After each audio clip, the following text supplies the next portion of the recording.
Hello, wishing you moments of comfortable entertainment. This is an engaging audio channel exclusively dedicated to your favorite audiobooks. The 1815 season is well underway, and while one would think that all talk would be of Wellington and Waterloo, in truth there is little change from the conversations of 1814, which centred around that most eternal of society topics, marriage. As usual, the matrimonial hopes among the debutante set centre upon the Bridgerton family, most specifically the eldest of the available brothers, Benedict.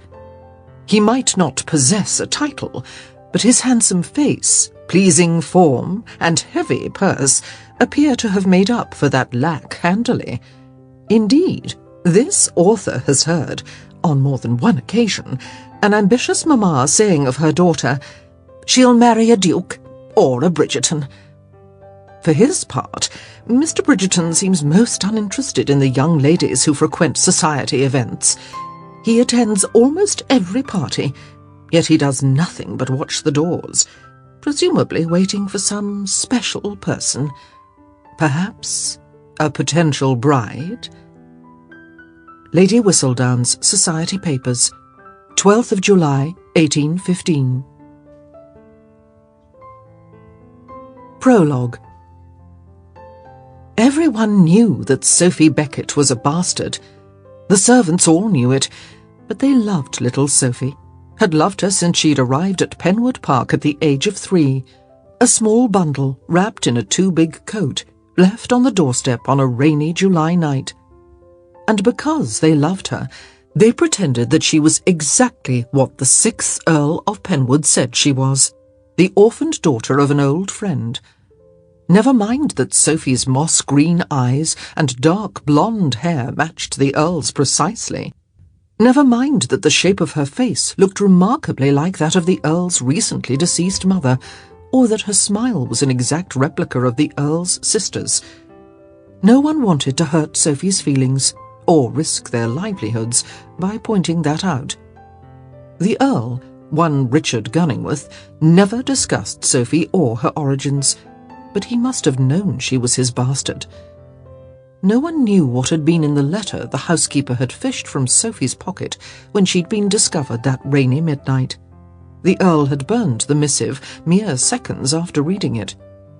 He'd watched the paper shrivel and curl in the flames, then ordered a room made up for Sophie near the nursery. She'd remained there ever since. He called her Sophia, and she called him my lord, and they saw each other a few times a year, whenever the Earl returned home from London, which wasn't very often. But perhaps most importantly, Sophie knew she was a bastard. She wasn't entirely certain how she knew it, just that she did, and probably had her entire life. She had few memories of her life before her arrival at Penwood Park, but she could remember a long coach journey across England, and she could remember her grandmother coughing and wheezing and looking terribly thin, telling her she was going to live with her father. And most of all, she could remember standing on the doorstep in the rain, knowing that her grandmother was hiding in the bushes, waiting to see if Sophie was taken inside. The Earl had touched his fingers to the little girl's chin, tipped her face up to the light, and in that moment they both knew the truth. Everyone knew Sophie was a bastard, and no one talked about it, and they were all quite happy with this arrangement. Until the Earl decided to marry. Sophie had been quite pleased when she'd heard the news. The housekeeper had said that the butler had said that the Earl's secretary had said that the Earl planned to spend more time at Penwood Park, now that he would be a family man. And while Sophie didn't exactly miss the Earl when he was gone, it was hard to miss someone who didn't pay her much attention even when he was there. She rather thought she might miss him if she got to know him better, and if she got to know him better, maybe he wouldn't go away so often. Plus, the upstairs maid had said that the housekeeper had said that the neighbour's butler had said that the Earl's intended wife already had 2 daughters, and they were near in age to Sophie. After 7 years alone in the nursery, Sophie was delighted. Unlike the other children in the district, she was never invited to local parties and events. No one actually came out and called her a bastard. To do so was tantamount to calling the Earl, who had made one declaration that Sophie was his ward, and then never revisited the subject, a liar. But at the same time, the Earl never made any great attempt to force Sophie's acceptance. And so, at the age of 10, Sophie's best friends were maids and footmen, and her parents might as well have been the housekeeper and butler. But now she was getting sisters for real. Oh, she knew she could not call them her sisters. She knew that she would be introduced as Sophia Maria Beckett, the Earl's ward, but they would feel like sisters, and that was what really mattered. And so, one February afternoon, Sophie found herself waiting in the great hall, along with the assembled servants, watching out the window for the Earl's carriage to pull up the drive, carrying in it the new Countess and her 2 daughters, and, of course, the Earl. "Do you think she'll like me?" Sophie whispered to Mrs. Gibbons, the housekeeper. "The Earl's wife, I mean." "Of course she'll like you, dearling," Mrs. Gibbons whispered back, but her eyes hadn't been as certain as her tone. The new Countess might not take kindly to the presence of her husband's byblow. "And I'll take lessons with her daughters." "No point in having you take your lessons separately." Sophie nodded thoughtfully, then started to squirm, and she saw the carriage rolling up the drive. "They're here," she whispered. Mrs. Gibbons reached out to pat her on the head, but Sophie had already dashed off to the window, practically pressing her face up to the glass. The Earl stepped down first, then reached in and helped down 2 young girls. They were dressed in matching black coats. One wore a pink ribbon in her hair, the other yellow. Then, as the 2 girls stepped aside, the Earl reached up to help one last person from the carriage. Sophie's breath caught in her throat as she waited for the new Countess to emerge. Her little fingers crossed, and a single "please" whispered over her lips. Please let her love me.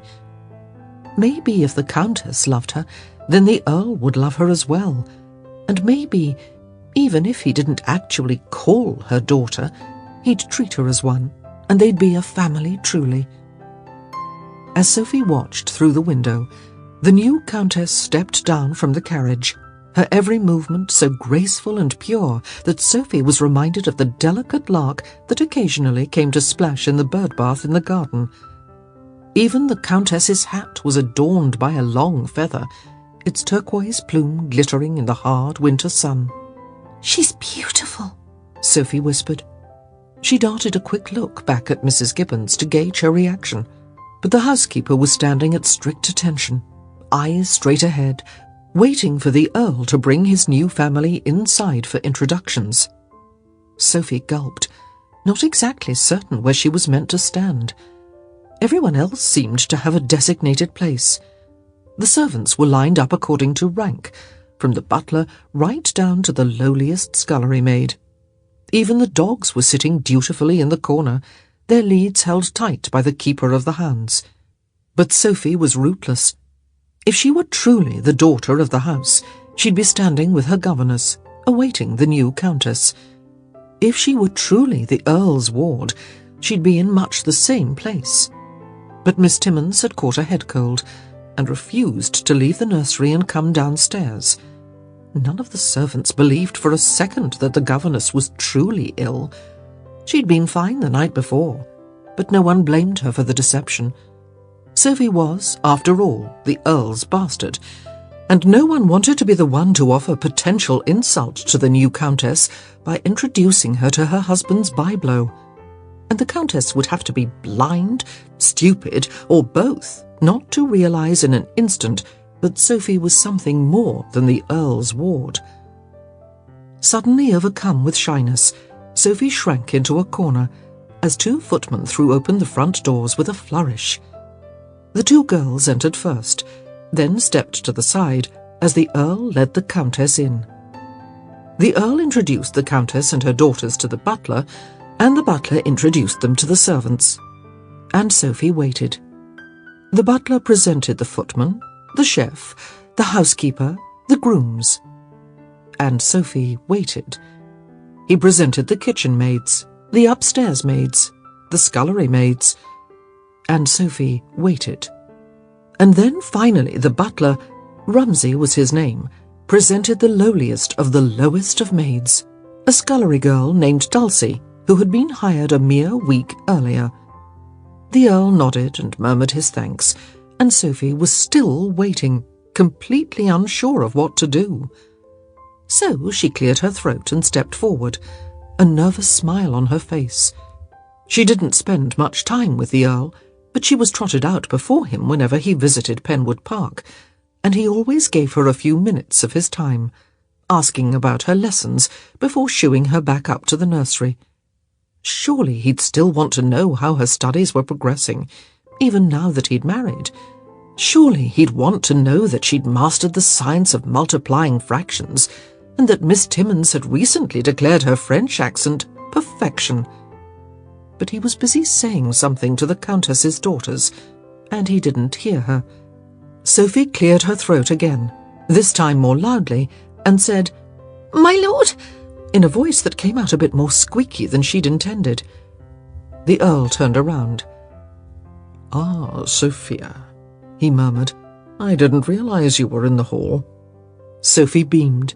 He hadn't been ignoring her after all. "And who might this be?" the Countess asked, stepping forward to get a better look. "My ward," the Earl replied. "Miss Sophia Beckett."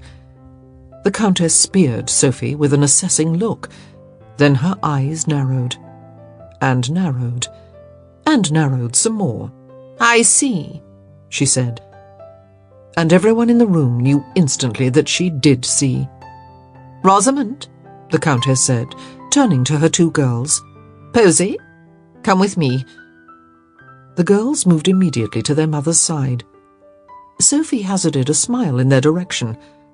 The smaller one smiled back, but the older one, whose hair was the colour of spun gold, took her cue from her mother, pointed her nose in the air, and looked firmly away. Sophie gulped and smiled again at the friendly girl, but this time the little girl chewed on her lower lip in indecision, then cast her eyes toward the floor. The Countess turned her back on Sophie and said to the Earl, "I assume you have had rooms prepared for Rosamond and Posy?" He nodded. "Near the nursery, right next to Sophie." There was a long silence, and then the Countess must have decided that certain battles should not be conducted before the servants, because all she said was, "I would like to go upstairs now." And she left, taking the Earl and her daughters along with her. Sophie watched the new family walk up the stairs, and then, as they disappeared onto the landing, she turned to Mrs. Gibbons and asked, "Do you think I should go up to help? I could show the girls the nursery." Mrs. Gibbons shook her head. "They looked tired," she lied. "I'm sure they'll be needing a nap." Sophie frowned. She'd been told that Rosamond was 11 and Posy was 10. Surely that was a bit old for taking naps. Mrs. Gibbons patted her on the back. "Why don't you come with me? I could use a bit of company, and Cook told me that she'd just made a fresh batch of shortbread. I think it's still warm." Sophie nodded and followed her out of the hall. She'd have plenty of time that evening to get to know the two girls. She'd show them the nursery, and then they'd become friends, and before long they'd be as sisters. Sophie smiled. It would be glorious to have sisters. As it happened, Sophie did not encounter Rosamond and Posy, or the Earl and Countess for that matter, until the next day. When Sophie entered the nursery to take her supper, she noticed that the table had been set for 2, not 4, and Miss Timmins, who had miraculously recovered from her ailment, said that the new Countess had told her that Rosamond and Posy were too tired from their travels to eat that evening. But the girls had to have their lessons, and so the next morning they arrived in the nursery, trailing the Countess by 1 step each. Sophie had been working at her lessons for an hour already, and she looked up from her arithmetic with great interest. She didn't smile at the girls this time. Somehow, it seemed best not to. "Miss Timmins," the Countess said. Miss Timmins bobbed a curtsy, murmuring, "My lady." "The Earl tells me you will teach my daughters." "I will do my best, my lady." The Countess motioned to the older girl, the one with golden hair and cornflower eyes. She looked, Sophie thought, as pretty as the porcelain doll the Earl had sent up from London for her 7th birthday. "This," the Countess said, "is Rosamond. She is 11. And this," she then motioned to the other girl, who had not taken her eyes off of her shoes, "is Posy. She is 10. Sophie looked at Posy with great interest.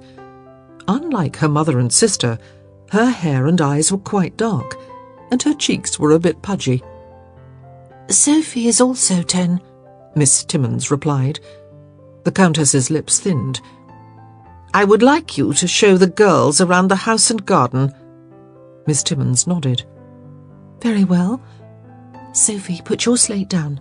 We can return to arithmetic." "Just my girls," the Countess interrupted, her voice somehow hot and cold at the same time. "I will speak with Sophie alone." Sophie gulped and tried to bring her eyes to the Countess's, but she only made it as far as her chin.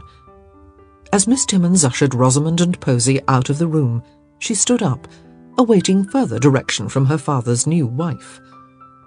"I know who you are," the Countess said, the moment the door clicked shut. "My lady?" "You're his bastard, and don't try to deny it." Sophie said nothing. It was the truth, of course, but no one had ever said it aloud, at least not to her face. The Countess grabbed her chin and squeezed and pulled until Sophie was forced to look her in the eye. "You listen to me," she said in a menacing voice. "You might live here at Penwood Park, and you might share lessons with my daughters, but you are nothing but a bastard, and that is all you will ever be. Don't you ever make the mistake of thinking you are as good as the rest of us." Sophie let out a little moan. The Countess's fingernails were biting into the underside of her chin. "My husband," the Countess continued, "feels some sort of misguided duty to you. It's admirable of him to see to his mistakes, but it is an insult to me to have you in my home, fed, clothed, and educated as if you were his real daughter." But she was his real daughter, and it had been her home much longer than the Countess's. Abruptly, the Countess let go of her chin. "I don't want to see you," she hissed. "You are never to speak to me, and you shall endeavour never to be in my company. Furthermore, you are not to speak to Rosamond and Posy, except during lessons. They are the daughters of the house now, and should not have to associate with the likes of you. Do you have any questions?" Sophie shook her head. "Good." And with that, she swept out of the room, leaving Sophie with wobbly legs and a quivering lip, and an awful lot of tears. In time, Sophie learned a bit more about her precarious position in the house. The servants always knew everything, and it all reached Sophie's ears eventually. The Countess, whose given name was Araminta, had insisted that very first day that Sophie be removed from the house. The Earl had refused. Araminta didn't have to love Sophie, he'd said coolly. She didn't even have to like her, but she had to put up with her. He had owned up to his responsibility to the girl for 7 years, and he wasn't going to stop now. Rosamond and Posy took their cues from Araminta, and treated Sophie with hostility and disdain, although Posy's heart clearly wasn't into torture and cruelty in the way Rosamond's was. Rosamond liked nothing better than to pinch and twist the skin on the back of Sophie's hand when Miss Timmins wasn't looking. Sophie never said anything. She rather doubted that Miss Timmins would have the courage to reprimand Rosamond, who would surely run to Araminta with a false tale, And if anyone noticed that Sophie's hands were perpetually black and blue, no one ever said so. Posy showed her the occasional kindness, although more often than not she just sighed and said, "My mummy says I'm not to be nice to you." As for the Earl, he never intervened.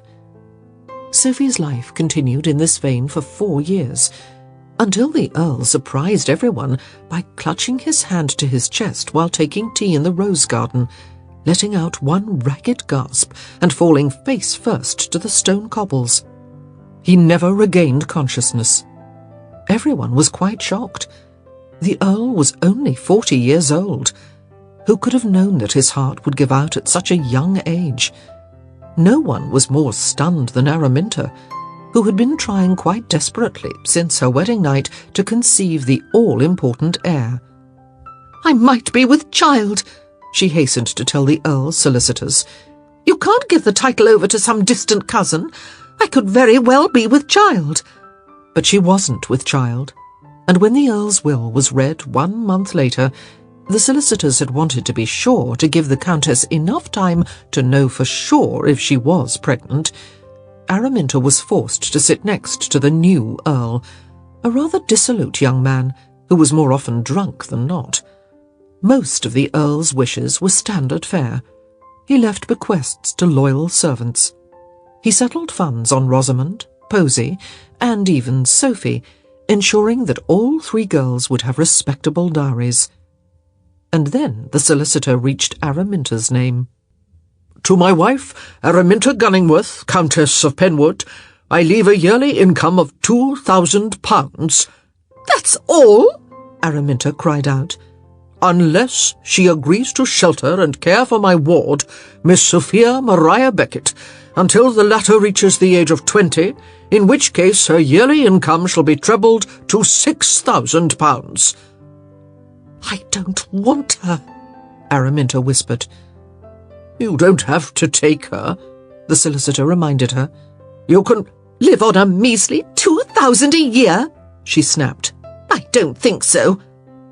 The solicitor, who lived on considerably less than 2,000 a year, said nothing.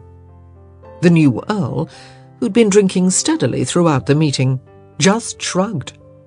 Araminta stood. "What is your decision?" the solicitor asked. "I'll take her," she said in a low voice. "Shall I find the girl and tell her?" Araminta shook her head. "I'll tell her myself." But when Araminta found Sophie, she left out a few important facts. Part 1. Chapter 1. This year's most sought-after invitation must surely be that of the Bridgerton Masquerade Ball, to be held Monday next. Indeed, one cannot take 2 steps without being forced to listen to some society mamma speculating on who will attend, and perhaps more importantly, who will wear what. Neither of the aforementioned topics, however, are nearly as interesting as that of the 2 unmarried Bridgerton brothers, Benedict and Colin. Before anyone points out that there is a 3rd unmarried Bridgerton brother, let this author assure you that she is fully aware of the existence of Gregory Bridgerton. He is, however, 14 years of age, and therefore not pertinent to this particular column, which concerns, as this author's columns often do, that most sacred of sports, husband hunting. Although the Misters Bridgerton are just that, merely misters, they are still considered 2 of the prime catches of the season. It is a well-known fact that both are possessed of respectable fortunes, and it does not require perfect sight to know that they also possess, as do all 8 of the Bridgerton offspring, the Bridgerton good looks. Will some fortunate young lady use the mystery of a masquerade night to snare one of the eligible bachelors? This author isn't even going to attempt to speculate. Lady Whistledown's Society Papers, 31st of May, 1815. "Sophie!" Sophie! As screeches went, it was enough to shatter glass, or at least an eardrum. Coming, Rosamond, I'm coming. Sophie hitched up the hem of her coarse woolen skirts and hurried up the stairs, slipping on the fourth step and only just barely managing to grab the banister before landing on her bottom. She should have remembered that the stairs would be slick. She'd helped the downstairs maid wax them just that morning. Skidding to a halt in the doorway to Rosamond's bedroom, and still catching her breath, Sophie said, Yes, my tea is cold. What Sophie wanted to say was, It was warm when I brought it an hour ago, you lazy fiend. What she did say was, I'll get you another pot. Rosamond sniffed. See that you do. Sophie stretched her lips into what the nearly blind might call a smile and picked up the tea service. Shall I leave the biscuits? She asked. Rosamond gave her pretty head a shake. I want fresh ones.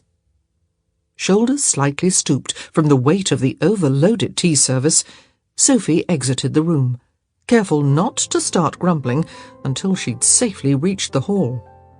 Rosamond was forever ordering tea, then not bothering to drink it until an hour passed.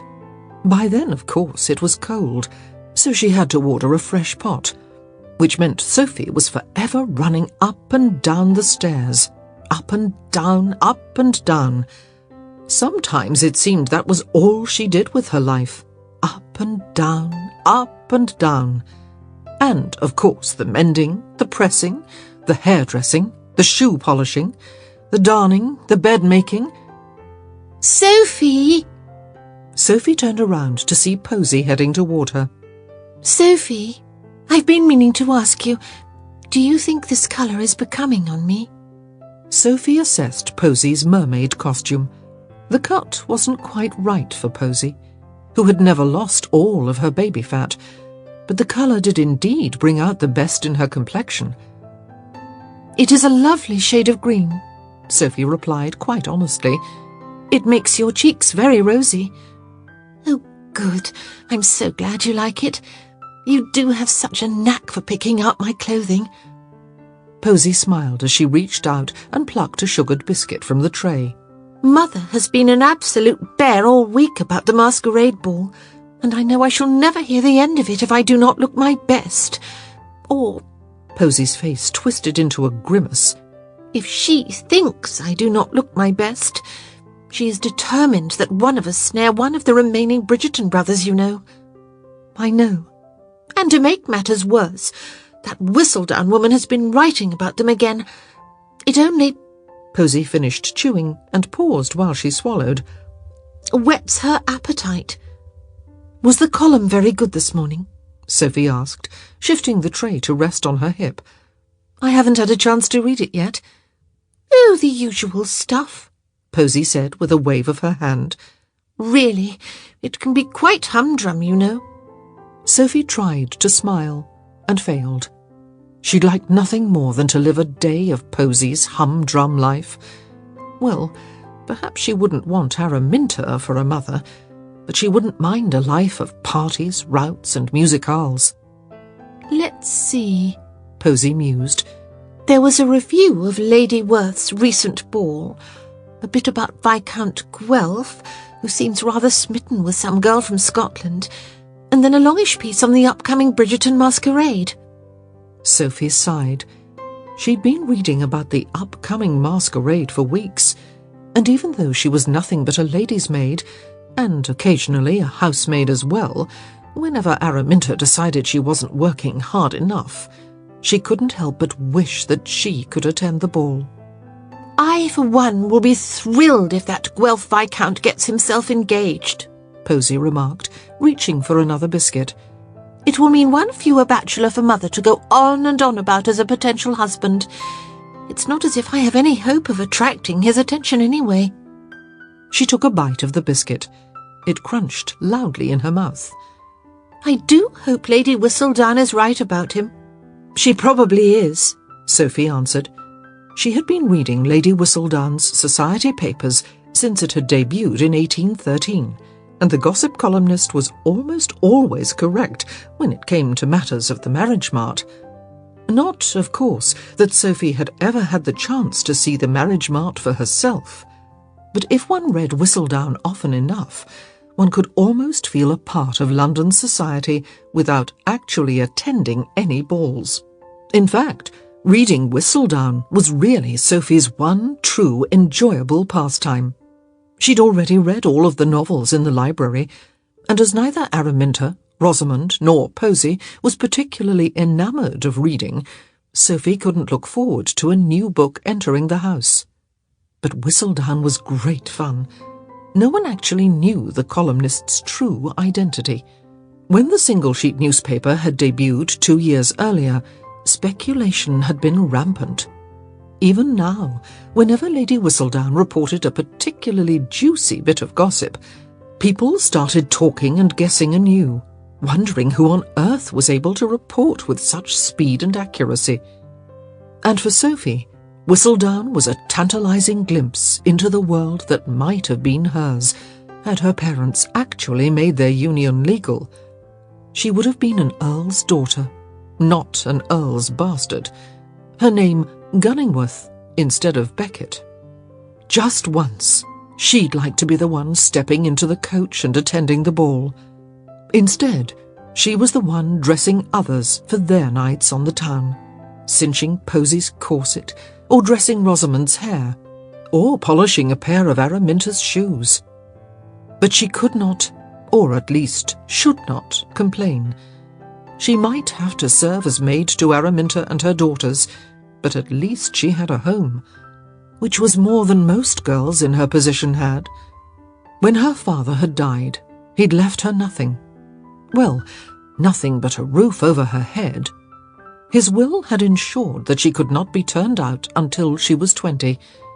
There was no way that Araminta would forfeit £4,000 a year by giving Sophie the boot. But that £4,000 was Araminta's, not Sophie's, and Sophie hadn't ever seen a penny of it.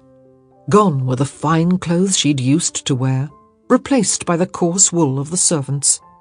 And she ate what the rest of the maids ate, whatever Araminta, Rosamond and Posy chose to leave behind. Sophie's 20th birthday, however, had come and gone almost a year earlier. And here she was, still living at Penwood House, still waiting on Araminta hand and foot.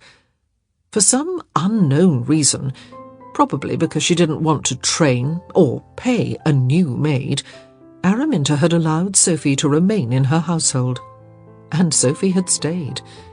If Araminta was the devil she knew, then the rest of the world was the devil she didn't. And Sophie had no idea which would be worse. Isn't that tray getting heavy? Sophie blinked her way out of her reverie and focused on Posy, who was reaching for the last biscuit on the tray. Drat! She'd been hoping to snitch it for herself. Yes, she murmured. Yes, it is quite. I should really be getting to the kitchen with it. Posy smiled. I won't keep you any longer, but when you're done with that, could you press my pink gown? I'm going to wear it tonight. Oh, and I suppose the matching shoes should be readied as well. I got a bit of dirt on them last time I wore them, and you know how Mother is about shoes. Never mind that you can't even see them under my skirt. She'll notice the tiniest speck of dirt the instant I lift my hem to climb a step. Sophie nodded, mentally adding Posy's requests to her daily list of chores. I'll see you later, then. Biting down on that last biscuit, Posy turned and disappeared into her bedchamber, and Sophie trudged down to the kitchen. A few days later, Sophie was on her knees, pins clamped between her teeth as she made last-minute alterations on Araminta's masquerade costume. The Queen Elizabeth gown had, of course, been delivered from the dressmaker as a perfect fit, but Araminta insisted that it was now a quarter-inch too large in the waist. How is that? Sophie asked, speaking through her teeth so the pins wouldn't fall. Too tight. Sophie adjusted a few pins. What about that? Too loose. Sophie pulled out a pin and stuck it back in precisely the same spot. There. How does that feel? Araminta twisted this way and that, then finally declared, It'll do. Sophie smiled to herself as she stood to help Araminta out of the gown. I'll need it done in an hour if we're to get to the ball on time, Araminta said. Of course, Sophie murmured. She'd found it easiest just to say, of course, on a regular basis, in conversations with Araminta. This ball is very important, Araminta said sharply. Rosamond must make an advantageous match this year. The new Earl... She shuddered with distaste. She still considered the new Earl an interloper, never mind that he was the old Earl's closest living male relative. Well, he has told me that this is the last year we may use Penwood House in London. The nerve of the man. I am the Dowager Countess, after all, and Rosamond and Posy are the Earl's daughters. Stepdaughters, Sophie silently corrected. We have every right to use Penwood House for the season. What he plans to do with the house I'll never know. Perhaps he wishes to attend the season and look for a wife, Sophie suggested. He'll be wanting an heir, I'm sure. Araminta scowled. If Rosamond doesn't marry into money, I don't know what we'll do. It is so difficult to find a proper house to rent, and so expensive as well. Sophie forbore to point out that at least Araminta didn't have to pay for a lady's maid. In fact, until Sophie had turned 20, she'd received £4,000 per year just for having a lady's maid. Araminta snapped her fingers. Don't forget that Rosamond will need her hair powdered. Rosamond was attending dressed as Marie Antoinette. Sophie had asked if she was planning to put a ring of faux blood around her neck. Rosamond had not been amused. Araminta pulled on her dressing gown, cinching the sash with swift, tight movements. And Posy, her nose wrinkled. Well, Posy will need your help in some manner or other, I'm sure. I'm always glad to help Posy, Sophie replied. Araminta narrowed her eyes as she tried to figure out if Sophie was being insolent. Just see that you do, she finally said, her syllables clipped. She stalked off to the washroom. Sophie saluted as the door closed behind her. Ah, there you are, Sophie, Rosamond said as she bustled into the room. I need your help immediately. I'm afraid it'll have to wait until... I said immediately, Rosamond snapped. Sophie squared her shoulders and gave Rosamond a steely look. Your mother wants me to alter her gown. Just pull the pins out and tell her you pulled it in. She'll never notice the difference. Sophie had been considering the very same thing, and she groaned. If she did as Rosamond asked, Rosamond would tattle on her the very next day, and then Araminta would rant and rage for a week. Now she would definitely have to do the alteration. What do you need, Rosamond? There is a tear at the hem of my costume. I have no idea how it happened. Perhaps when you tried it on... Don't be impertinent! Sophie clamped her mouth shut. It was far more difficult to take orders from Rosamond than from Araminta, probably because they'd once been equals, sharing the same schoolroom and governess. It must be repaired immediately, Rosamond said with an affected sniff. Sophie sighed. Just bring it in. I'll do it right after I finish with your mother's. I promise you'll have it in plenty of time. I won't be late for this ball, Rosamond warned. If I am, I shall have your head on a platter. You won't be late, Sophie promised. Rosamond made a rather huffy sound, then hurried out the door to retrieve her costume. Oh! Sophie looked up to see Rosamond crashing into Posy, who was barrelling through the door. Watch where you're going, Posy, Rosamond snapped. You could watch where you're going too, Posy pointed out. I was watching. It's impossible to get out of your way, you big oaf. Posy's cheeks stained red, and she stepped aside. Did you need something, Posy? Sophie asked, as soon as Rosamond had disappeared. Posy nodded. "Could you set aside a little extra time to dress my hair tonight? I found some green ribbons that look a little like seaweed." Sophie let out a long breath. The dark green ribbons weren't likely to show up very well against Posy's dark hair, but she didn't have the heart to point that out.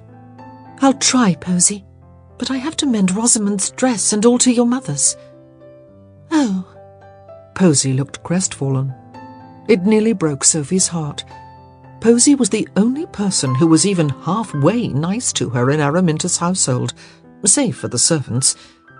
"Don't worry," she assured her. "I'll make sure your hair is lovely, no matter how much time we have." "Oh, thank you, Sophie." "Haven't you gotten started on my gown yet?" Araminta thundered as she returned from the washroom. Sophie gulped. "I was talking with Rosamond and Posy. Rosamond tore her gown and—" "Just get to work!" "I will, immediately."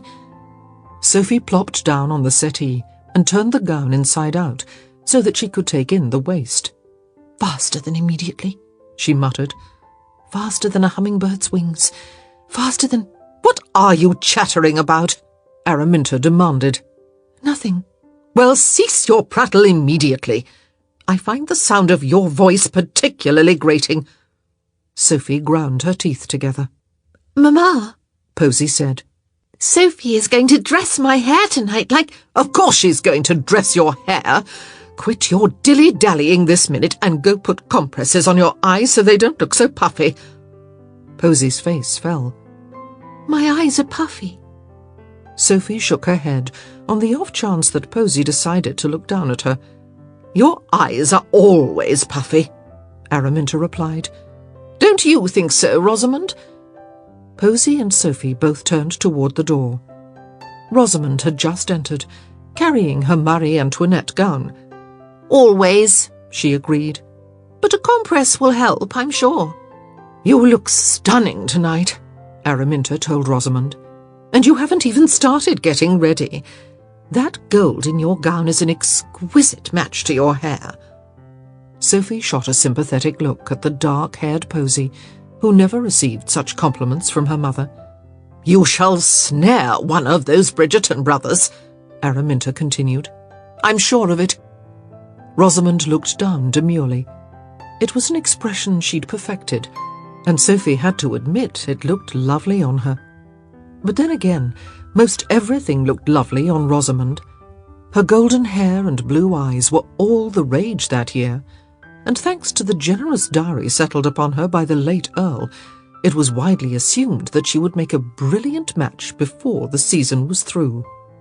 Sophie glanced back over at Posy, who was staring at her mother with a sad, wistful expression. "You look lovely too, Posy," Sophie said impulsively. Posy's eyes lit up. "Do you think so?" "Absolutely. And your gown is terribly original. I'm sure there won't be any other mermaids." "How would you know, Sophie?" Rosamond asked with a laugh. "It's not as if you've ever been out in society." "I'm sure you'll have a lovely time, Posy," Sophie said pointedly, ignoring Rosamond's jibe. "I'm terribly jealous. I do wish I could go." Sophie's little sigh and wish was met with absolute silence, followed by the raucous laughter of both Araminta and Rosamond. Even Posy giggled a bit. "Oh, that's rich," Araminta said, barely able to catch her breath. "Little Sophie at the Bridgerton ball. They don't allow bastards out in society, you know." "I didn't say I expected to go," Sophie said defensively. "Just that I wish I could." "Well, you shouldn't even bother doing that," Rosamond chimed in. "If you wish for things you can't possibly hope for, you're only going to be disappointed." But Sophie didn't hear what she had to say, because in that moment the oddest thing happened. As she was turning her head toward Rosamond, she caught sight of the housekeeper standing in the doorway. It was Mrs. Gibbons, who had come up from Penwood Park in the country when the town housekeeper had passed away. And when Sophie's eyes met hers, she winked. Winked! Sophie didn't think she'd ever seen Mrs. Gibbons wink. Sophie! Sophie, are you listening to me?" Sophie turned a distracted eye toward Araminta. "I'm sorry," she murmured. "You were saying?" "I was saying," Araminta said in a nasty voice, "that you had better get to work on my gun this instant. If we are late for the ball, you will answer for it tomorrow." "Yes, of course," Sophie said quickly. She jabbed her needle into the fabric and started sewing, but her mind was still on Mrs. Gibbons. A wink? Why on earth would she wink? 3 hours later, Sophie was standing on the front steps of Penwood House, watching first Araminta, then Rosamond, then Posy each take the footman's hand and climb up into the carriage. Sophie waved at Posy, who waved back, then watched the carriage roll down the street and disappear around the corner. It was barely 6 blocks to Bridgerton House, where the masquerade was to be held, but Araminta would have insisted upon the carriage if they'd lived right next door. It was important to make a grand entrance, after all. With a sigh, Sophie turned around and made her way back up the steps. At least Araminta had, in the excitement of the moment, forgotten to leave her with a list of tasks to complete while she was gone. A free evening was a luxury indeed. Perhaps she'd reread a novel. Or maybe she could find today's edition of Whistledown. She'd thought she'd seen Rosamond take it into her room earlier that afternoon. But as Sophie stepped through the front door of Penwood House, Mrs. Gibbons materialized as if from nowhere and grabbed her arm. "There's no time to lose," the housekeeper said. Sophie looked at her as if she'd lost her mind. "I beg your pardon?" Mrs. Gibbons tugged at her elbow. "Come with me." Sophie allowed herself to be led up the 3 flights of stairs to her room, a tiny little chamber tucked under the eaves. Mrs. Gibbons was acting in a most peculiar manner, but Sophie humoured her and followed along. The housekeeper had always treated her with exceptional kindness, even when it was clear that Araminta disapproved. "You'll need to get undressed," Mrs. Gibbons said, as she grasped the doorknob. "What?" "We really must rush." "Mrs. Gibbons, you—" Sophie's mouth fell open, and her words trailed off as she took in the scene in her bedroom. A steaming tub of water lay right in the centre, and all 3 housemaids were bustling about. One was pouring a pitcher of water into the tub.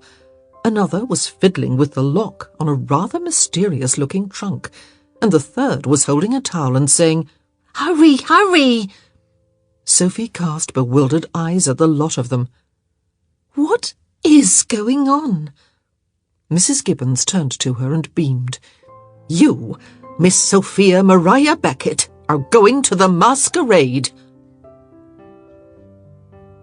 1 hour later, Sophie was transformed. The trunk had held dresses belonging to the late Earl's mother. They were all 50 years out of date, but that was no matter. The ball was a masquerade. No one expected the gowns to be of the latest styles. At the very bottom of the trunk, they'd found an exquisite creation of shimmering silver, with a tight, pearl-encrusted bodice and the flared skirts that had been so popular during the previous century. Sophie felt like a princess just touching it.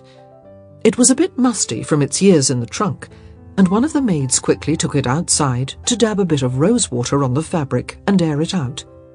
She'd been bathed and perfumed. Her hair had been dressed, and one of the housemaids had even applied a touch of rouge to her lips. "Don't tell Miss Rosamond," the maid had whispered. "I nicked it from her collection." "Oh, look," Mrs. Gibbons said. "I found matching gloves." Sophie looked up to see the housekeeper holding up a pair of long, elbow-length gloves. "Look," she said, taking one from Mrs. Gibbons and examining it. "The Penwood crest, and it's monogrammed, right at the hem." Mrs. Gibbons turned over the one in her hand. "S.L.G. Sarah Louisa Gunningworth, your grandmother." Sophie looked at her in surprise. Mrs. Gibbons had never referred to the Earl as her father. No one at Penwood Park had ever verbally acknowledged Sophie's blood ties to the Gunningworth family. "Well, she is your grandmother," Mrs. Gibbons declared. "We've all danced around the issue long enough. It's a crime the way Rosamond and Posy are treated like daughters of the house, and you, the Earl's true blood, must sweep and serve like a maid." The 3 housemaids nodded in agreement. "Just once," Mrs. Gibbons said. "For just one night, you will be the belle of the ball." With a smile on her face, she slowly turned Sophie around until she was facing the mirror.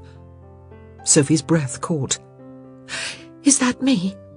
Mrs. Gibbons nodded, her eyes suspiciously bright. "You look lovely, dearling," she whispered. Sophie's hand moved slowly up to her hair. Don't muss it, one of the maids yelped. I won't, Sophie promised, a smile wobbling a bit as she fought back a tear. A touch of shimmery powder had been sprinkled onto her hair so that she sparkled like a fairy princess. Her dark blonde curls had been swept atop her head in a loose topknot, with one thick lock allowed to slide down the length of her neck, and her eyes, normally moss green, shone like emeralds. Although Sophie suspected that might have had more to do with her unshed tears than anything else. "Here is your mask," Mrs. Gibbons said briskly. It was a demi-mask, the sort that tied at the back, so that Sophie would not have to use one of her hands to hold it up. "Now all we need are shoes." Sophie glanced ruefully at her serviceable and ugly work shoes that sat in the corner. I have nothing suitable for such finery, I'm afraid. The housemaid, who had rouged Sophie's lips, held up a pair of white slippers. From Rosamond's closet, she said. Sophie slid her right foot into one of the slippers and just as quickly slid it back out. It's much too big, she said, glancing up at Mrs. Gibbons. I'll never be able to walk in them. Mrs. Gibbons turned to the maid. "Fetch a pair from Posy's closet." Hers are even bigger, Sophie said. I know. I've cleaned enough scuff marks from them. Mrs. Gibbons let out a long sigh. "There's nothing for it, then. We shall have to raid Araminta's collection." Sophie shuddered. The thought of walking anywhere in Araminta's shoes was somewhat creepy. But it was either that or go without, and she didn't think that bare feet would be acceptable at a fancy London masquerade. A few minutes later, the maid returned with a pair of white satin slippers, stitched in silver and adorned with exquisite faux diamond rosettes. Sophie was still apprehensive about wearing Araminta's shoes, but she slipped one of her feet in anyway. It fit perfectly. And they match too, one of the maids said, pointing to the silver stitching. As if they were made for the dress. "We don't have time for admiring shoes," Mrs. Gibbons suddenly said. "Now listen to these instructions very carefully.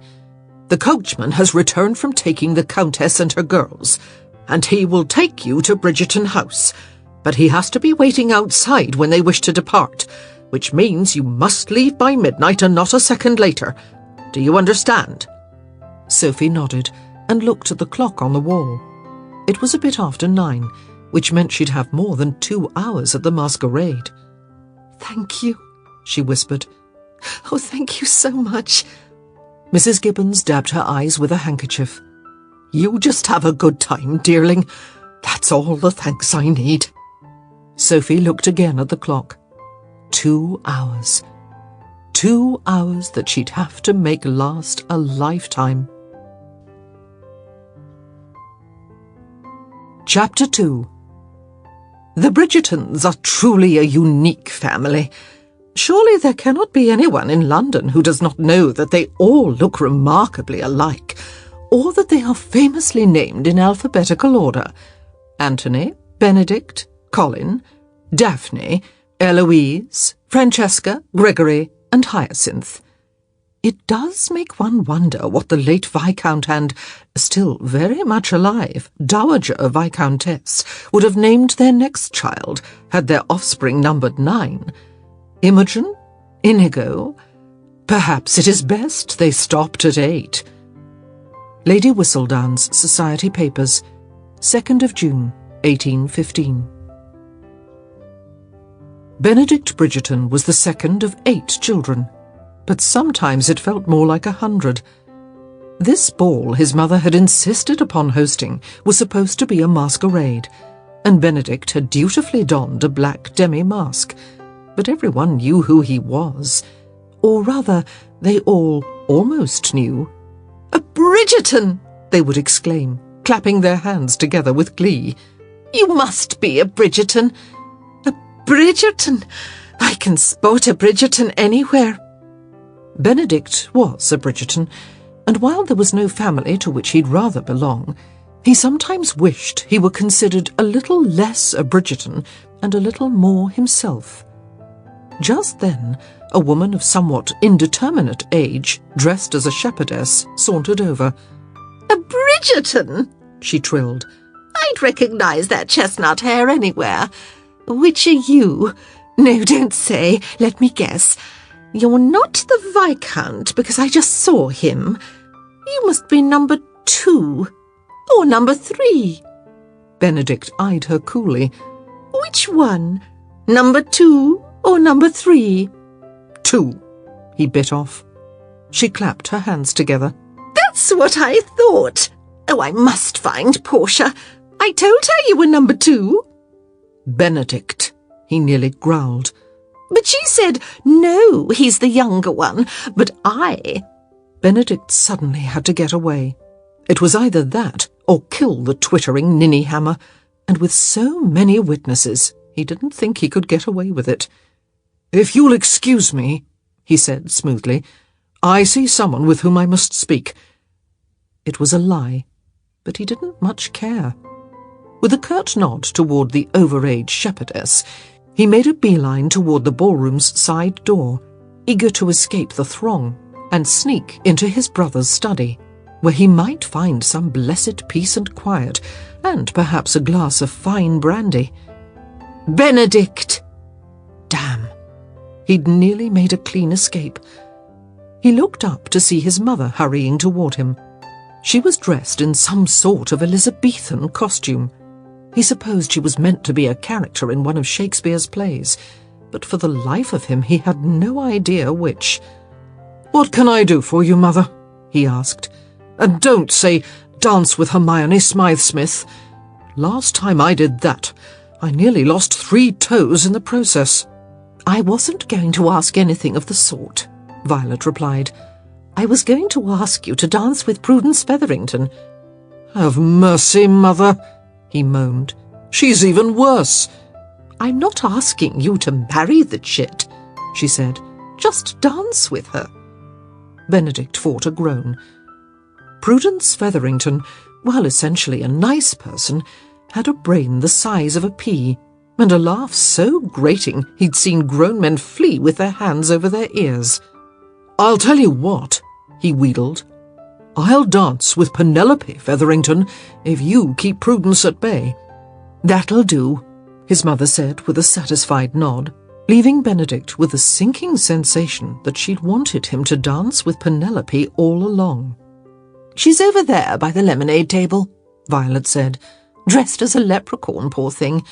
The colour is good for her, but someone really must take her mother in hand next time they venture out to the dressmaker. A more unfortunate costume I can't imagine." "You obviously haven't seen The Mermaid," Benedict murmured. She swatted him lightly on the arm. "No poking fun at the guests." "But they make it so easy." She shot him a look of warning before saying, "I'm off to find your sister." "Which one?" "One of the ones who isn't married," Violet said pertly.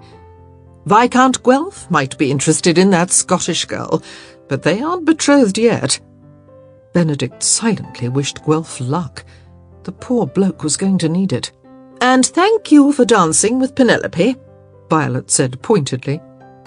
He gave her a rather ironic half-smile.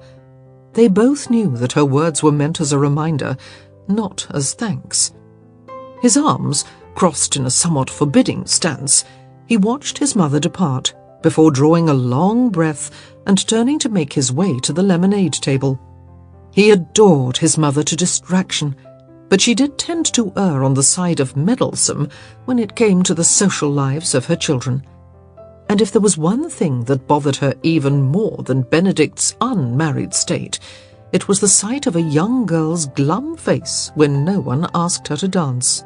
As a result, Benedict spent a lot of time on the ballroom floor, sometimes with girls she wanted him to marry, but more often with the overlooked wallflowers. Of the two, he rather thought he preferred the wallflowers. The popular girls tended to be shallow, and, to be frank, just a little bit dull. His mother had always had a particular soft spot for Penelope Featherington, who was on her— Benedict frowned.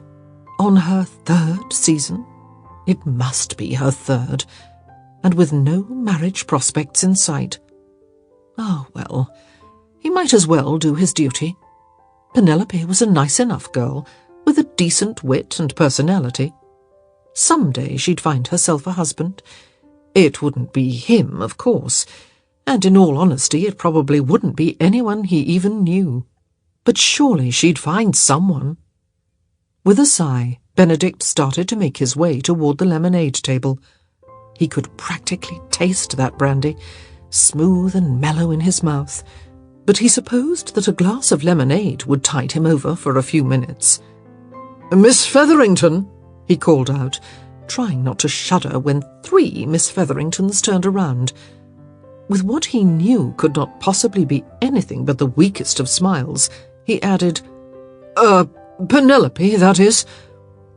From about 10 feet away, Penelope beamed at him, and Benedict was reminded that he actually liked Penelope Featherington. Truly, she wouldn't be considered so antidotal if she weren't always lumped together with her unfortunate sisters, who could easily make a grown man wish himself aboard a ship to Australia. He'd nearly closed the gap between them when he heard a low rumble of whispers rippling across the ballroom behind him. He knew he ought to keep going and get this duty dance over with, but God help him, his curiosity got the best of him, and he turned around and found himself facing what had to be the most breathtaking woman he'd ever seen. He couldn't even tell if she was beautiful. Her hair was a rather ordinary dark blonde, and with her mask tied securely around her head, he couldn't even see half of her face. But there was something about her that held him mesmerized. It was her smile, the shape of her eyes, the way she held herself and looked about the ballroom as if she'd never seen a more glorious sight than the silly members of the ton all dressed up in ridiculous costumes.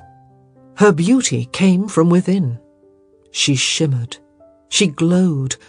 She was utterly radiant, and Benedict suddenly realized that it was because she looked so damned happy. Happy to be where she was. Happy to be who she was. Happy in a way Benedict could barely remember. His was a good life, it was true. Maybe even a great life. He had 7 wonderful siblings, a loving mother, and scores of friends. But this woman knew joy, and Benedict had to know her. Penelope forgotten, he pushed his way through the crowd until he was but a few steps from her side. 3 other gentlemen had beaten him to his destination and were presently showering her with flattery and praise. Benedict watched her with interest. She did not react as any woman of his acquaintance might. She did not act coy, nor did she act as if she expected their compliments as her due. Nor was she shy, or tittering, or arch, or ironic, or any of those things one might expect from a woman. She just smiled, beamed actually. Benedict supposed that compliments were meant to bring a measure of happiness to the receiver, but never had he seen a woman react with such pure, unadulterated joy. He stepped forward. He wanted that joy for himself. "Excuse me, gentlemen, but the lady has already promised this dance to me," he lied. Her mask's eye-holes were cut a bit large, and he could see that her eyes widened considerably, then crinkled with amusement. He held out his hand to her, silently daring her to call his bluff. But she just smiled at him, a wide, radiant grin that pierced his skin and travelled straight to his soul. She put her hand in his, and it was only then that Benedict realised he'd been holding his breath. "Have you permission to dance the waltz?" he murmured, once they reached the dance floor. She shook her head. "I do not dance." "You jest." "I'm afraid I do not. The truth is—" She leaned forward and, with a glimmer of a smile, said, "I don't know how." He looked at her with surprise. She moved with an inborn grace, and furthermore, what gently bred lady could reach her age without learning how to dance? "There is only one thing to do, then," he murmured. "I shall teach you." Her eyes widened, then her lips parted, and a surprised laugh burst forth. "What," he asked, trying to sound serious, "is so funny?" She grinned at him, the sort of grin one expects from an old school chum, not a debutante at a ball. Still smiling, she said, "Even I know that one does not conduct dancing lessons at a ball." "What does that mean, I wonder?" he murmured. "Even you?" She said nothing. "I shall have to take the upper hand then," he said, "and force you to do my bidding."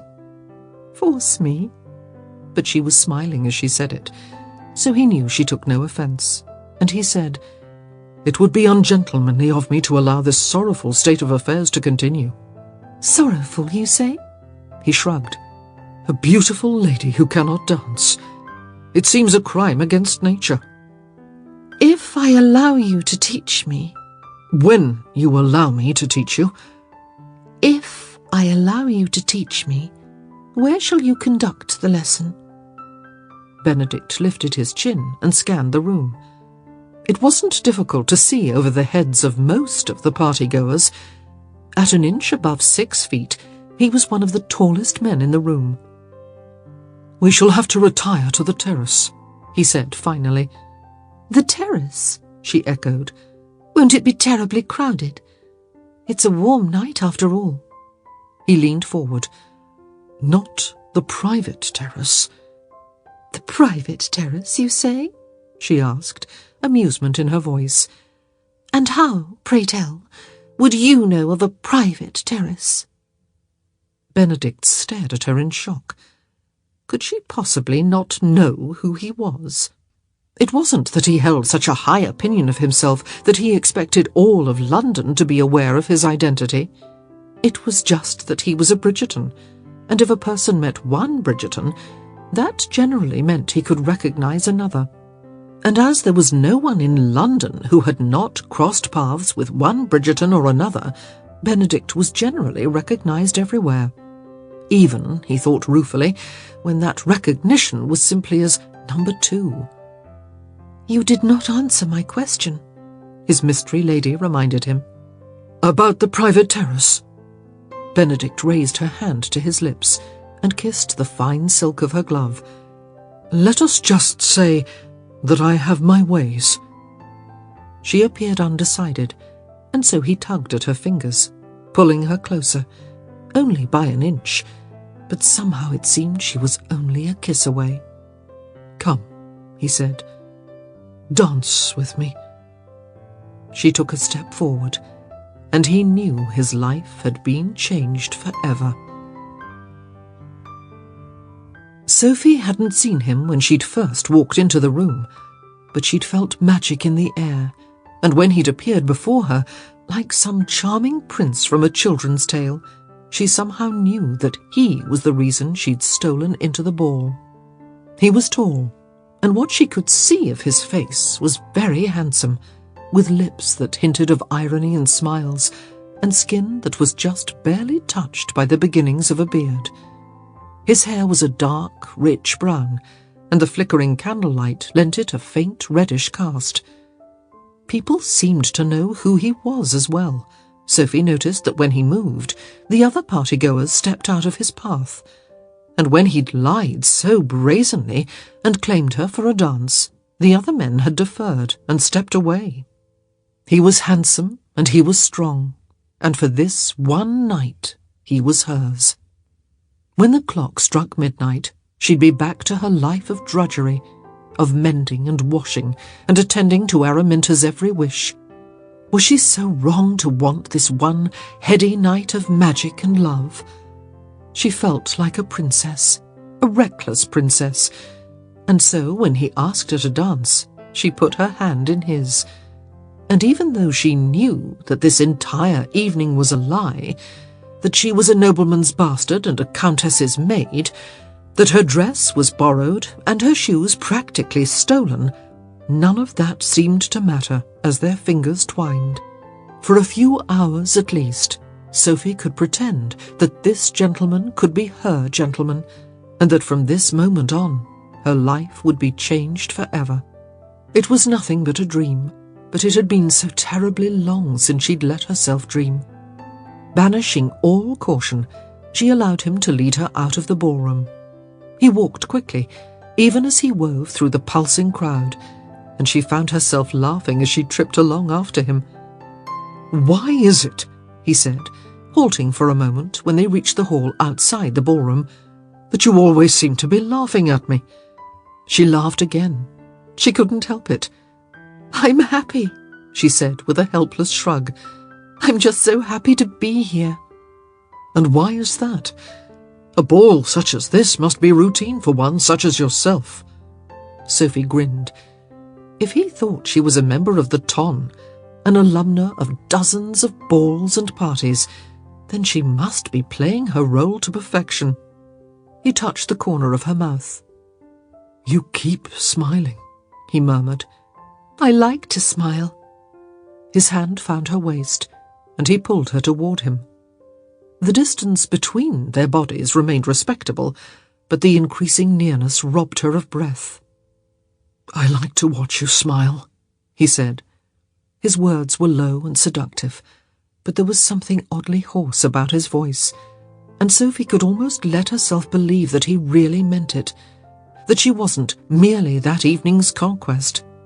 But before she could respond, an accusing voice from down the hall suddenly called out, "There you are!"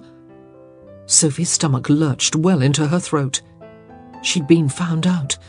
She'd be thrown into the street, and tomorrow probably into jail for stealing Araminta's shoes, and the man who'd called out had reached her side and was saying to her mysterious gentleman, "Mother has been looking all over for you. You weaseled out of your dance with Penelope, and I had to take your place." "So sorry," her gentleman murmured. That didn't seem to be enough of an apology for the newcomer, because he scowled mightily as he said, "If you flee the party and leave me to that pack of she-devil debutantes, I swear I shall exact revenge to my dying day." "A chance I'm willing to take," her gentleman said. "Well, I covered up for you with Penelope," the other man grumbled. "You're just lucky that I happened to be standing by. The poor girl's heart looked broken when you turned away." Sophie's gentleman had the grace to blush. "Some things are unavoidable, I'm afraid." Sophie looked from one man to the other. Even under their demi-masks, it was more than obvious that they were brothers, and she realized in a blinding flash that they must be the Bridgerton brothers, and this must be their house, and, oh, good Lord, had she made a total and utter fool of herself by asking him how he knew of a private terrace? But which brother was he? Benedict. He had to be Benedict. Sophie sent a silent thank you to Lady Whistledown, who'd once written a column completely devoted to the task of telling the Bridgerton siblings apart. Benedict, she recalled, had been singled out as the tallest. The man who made her heart flip in triple time stood a good inch above his brother, who, Sophie suddenly realized, was looking at her quite intently. "I see why you departed," Colin said, for he must be Colin. He certainly wasn't Gregory, who was only 14, and Anthony was married, so he wouldn't care if Benedict fled the party and left him to fend off the debutantes by himself. He looked at Benedict with a sly expression. Might I request an introduction? Benedict raised a brow. You can try your best, but I doubt you'll meet with success. I haven't learned her name yet myself. You haven't asked, Sophie could not help pointing out. And would you tell me if I did? I'd tell you something, she returned. But not the truth. She shook her head. This isn't a night for truth. My favourite kind of night, Colin said in a jaunty voice. Don't you have somewhere to be? Benedict asked. Colin shook his head. I'm sure Mother would prefer that I be in the ballroom, but it's not exactly a requirement. I require it, Benedict returned. Sophie felt a giggle bubbling in her throat. Very well, Colin sighed. I shall take myself off. Excellent, Benedict said. All alone to face the ravenous wolves. Wolves? Sophie queried.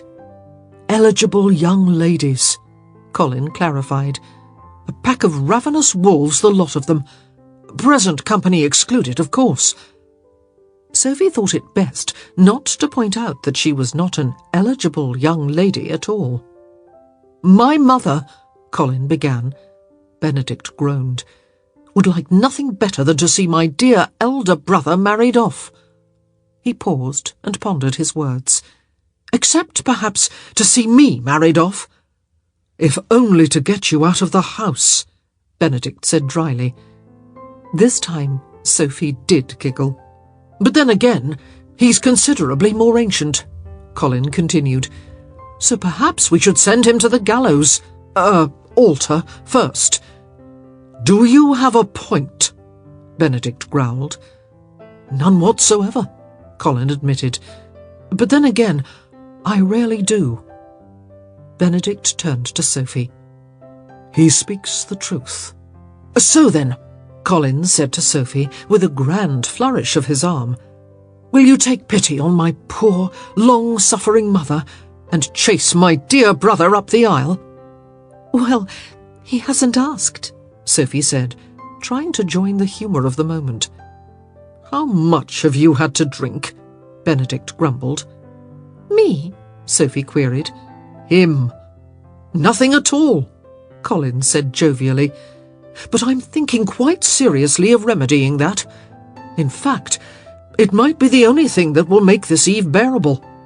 If the procurement of drink removes you from my presence, Benedict said, then it will certainly be the only thing that will make my night bearable as well. Colin grinned, gave a jaunty salute, and was gone. It's nice to see two siblings who love each other so well, Sophie murmured. Benedict, who had been staring somewhat menacingly at the doorway through which his brother had just disappeared, snapped his attention back to her. You call that love? Sophie thought of Rosamond and Posy, who were forever sniping at each other, and not in jest. I do, she said firmly. It's obvious you would lay your life down for him, and vice versa. I suppose you're right. Benedict let out a beleaguered sigh, then ruined the effect by smiling. Much as it pains me to admit it. He leaned against the wall, crossing his arms and looking terribly sophisticated and urbane. So tell me, he said, have you any siblings? Sophie pondered that question for a moment, then gave a decisive no. One of his brows rose into a curiously arrogant arch. He cocked his head very slightly to the side as he said, I find myself rather curious as to why it took you so long to determine the answer to that question. One would think the answer would be an easy one to reach. Sophie looked away for a moment, not wanting him to see the pain that she knew must show in her eyes. She had always wanted a family. In fact, there was nothing in life she had ever wanted more. Her father had never recognized her as his daughter, even in private, and her mother had died at her birth. Araminta treated her like the plague, and Rosamond and Posy had certainly never been sisters to her. Posy had occasionally been a friend, but even she spent most of the day asking Sophie to mend her dress or style her hair, or polish her shoes, and in all truth, even though Posy asked rather than ordered, as her sister and mother did, Sophie didn't exactly have the option of saying no. I am an only child, Sophie finally said. And that is all you're going to say on the subject, Benedict murmured. And that is all I'm going to say on the subject, she agreed. Very well. He smiled, a lazy, masculine sort of smile. What, then, am I permitted to ask you? Nothing, really. Nothing at all?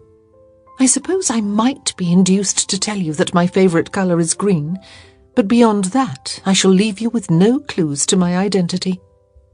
Why so many secrets? If I answered that, Sophie said with an enigmatic smile, truly warming to her role as a mysterious stranger, then that would be the end of my secrets, wouldn't it? He leaned forward ever so slightly. You could always develop new secrets. Sophie backed up a step. His gaze had grown hot, and she had heard enough talk in the servants' quarters to know what that meant. Thrilling as that was, she was not quite as daring as she pretended to be. This entire night, she said, is secret enough. Then ask me a question, he said. I have no secrets. Her eyes widened. None? Truly? Doesn't everyone have secrets? Not I. My life is hopelessly banal. That I find difficult to believe. It's true, he said with a shrug. I've never seduced an innocent, or even a married lady. I have no gambling debts, and my parents were completely faithful to one another. Meaning he wasn't a bastard. Somehow the thought brought an ache to Sophie's throat. Not, of course, because he was legitimate, but rather because she knew he would never pursue her, at least not in an honourable fashion, if he knew that she wasn't. You haven't asked me a question, he reminded her. Sophie blinked in surprise. She hadn't thought he'd been serious. All right, she half stammered, caught off guard. What, then, is your favourite colour? He grinned. You're going to waste your question on that? I only get one question. More than fair, considering you're granting me none. Benedict leaned forward, his dark eyes glinting. And the answer is blue. Why? Why? He echoed. Yes, why? Is it because of the ocean? Or the sky? Or perhaps just because you like it? Benedict eyed her curiously. It seemed such an odd question. Why his favourite colour was blue? Everyone else would have taken blue for an answer and left it at that. But this woman, whose name he still didn't even know, went deeper, beyond the whats and into the whys. Are you a painter? He queried. She shook her head. Just curious. Why is your favourite colour green? She sighed, and her eyes grew nostalgic. The grass, I suppose, and maybe the leaves, but mostly the grass. The way it feels when one runs barefoot in the summer. The smell of it after the gardeners have gone through with their scythes and trimmed it even. What does the feel and smell of grass have to do with the colour? Nothing, I suppose, and maybe everything. I used to live in the country, you see. She caught herself. She hadn't meant to tell him even that much, but there didn't seem to be harm in his knowing such an innocent fact. And you were happier there? He asked quietly. She nodded, a faint rush of awareness shivering across her skin.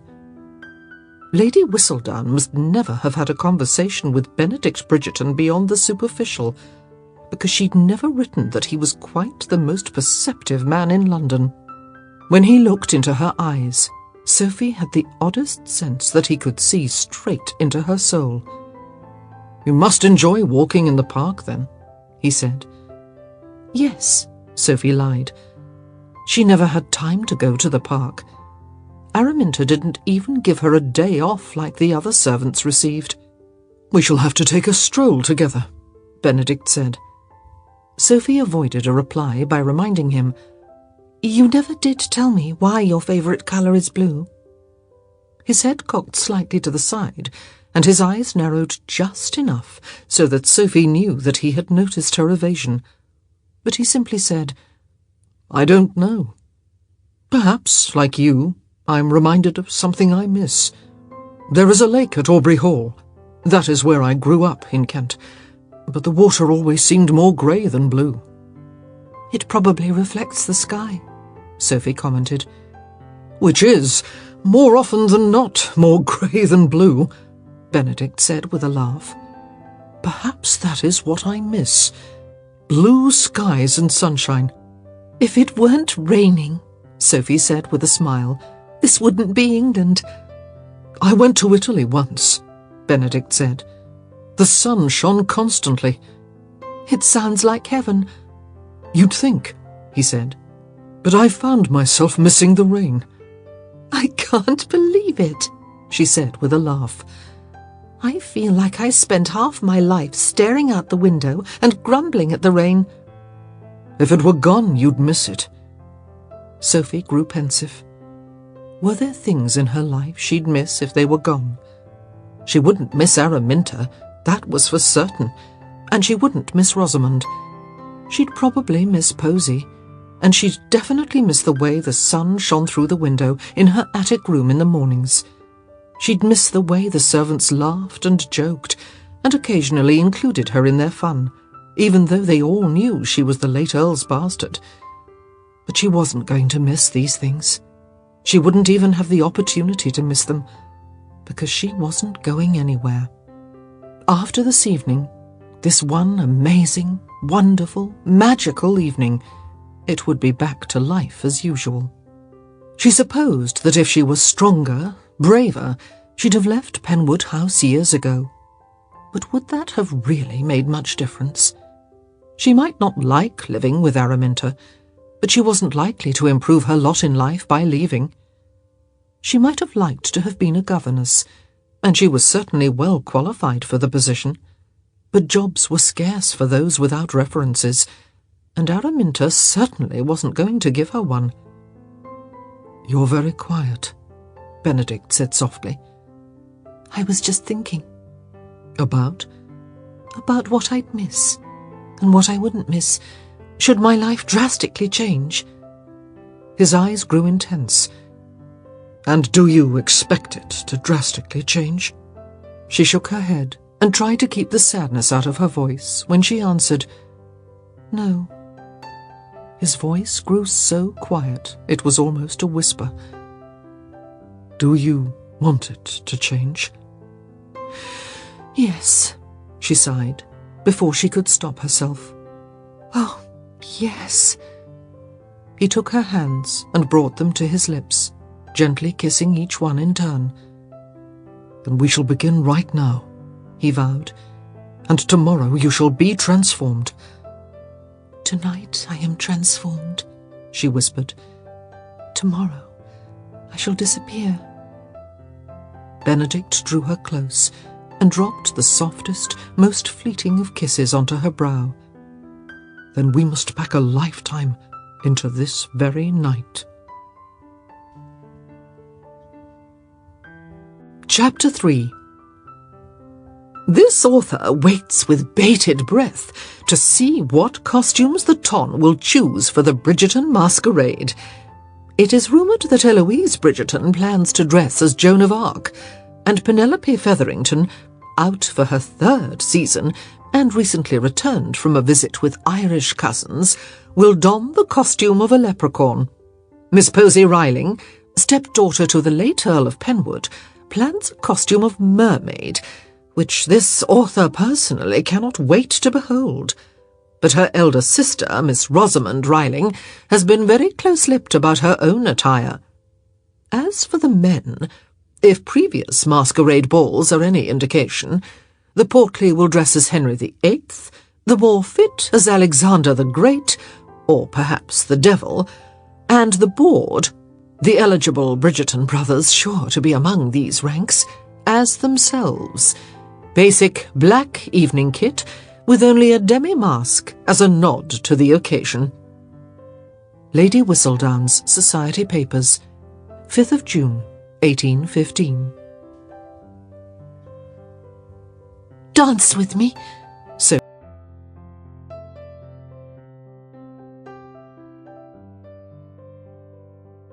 said impulsively.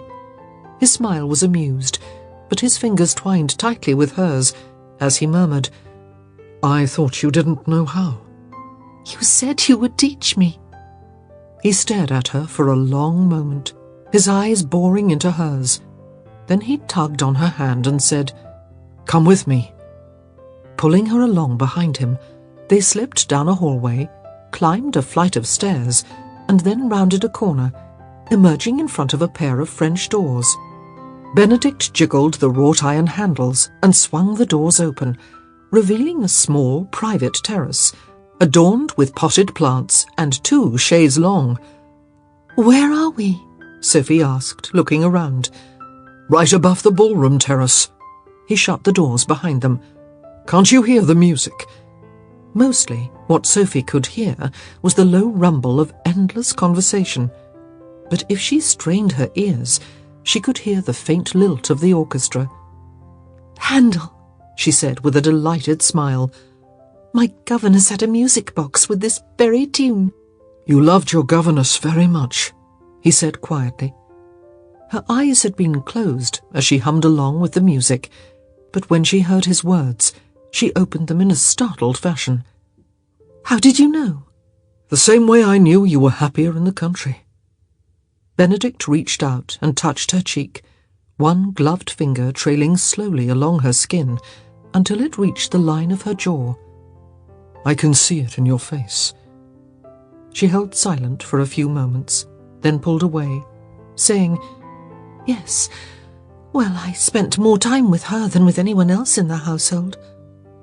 It sounds a lonely upbringing, he said quietly. Sometimes it was. She walked over to the edge of the balcony and rested her hands on the balustrade as she stared out into the inky night. Sometimes it wasn't. Then she turned around quite suddenly, her smile bright, and Benedict knew that she would not reveal anything more about her childhood. Your upbringing must have been the complete opposite of lonely, she said, with so many brothers and sisters about. You know who I am, he stated. She nodded. I didn't at first. He walked over to the balustrade and leaned one hip against it, crossing his arms. What gave me away? It was your brother, actually. You looked so alike. Even with our masks? Even with your masks, she said, with an indulgent smile.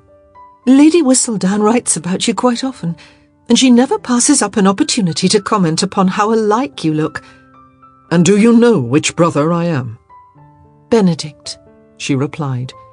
If indeed Lady Whistledown is correct when she says that you are tallest among your brothers. You're quite the detective. She looked slightly embarrassed. I merely read a gossip sheet. It makes me no different from the rest of the people here. Benedict watched her for a moment, wondering if she realized that she'd revealed another clue to the puzzle of her identity. If she'd recognized him only from Whistledown, then she'd not been out in society for long, or perhaps not at all. Either way, she was not one of the many young ladies to whom his mother had introduced him. What else do you know about me from Whistledown? He asked, his smile slow and lazy. Are you fishing for compliments? She asked, returning the half-smile with the vaguest tilt of her lips. For you must know that the Bridgertons are almost always spared her rapier quill. Lady Whistledown is nearly always complimentary when writing about your family. It's led to quite a bit of speculation about her identity, he admitted. Some think she must be a Bridgerton. Is she? He shrugged. Not that I'm aware of. And you didn't answer my question. Which question was that? What you know of me from Whistledown. She looked surprised. Are you truly interested? If I cannot know anything about you, at least I might know what you know about me." She smiled and touched the tip of her index finger to her lower lip in an endearingly absent-minded gesture. Well, let's see. Last month you won some silly horse race in Hyde Park. "It wasn't the least bit silly," he said with a grin, "and I'm 100 quid richer for it." She shot him an arch look. Horse races are almost always silly. "Spoken just like a woman," he muttered. Well, "Don't point out the obvious," he interrupted. That made her smile. "What else do you know?" he asked. from Whistledown. She tapped her finger against her cheek. You once lopped the head off your sister's doll. "And I'm still trying to figure out how she knew about that," Benedict muttered. Maybe Lady Whistledown is a Bridgerton after all. "Impossible. Not," he added rather forcefully, "that we're not smart enough to pull it off. Rather, the rest of the family would be too smart not to figure it out." She laughed out loud at that, and Benedict studied her, wondering if she was aware that she'd given away yet another tiny clue to her identity. Lady Whistledown had written of the doll's unfortunate encounter with a guillotine 2 years earlier, in one of her very earliest columns. Many people now had the gossip sheet delivered all the way out in the country, but in the beginning, Whistledown had been strictly for Londoners, which meant that his mystery lady had been in London 2 years ago, and yet she hadn't known who he was until she'd met Colin. She'd been in London, but she'd not been out in society. Perhaps she was the youngest in her family, and had been reading Whistledown while her older sisters enjoyed their seasons. It wasn't enough to figure out who she was, but it was a start. "What else do you know?" he asked, eager to see if she'd inadvertently reveal anything else. She chuckled, clearly enjoying herself. Your name has not been seriously linked with any young lady, and your mother despairs of ever seeing you married. "The pressure has lessened a bit now that my brother's gone and got himself a wife." The Viscount? Benedict nodded. Lady Whistledown wrote about that as well. "In great detail." Although he leaned toward her and lowered his voice, she didn't get all the facts. Really? She asked with great interest. What did she leave out? He tisked, and shook his head at her. "I'm not about to reveal the secrets of my brother's courtship, if you won't reveal even your name." She snorted at that. Courtship might be too strong a word. Why, Lady Whistledown wrote— "Lady Whistledown," he interrupted with a vaguely mocking half-smile, "is not privy to all that goes on in London." She certainly seems privy to most. "Do you think?" he mused. "I tend to disagree. For example, I suspect that if Lady Whistledown were here on the terrace, she would not know your identity." Her eyes widened under her mask. Benedict took some satisfaction in that. He crossed his arms. "Is that true?" She nodded. But I am so well disguised that no one would recognize me right now. He raised a brow. "What if you removed your mask? Would she recognize you then?" She pushed herself away from the railing and took a few steps toward the center of the terrace. I'm not going to answer that. He followed her.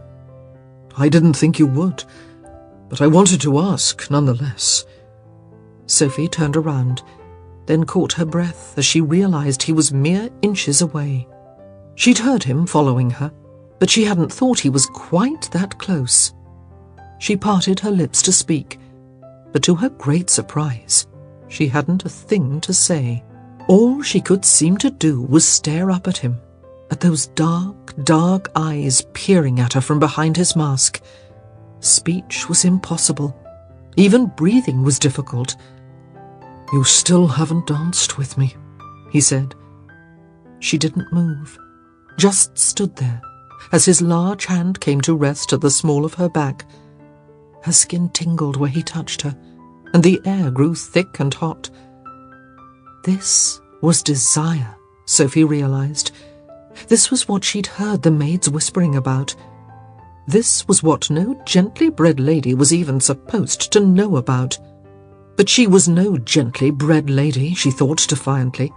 She was a bastard, a nobleman's byblow. She was not a member of the ton and never would be. Did she really have to abide by their rules? She'd always sworn that she would never become a man's mistress, that she'd never bring a child into this world to suffer her fate as a bastard. But she wasn't planning anything quite so brazen. This was one dance, one evening, perhaps one kiss. It was enough to ruin a reputation, but what sort of reputation did she have to begin with? She was outside society, beyond the pale, and she wanted one night of fantasy. She looked up. "You're not going to run, then?" he murmured, his dark eyes flaring with something hot and exciting. She shook her head, realising that once again he'd known what she was thinking. It should have scared her that he so effortlessly read her thoughts, but in the dark seduction of the night, with the wind tugging at the loose strands of her hair and the music floating up from below, it was somehow thrilling instead. "Where do I put my hand?" she asked. "I want to dance." "Right here on my shoulder," he instructed. "No, just a touch lower. There you are." "You must think me the veriest ninny," she said, "not knowing how to dance." "I think you're very brave, actually, for admitting it." His free hand found hers and slowly lifted it into the air. "Most women of my acquaintance would have feigned an injury or disinterest." She looked up into his eyes, even though she knew it would leave her breathless. "I haven't the acting skills to feign disinterest," she admitted. The hand at the small of her back tightened. "Listen to the music," he instructed, his voice oddly hoarse. "Do you feel it rising and falling?" She shook her head. "Listen harder," he whispered, his lips drawing closer to her ear. 1, 2, 3. 1, 2, 3. Sophie closed her eyes and somehow filtered out the endless chatter of the guests below them, until all she heard was the soft swell of the music.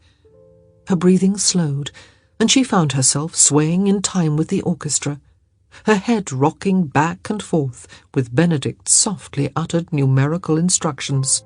1, 2, 3. 1, 2, 3. "I feel it," she whispered. He smiled. She wasn't sure how she knew that. Her eyes were still closed, but she felt the smile, heard it in the tenor of his breath. "Good," he said. "Now watch my feet, and allow me to lead you." Sophie opened her eyes and looked down. 1, 2, 3. 1, 2, 3. Hesitantly, she stepped along with him, right onto his foot. "Oh, I'm sorry," she blurted out. "My sisters have done far worse," he assured her. "Don't give up." She tried again, and suddenly her feet knew what to do. She breathed in surprise. "This is wonderful." "Look up," he ordered gently. "But I'll stumble." "You won't," he promised. "I won't let you. Look into my eyes." Sophie did as he asked, and the moment her eyes touched his, something inside her seemed to lock into place, and she could not look away. He twirled her in circles and spirals around the terrace, slowly at first, then picking up speed, until she was breathless and giddy, and all the while her eyes remained locked on his. "What do you feel?" he asked. "Everything," she said, laughing. "What do you hear?" "The music." Her eyes widened with excitement. "I hear the music as I've never heard it before." His hands tightened, and the space between them diminished by several inches. "What do you see?" he asked. Sophie stumbled, but she never took her eyes off his. My soul, she whispered. I see my very soul. He stopped dancing. What did you say? He whispered. She held silent. The moment seemed too charged, too meaningful, and she was afraid she'd spoil it. No, that wasn't true. She was afraid she'd make it even better, and that would make it hurt all the more when she returned to reality at midnight. How on earth was she going to go back to polishing Araminta's shoes after this? I know what you said, Benedict said hoarsely. I heard you and... Don't say anything, Sophie cut in. She didn't want him to tell her that he felt the same way, didn't want to hear anything that would leave her pining for this man forever. But it was probably already too late for that. He stared at her for an agonizingly long moment, then murmured, I won't speak. I won't say a word. And then, before she even had a second to breathe, his lips were on hers, exquisitely gentle and achingly tender. With deliberate slowness, he brushed his lips back and forth across hers, the bare hint of friction sending shivers and tingles spiraling through her body. He touched her lips, and she felt it in her toes. It was a singularly odd and singularly wonderful sensation. Then his hand at the small of her back, the one that had guided her so effortlessly in their waltz, started to pull her toward him. The pressure was slow but inexorable, and Sophie grew hot as their bodies grew closer, then positively burned when she suddenly felt the length of him pressing against her. He seemed very large and very powerful, and in his arms she felt like she must be the most beautiful woman in the world. Suddenly anything seemed possible, maybe even a life free of servitude and stigma. His mouth grew more insistent, and his tongue darted out to tickle the corner of her mouth. His hand, which had still been holding hers in a waltz pose, slid down the length of her arm and then up her back until it rested at the nape of her neck, his fingers tugging her hair loose from its coiffure. Your hair is like silk, he whispered, and Sophie actually giggled, because he was wearing gloves. He pulled away. What? He asked with an amused expression. Are you laughing about? How can you know what my hair feels like? You're wearing gloves. He smiled, a crooked, boyish sort of a smile that sent her stomach into flips and melted her heart. I don't know how I know, he said, but I do. His grin grew even more lopsided, and then he added, but just to be sure, perhaps I'd better test with my bare skin. He held out his hand before her. Will you do the honours? Sophie stared at his hand for a few seconds before she realised what he meant. With a shaky, nervous breath, she took a step back and brought both of her hands to his. Slowly, she pinched the end of each of the glove's fingertips and gave it a little tug, loosening the fine fabric until she could slide the entire glove from his hand. Glove still dangling from her fingers, she looked up. He had the oddest expression in his eyes, hunger and something else, something almost spiritual.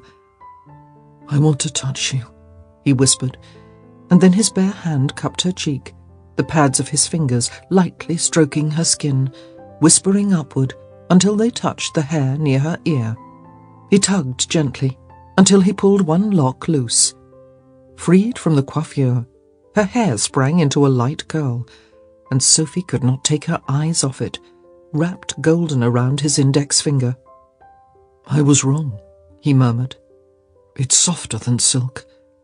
Sophie was suddenly gripped by a fierce urge to touch him in the same way, and she held out her hand. It's my turn, she said softly. His eyes flared, and then he went to work on her glove, loosening it at the fingers the same way she had done.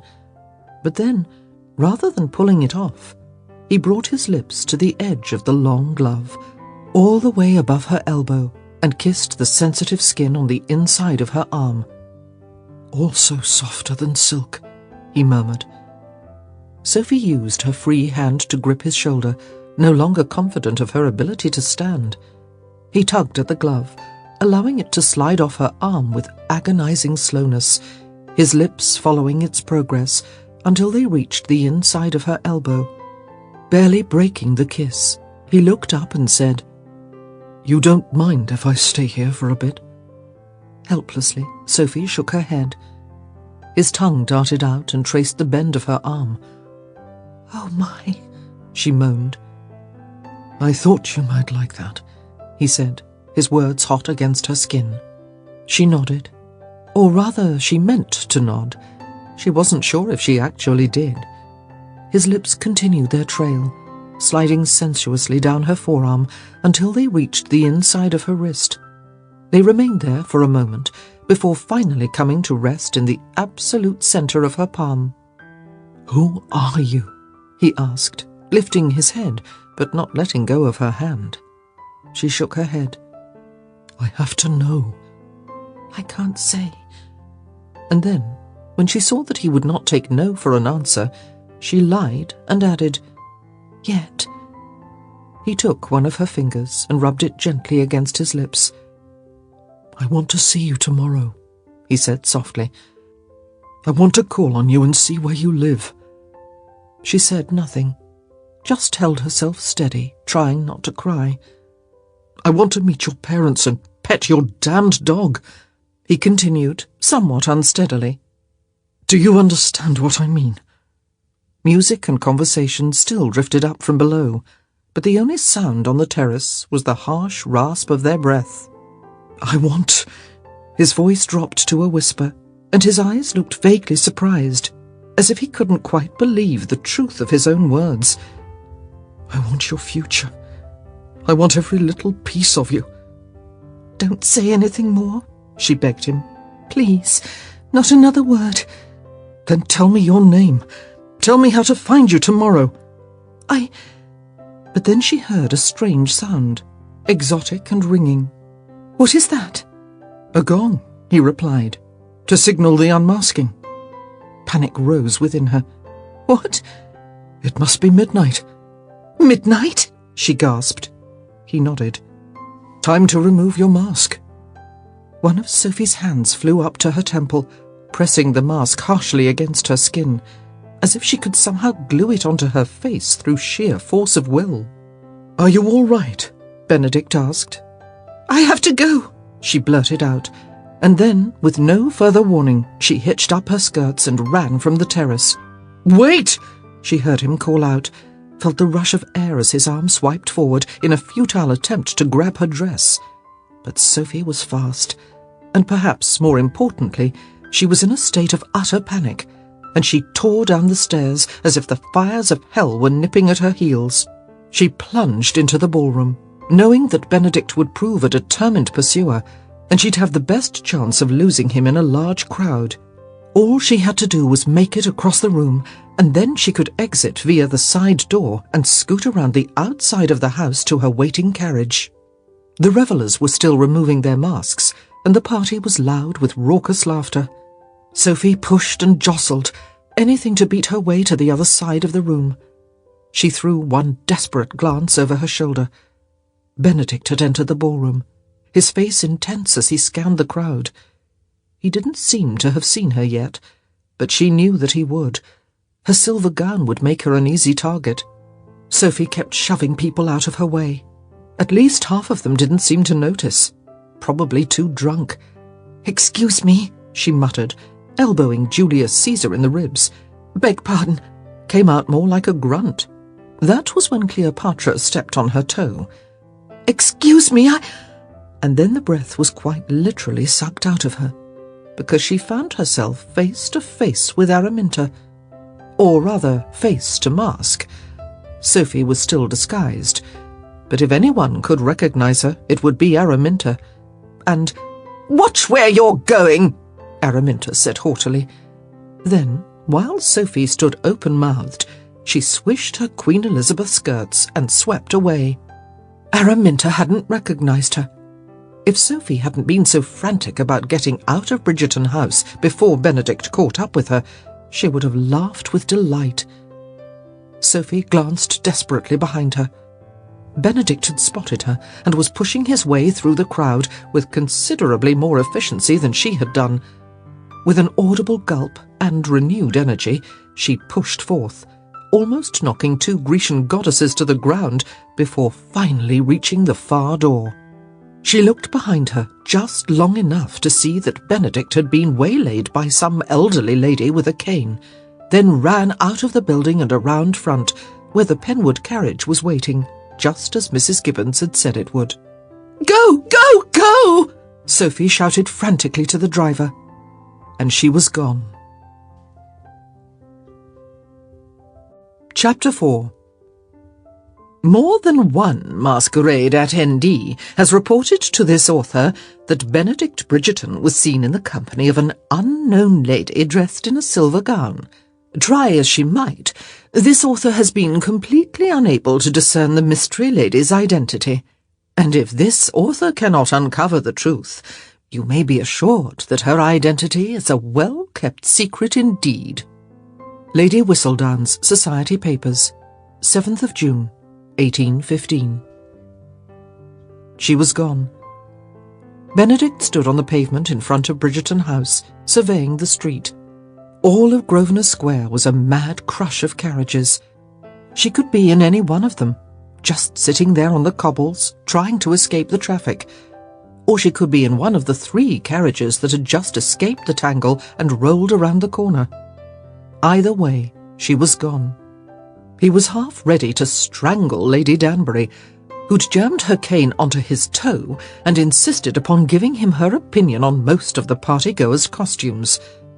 By the time he'd managed to free himself, his mystery lady had disappeared through the ballroom's side door, and he knew that she had no intention of letting him see her again. Benedict let out a low and rather viciously uttered curse. With all the ladies his mother had trotted out before him, and there had been many, he'd never once felt the same soul-searing connection that had burned between him and the lady in silver.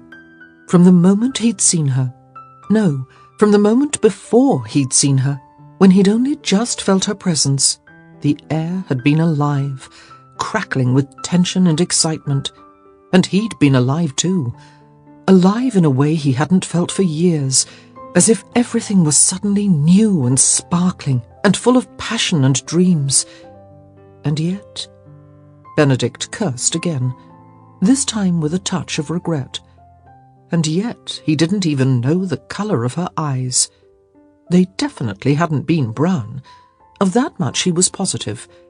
But in the dim light of the candled night, he'd been unable to discern whether they were blue or green, or hazel or grey. And for some reason he found this the most upsetting. It ate at him, leaving a burning, hungry sensation in the pit of his stomach. They said eyes were the windows to the soul. If he'd truly found the woman of his dreams, the one with whom he could finally imagine a family and a future, then by God he ought to know the colour of her eyes. It wasn't going to be easy to find her. It was never easy to find someone who didn't want to be found, and she'd made it more than clear that her identity was a secret. His clues were paltry at best. A few dropped comments concerning Lady Whistledown's column, and Benedict looked down at the single glove still clutched in his right hand. He'd quite forgotten that he'd been holding it as he'd dashed through the ballroom.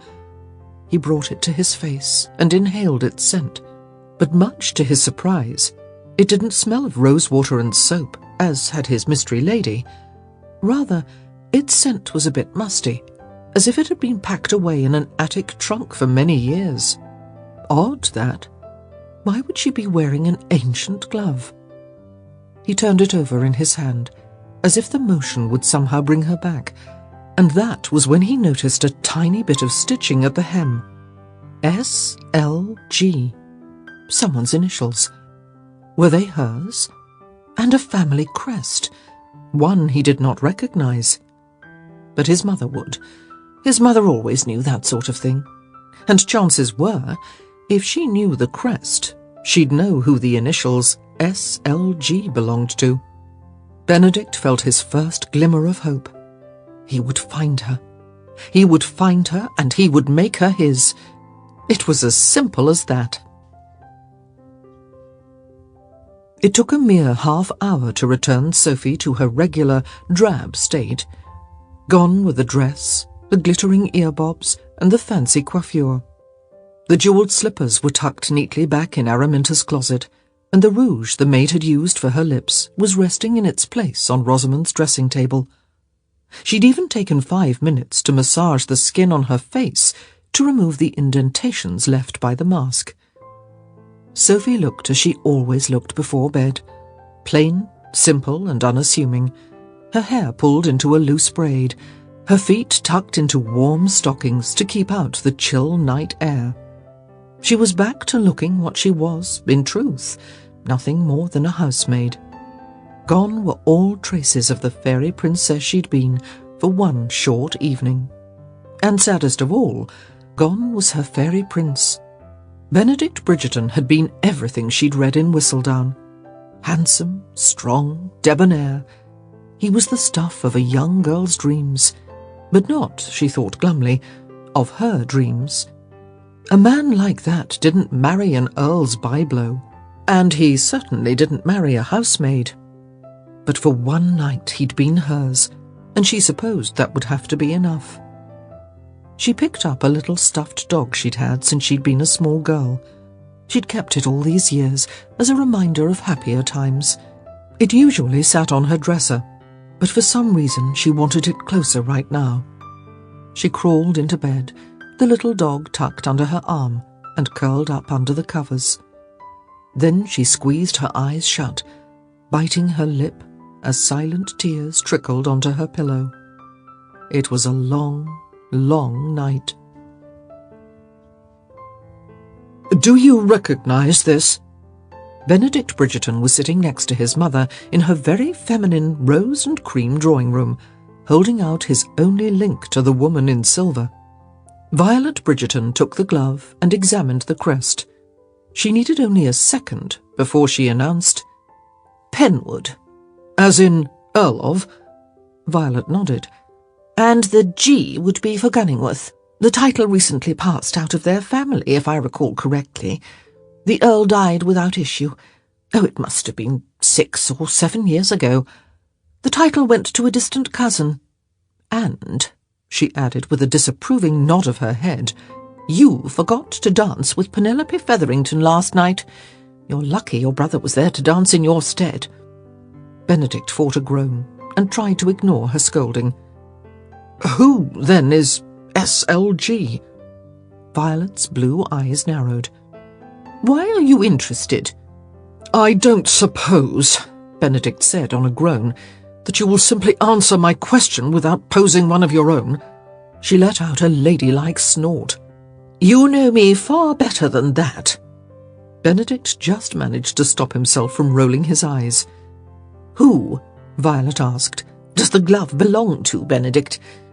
And then, when he didn't answer quickly enough for her taste, she added, "You might as well tell me everything. You know I will figure it out on my own soon enough, and it will be far less embarrassing for you if I don't have to ask any questions." Benedict sighed. He was going to have to tell her everything, or at least almost everything. There was little he enjoyed less than sharing such details with his mother. She tended to grab hold of any hope that he might actually marry and cling on to it with the tenacity of a barnacle. But he had little choice. Not if he wanted to find her. "I met someone last night at the masquerade," he finally said. Violet clapped her hands together with delight. "Really?" "She's the reason I forgot to dance with Penelope." Violet looked nearly ready to die of rapture. "Who? One of Penwood's daughters?" She frowned. "No, that's impossible.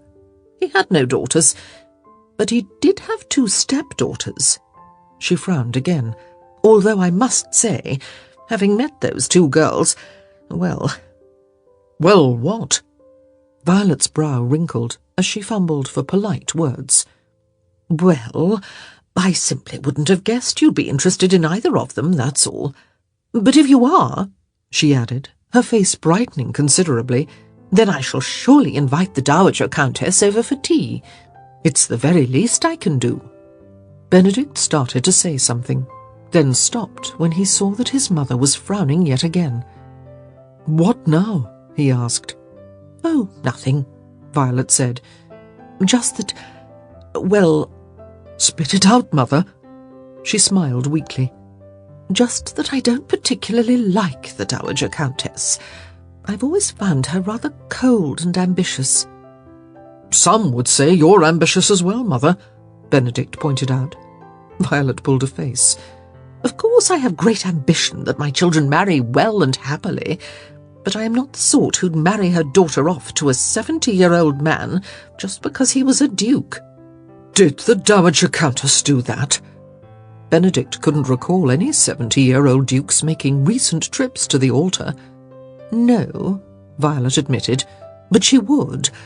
Whereas Benedict bit back a smile as his mother pointed to herself with great flourish. "I would allow my children to marry paupers if it would bring them happiness." Benedict raised a brow. "They would be well-principled and hard-working paupers, of course," Violet explained. "No gamblers need apply." Benedict didn't want to laugh at his mother, so instead he coughed discreetly into his handkerchief. "But you should not concern yourself with me," Violet said, giving her son a sideways look before punching him lightly in the arm. "Of course I must," he said quickly. She smiled serenely. "I shall put aside my feelings for the Dowager Countess, if you care for one of her daughters." She looked up hopefully. "Do you care for one of her daughters?" "I have no idea," Benedict admitted. "I never got her name, just her glove." Violet gave him a stern look. "I'm not even going to ask how you obtained her glove." "It was all very innocent, I assure you." Violet's expression was dubious in the extreme. "I have far too many sons to believe that," she muttered.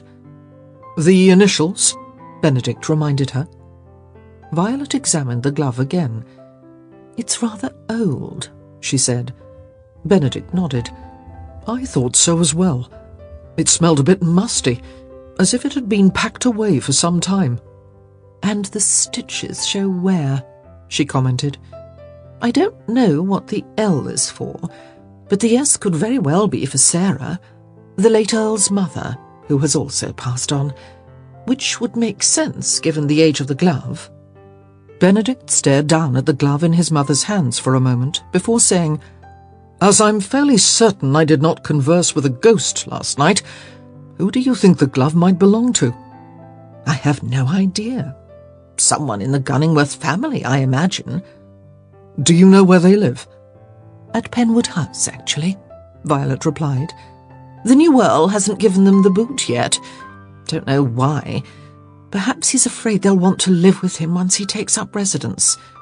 I don't think he's even in town for the season. Never met him myself." "Do you happen to know—" "Where Penwood House is?" Violet cut in. "Of course I do. It's not far, only a few blocks away." She gave him directions, and Benedict, in his haste to be on his way, was already on his feet and halfway out the door before she finished. "Oh, Benedict!" Violet called out, her smile very amused. He turned around. "Yes?" "The Countess's daughters are named Rosamond and Posy, just in case you're interested." Rosamond and Posy. Neither seemed fitting, but what did he know? Perhaps he didn't seem a proper Benedict to people he met. He turned on his heel and tried to exit once again, but his mother stopped him with yet another, "Oh, Benedict!" He turned around. "Yes, Mother?" he asked, sounding purposefully beleaguered. "You will tell me what happens, won't you?" "Of course, Mother." "You're lying to me," she said with a smile, "but I forgive you. It's so nice to see you in love." "I'm not—" "Whatever you say, dear," she said with a wave. Benedict decided there was little point in replying. So, with nothing more than a roll of his eyes, he left the room and hurried out of the house. "Sophie!" Sophie's chin snapped up. Araminta sounded even more irate than usual, if that were possible. Araminta was always upset with her. "Sophie! Drat it! Where is that infernal girl?" The infernal girl is right here, Sophie muttered, setting down the silver spoon she'd been polishing. As lady's maid to Araminta, Rosamond and Posy, she shouldn't have had to add the polishing to her list of chores, but Araminta positively revelled in working her to the bone. Right here, she called out, rising to her feet and walking out into the hall. The Lord only knew what Araminta was upset about this time. She looked this way and that. My lady? Araminta came storming around the corner. "What," she snapped, holding something up in her right hand, "is the meaning of this?" Sophie's eyes fell to Araminta's hand, and she only just managed to stifle a gasp. Araminta was holding the shoes that Sophie had borrowed the night before. I don't know what you mean, she stammered. "These shoes are brand new. Brand new." Sophie stood quietly until she realized that Araminta required a reply. What is the problem? "Look at this!" Araminta screeched, jabbing her finger toward one of the heels. "It's scuffed! Scuffed! How could something like this happen?" I'm sure I don't know, my lady, Sophie said. Perhaps... "There is no perhaps about it," Araminta huffed. "Someone has been wearing my shoes." I assure you no one has been wearing your shoes, Sophie replied, amazed that she was able to keep her voice even. We all know how particular you are about your footwear. Araminta narrowed her eyes suspiciously. "Are you being sarcastic?" Sophie rather thought that if Araminta had to ask, then she was playing her sarcasm very well indeed. But she lied and said, No, of course not. I merely meant that you take very good care of your shoes. They last longer that way. Araminta said nothing. So Sophie added, Which means you don't have to buy as many pairs. Which was, of course, utter ridiculousness, as Araminta already owned more pairs of shoes than any one person could hope to wear in a lifetime. "This is your fault," Araminta growled. According to Araminta, everything was always Sophie's fault, but this time she was actually correct, so Sophie just gulped and said, What would you like me to do about it, my lady? "I want to know who wore my shoes." Perhaps they were scuffed in your closet, Sophie suggested. Maybe you accidentally kicked them last time you walked by. "I never accidentally do anything," Araminta snapped. Sophie silently agreed. Araminta was deliberate in all things. I can ask the maids, Sophie said. Perhaps one of them knows something. "The maids are a pack of idiots," Araminta replied. "What they know could fit on my littlest fingernail." Sophie waited for Araminta to say, "Present company excluded," but of course she did not. Finally, Sophie said, I can try to polish the shoe. I'm sure we can do something about the scuff mark. "The heels are covered in satin," Araminta sneered. "If you can find a way to polish that, then we should have you admitted to the Royal College of Fabric Scientists." Sophie badly wanted to ask if there even existed a Royal College of Fabric Scientists, but Araminta didn't have much of a sense of humour, even when she wasn't in a complete snit. To poke fun now would be a clear invitation for disaster. I could try to rub it out, Sophie suggested.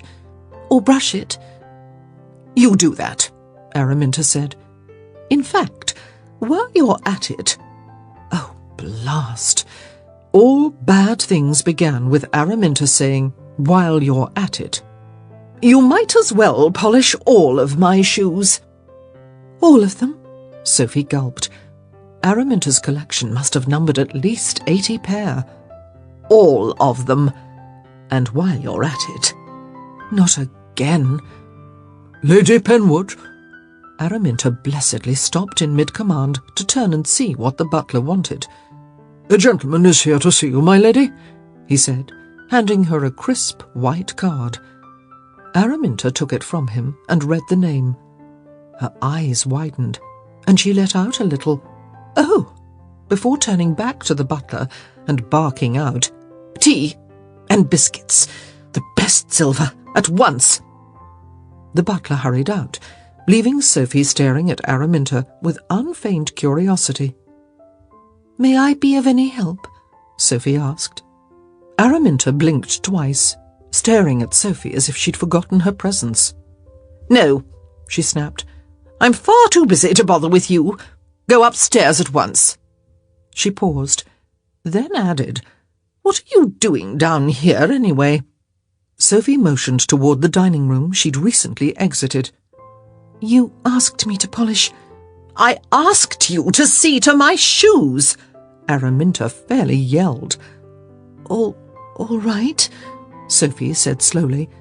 Araminta was acting very odd, even for Araminta. "I'll just put away—" "Now!" Sophie hurried to the stairs. "Wait!" Sophie turned around. "Yes?" she asked hesitantly. Araminta's lips tightened into an unattractive frown. "Make sure that Rosamond's and Posy's hair is properly dressed." "Of course." "Then you may instruct Rosamond to lock you in my closet." Sophie stared at her. She actually wanted Sophie to give the order to have herself locked in the closet. "Do you understand me?" Sophie couldn't quite bring herself to nod. Some things were simply too demeaning. Araminta marched over until their faces were quite close. "You didn't answer," she hissed. "Do you understand me?" Sophie nodded, but just barely. Every day, it seemed, brought more evidence of the depth of Araminta's hatred for her. "Why do you keep me here?" she whispered, before she had time to think better of it. "Because I find you useful," was Araminta's low reply. Sophie watched as Araminta stalked from the room, then hurried up the stairs. Rosamond's and Posy's hair looked quite acceptable, so she sighed, turned to Posy and said, "Lock me in the closet, if you will." Posy blinked in surprise. "I beg your pardon?" "I was instructed to ask Rosamond, but I can't quite bring myself to do so." Posy peered in the closet with great interest. "May I ask why?" "I meant to polish your mother's shoes." Posy swallowed uncomfortably. "I'm sorry." "So am I," Sophie said with a sigh. "So am I." Chapter 5. And in other news from the masquerade ball, Miss Posy Rayling's costume as a mermaid was somewhat unfortunate, but not, this author thinks, as dreadful as that of Mrs. Featherington and her 2 eldest daughters, who went as a bowl of fruit, Philippa as an orange, Prudence as an apple, and Mrs. Featherington as a bunch of grapes. Sadly, none of the 3 looked the least bit appetizing. Lady Whistledown's Society Papers, 7th of June, 1815. What had his life come to, Benedict wondered, that he was obsessed with a glove?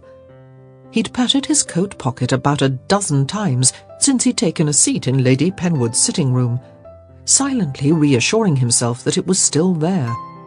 Uncharacteristically anxious, he wasn't certain what he planned to say to the Dowager Countess once she arrived, but he was usually fairly glib of tongue. Surely he'd figure out something as he went along. His foot tapping, he glanced over at the mantel clock. He'd given his card to the butler about 15 minutes earlier, which meant that Lady Penwood ought to be down soon. It seemed an unwritten rule that all ladies of the ton must keep their callers waiting for at least 15 minutes, 20 if they were feeling particularly peevish. A bloody stupid rule, Benedict thought irritably. Why the rest of the world didn't value punctuality as he did, he would never know, but Mr. Bridgerton! He looked up. A rather attractive, extremely fashionable blonde woman in her 40s glided into the room. She looked vaguely familiar, but that was to be expected.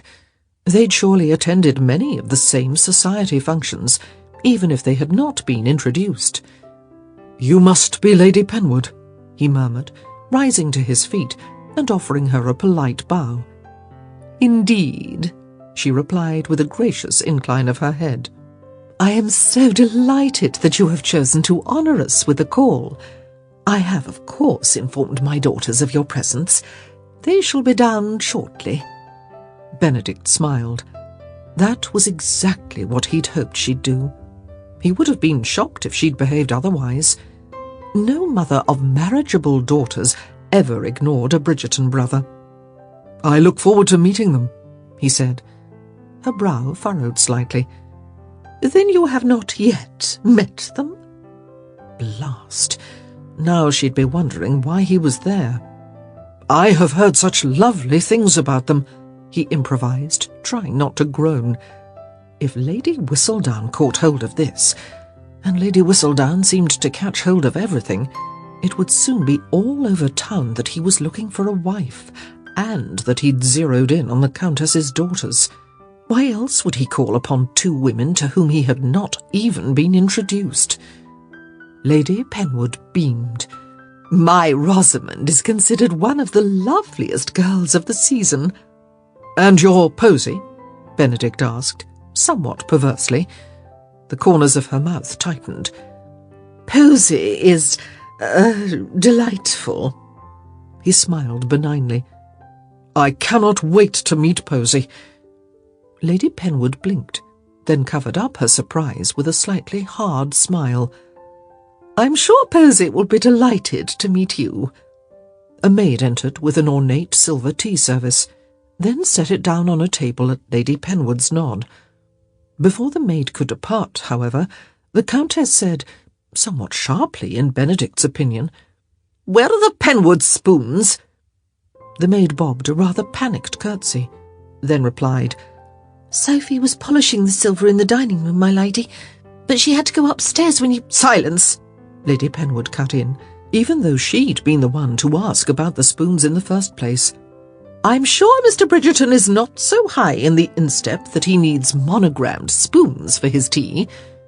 "Of course not," Benedict murmured, thinking that Lady Penwood must be a bit too high in the instep herself if she even thought to bring it up. "Go, go," the Countess ordered the maid, waving her briskly away. "Begone!" The maid hurried out, and the Countess turned back to him, explaining, "Our better silver is engraved with the Penwood crest." Benedict leaned forward. "Really?" he asked with obvious interest. This would be an excellent way to verify that the crest on the glove was indeed that of the Penwoods. "We don't have anything like that at Bridgerton House," he said, hoping he wasn't lying. In all truth, he'd never even noticed the pattern of the silver. "I should love to see it." "Really?" Lady Penwood asked, her eyes lighting up. "I knew you were a man of taste and refinement." Benedict smiled, mostly so he wouldn't groan. "I shall have to send someone to the dining room to fetch a piece. Assuming, of course, that infernal girl managed to do her job."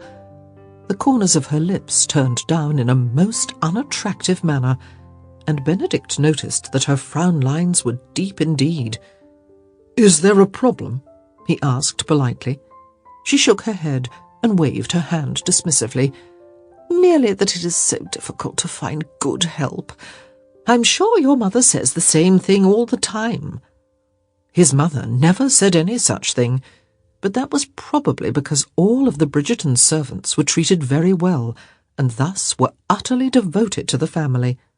But Benedict nodded all the same. "One of these days I'm going to have to give Sophie the boot," the Countess said with a sniff. "She cannot do anything right."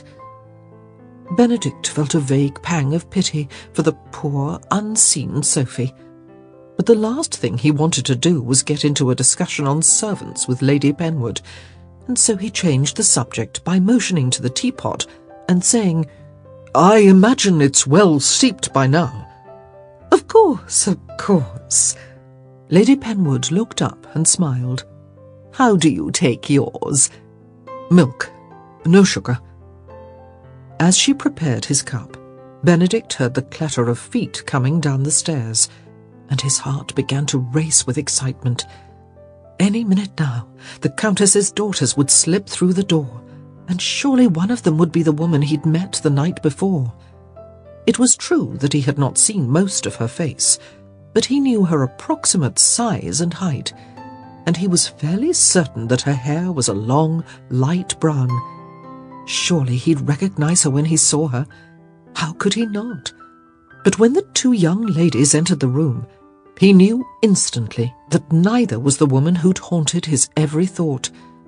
One of them was far too blonde, and besides, she held herself with a prissy, rather affected manner. There was no joy in her aspect, no mischief in her smile. The other looked friendly enough, but she was too chubby, and her hair was too dark. Benedict did his best not to look disappointed. He smiled during the introductions and gallantly kissed each of their hands, murmuring some nonsense about how delighted he was to meet them. He made a point of fawning over the chubby one, if only because her mother so obviously preferred the other. Mothers like that, he decided, didn't deserve to be mothers. "And do you have any other children?" Benedict asked Lady Penwood, once the introductions were through. She gave him an odd look. "Of course not, else I would have brought them out to meet you." "I thought you might have children still in the schoolroom," he demurred.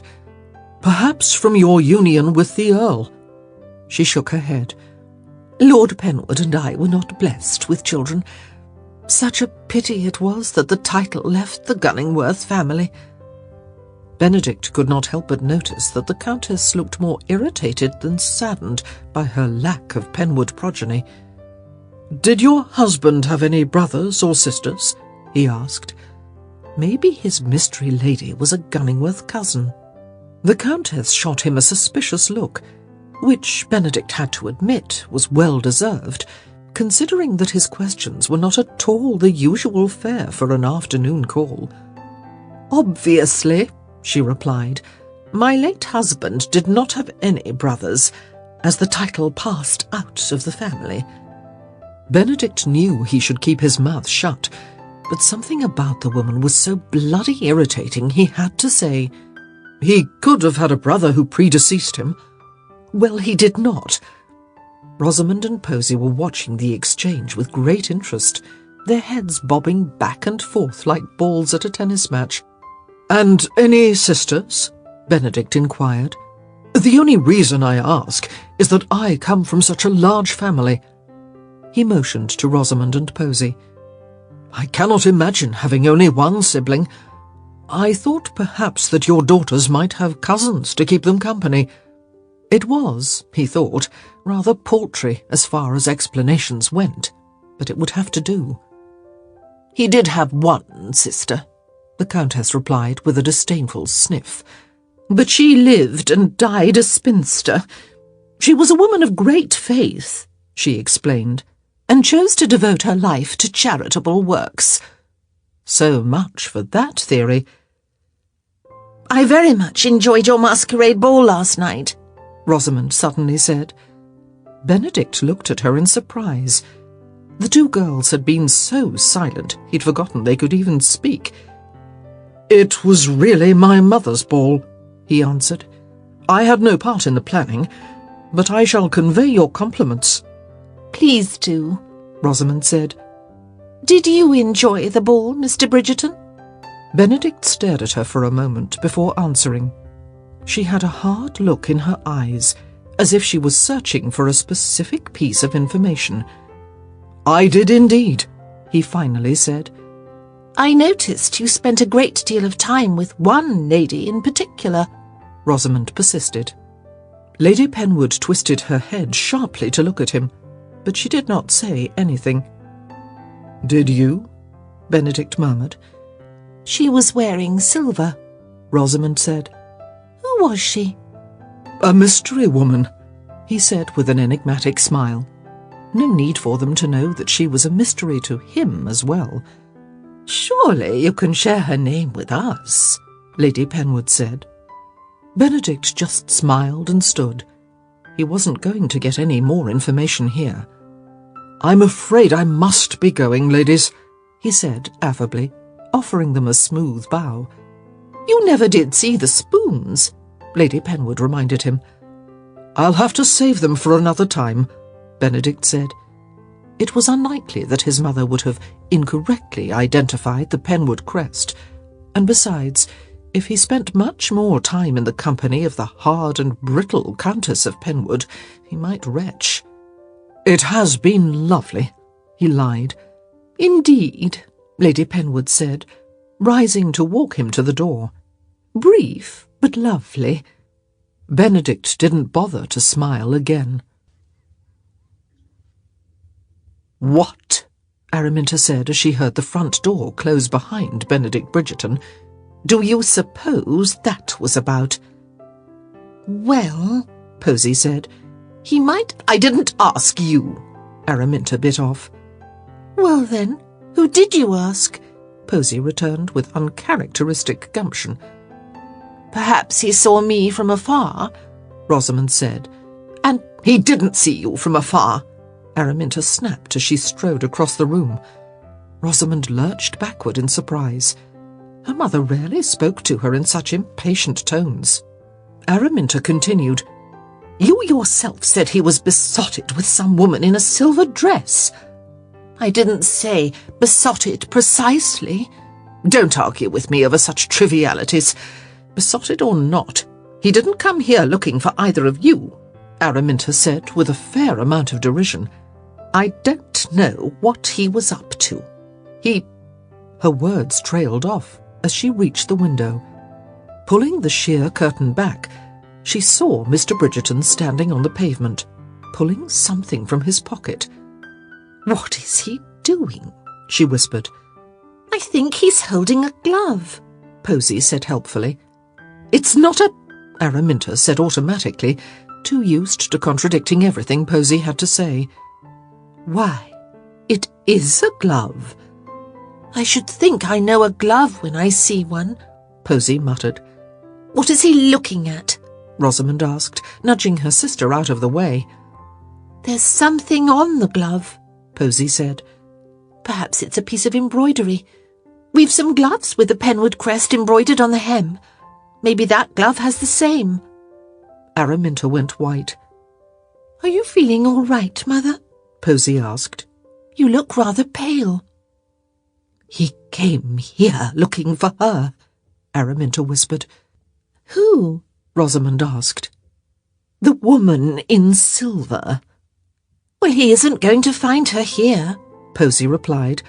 As I was a mermaid and Rosamond was Marie Antoinette, and you, of course, were Queen Elizabeth. The shoes, Araminta gasped. The shoes! What shoes? Rosamond asked irritably. They were scuffed. Someone wore my shoes. Araminta's face, already impossibly pale, blanched even more. It was her. How did she do it? It had to be her. Who? Rosamond demanded. Mother, are you certain you're all right? Posy asked again. You're not at all yourself. But Araminta had already run out of the room. Stupid, stupid shoe, Sophie grumbled, scrubbing at the heel of one of Araminta's older pieces of footwear. She hasn't even worn this one for years. She finished polishing the toe and put it back in its place in the neatly ordered row of shoes. But before she could reach for another pair, the door to the closet burst open, slamming against the wall with such force that Sophie nearly screamed with surprise. Oh, goodness, you gave me a fright, she said to Araminta. I didn't hear you coming and... Pack your things, Araminta said in a low, cruel voice. I want you out of this house by sunrise. The rag Sophie had been using to polish the shoes fell from her hand. "What?" she gasped. "Why?" "Do I really need a reason? We both know I ceased receiving any funds for your care nearly a year ago. It's enough that I don't want you here any longer." "But where will I go?" Araminta's eyes narrowed to nasty slits. "That's not my concern now, is it? But you're 20 years of age, certainly old enough to make your way in the world. There will be no more coddling from me." "You never coddled me," Sophie said in a low voice. "Don't you dare talk back to me." "Why not?" Sophie returned, her voice growing shrill. "What have I to lose? You're booting me out of the house anyway." "You might treat me with a little respect," Araminta hissed, planting her foot on Sophie's skirt so that she was pinned in her kneeling position. "Considering that I have clothed and sheltered you this past year out of the goodness of my heart." "You do nothing out of the goodness of your heart." Sophie tugged at her skirt, but it was firmly trapped under Araminta's heel. "Why did you really keep me here?" Araminta cackled. "You're cheaper than a regular maid, and I do enjoy ordering you about." Sophie hated being Araminta's virtual slave, but at least Penwood House was home. Mrs. Gibbons was her friend, and Posy was usually sympathetic, and the rest of the world was, well, rather scary. Where would she go? What would she do? How would she support herself? "Why now?" Sophie asked. Araminta shrugged. "You're no longer useful to me." Sophie looked at the long row of shoes she'd just polished. "I'm not." Araminta ground the pointy heel of her shoe into Sophie's skirt, tearing the fabric. "You went to the ball last night, didn't you?" Sophie felt the blood drain from her face, and she knew that Araminta saw the truth in her eyes. No," she lied. "How would I?" "I don't know how you did it, but I know you were there." Araminta kicked a pair of shoes in Sophie's direction. "Put these on." Sophie just stared at the shoes in dismay. They were white satin, stitched in silver. They were the shoes she'd worn the night before. "Put them on!" Araminta screamed. "I know that Rosamond's and Posy's feet are too large. You're the only one who could have worn my shoes last night." "And from that you think I went to the ball?" Sophie asked, her voice breathy with panic. "Put on the shoes, Sophie." Sophie did as she was told. They were, of course, a perfect fit. "You have overstepped your bounds," Araminta said in a low voice. "I warned you years ago not to forget your place in this world. You are a bastard, a byblow, the product of—" "I know what a bastard is," Sophie snapped. Araminta raised one haughty brow, silently mocking Sophie's outburst. "You are unfit to mingle with polite society," she continued. "And yet you dared to pretend you were as good as the rest of us by attending the masquerade." "Yes, I dared," Sophie cried out, well past caring that Araminta had somehow discovered her secret. "I dared, and I dare again. My blood is just as blue as yours, and my heart far kinder, and—" 1 minute Sophie was on her feet screaming at Araminta, and the next she was on the floor clutching her cheek, made red by Araminta's palm. "Don't you ever compare yourself to me," Araminta warned. Sophie remained on the floor. How could her father have done this to her, leaving her in the care of a woman who so obviously detested her? Had he cared so little, or had he simply been blind? "You will be gone by morning," Araminta said in a low voice. "I don't ever want to see your face again." Sophie started to make her way to the door. "But not," Araminta said, planting the heel of her hand against Sophie's shoulder, "until you finish the job I have assigned you." "It will take me until morning just to finish," Sophie protested. "That is your problem, not mine." And with that, Araminta slammed the door shut, turning the lock with a very loud click. Sophie stared down at the flickering candle she'd brought in to help illuminate the long, dark closet. There was no way the wick would last until morning, and there was no way absolutely no way in hell that she was going to polish the rest of Araminta's shoes. Sophie sat down on the floor, arms crossed and legs crossed, and stared at the candle flame until her eyes crossed too. When the sun rose tomorrow, her life would be forever altered.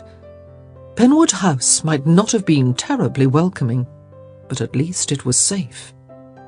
She had almost no money. She hadn't received so much as a farthing from Araminta in the past 7 years. Luckily, she still had a bit of the pin money she'd received when her father had been alive, and she'd been treated as his ward, not his wife's slave. There had been many opportunities to spend it, but Sophie had always known that this day might come, and it had seemed prudent to hold on to what little funds she possessed. But her paltry few pounds wasn't going to get her very far. She needed a ticket out of London, and that cost money, probably well over half what she had saved. She supposed she could stay in town for a bit, but the London slums were dirty and dangerous, and Sophie knew that her budget would not place her in any of the better neighbourhoods. Besides, if she were going to be on her own, she might as well return to the countryside she loved. Not to mention that Benedict Bridgerton was here. London was a large city, and Sophie had no doubt that she could successfully avoid him for years, but she was desperately afraid that she wouldn't want to avoid him, that she'd find herself gazing at his house, hoping for the merest of glimpses as he came through the front door. And if he saw her, well, Sophie didn't know what might happen. He might be furious at her deception. He might want to make her his mistress. He might not recognize her at all. The only thing she was certain he would not do was to throw himself at her feet, declare his undying devotion, and demand her hand in marriage. Sons of viscounts did not marry base-born nobodies, not even in romantic novels. No, she'd have to leave London, keep herself far from temptation. But she'd need more money, enough to keep her going until she found employment, enough to... Sophie's eyes fell on something sparkly, a pair of shoes tucked away in the corner, except she'd cleaned those shoes just an hour earlier, and she knew that those sparklies weren't the shoes, but a pair of jewelled shoe clips, easily detachable and small enough to fit in her pocket. Did she dare? She thought about all the money that Araminta had received for her upkeep, money Araminta had never seen fit to share. She thought about all those years she'd toiled as a lady's maid, without drawing a single wage. She thought about her conscience, then quickly squelched it. In times like these, she didn't have room for a conscience. She took the shoe clips. And then, several hours later, when Posy came, against her mother's wishes, and let her out, she packed up all of her belongings and left. Much to her surprise, she didn't look back. Part 2. Chapter 6.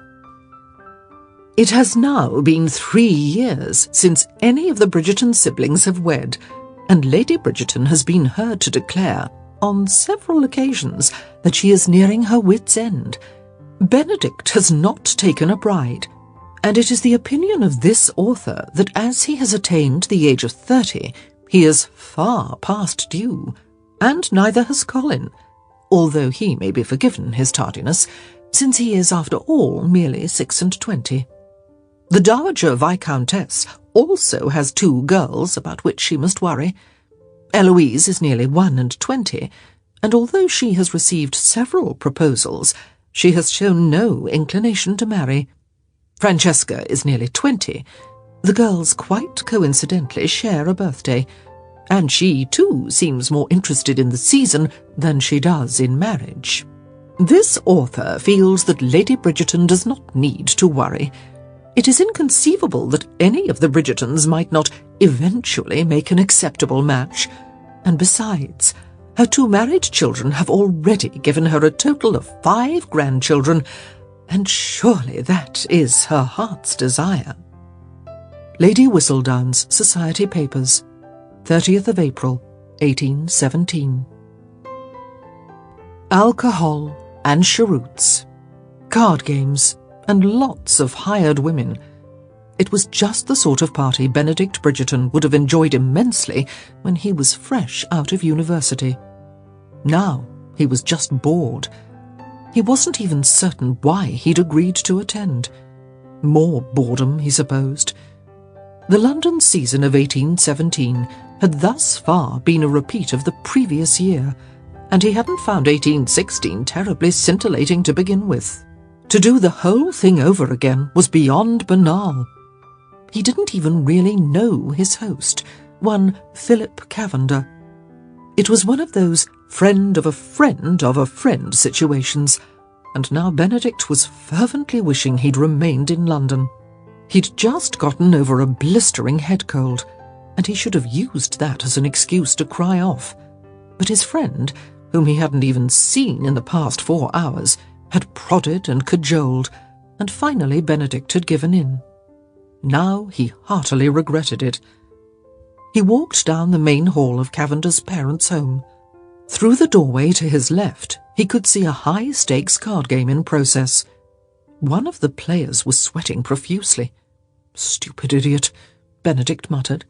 The poor bloke was probably just a breath away from losing his ancestral home. The door to his right was closed, but he could hear the sound of feminine giggling, followed by masculine laughter, followed by some rather unattractive grunting and squealing. This was madness. He didn't want to be here. He hated card games, where the stakes were higher than the participants could afford, and he'd never had any interest in copulating in such a public manner. He had no idea what had happened to the friend who had brought him here, and he didn't much like any of the other guests. "I'm leaving," he declared, even though there was no one in the hall to hear him. He had a small piece of property not so very far away, just an hour's ride, really. It wasn't much more than a cottage, but it was his, and right now it sounded like heaven. But good manners dictated that he find his host and inform him of his departure, even if Mr. Cavender was so sotted that he wouldn't remember the conversation the next day.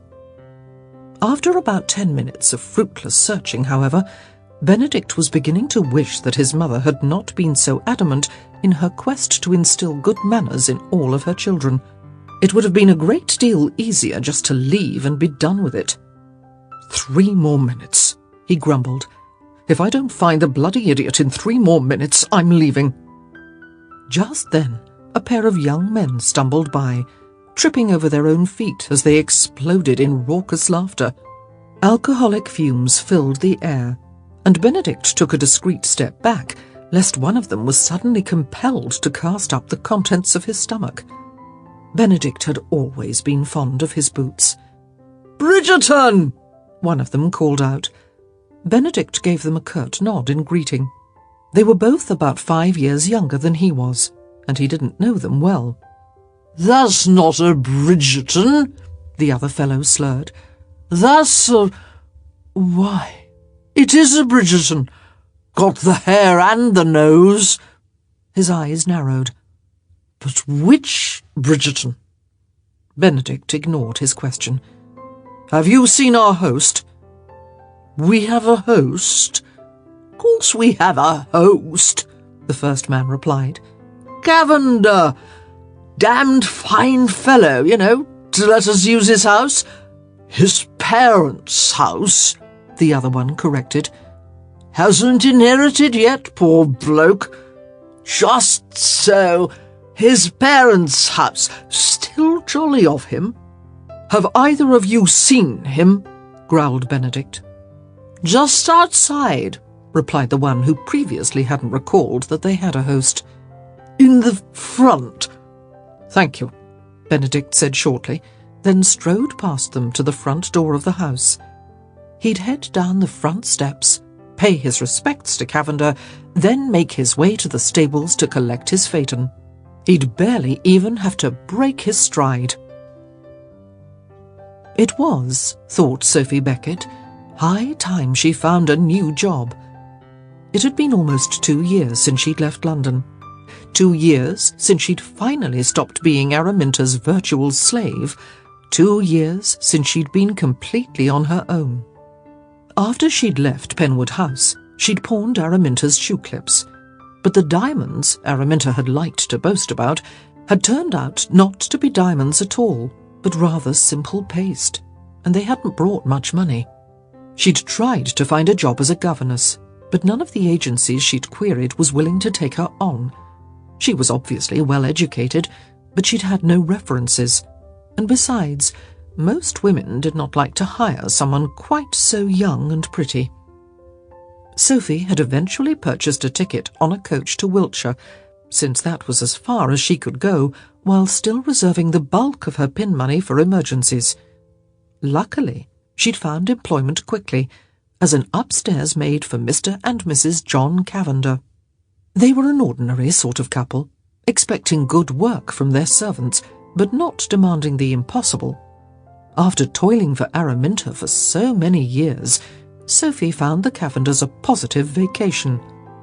But then their son had returned from his tour of Europe, and everything had changed.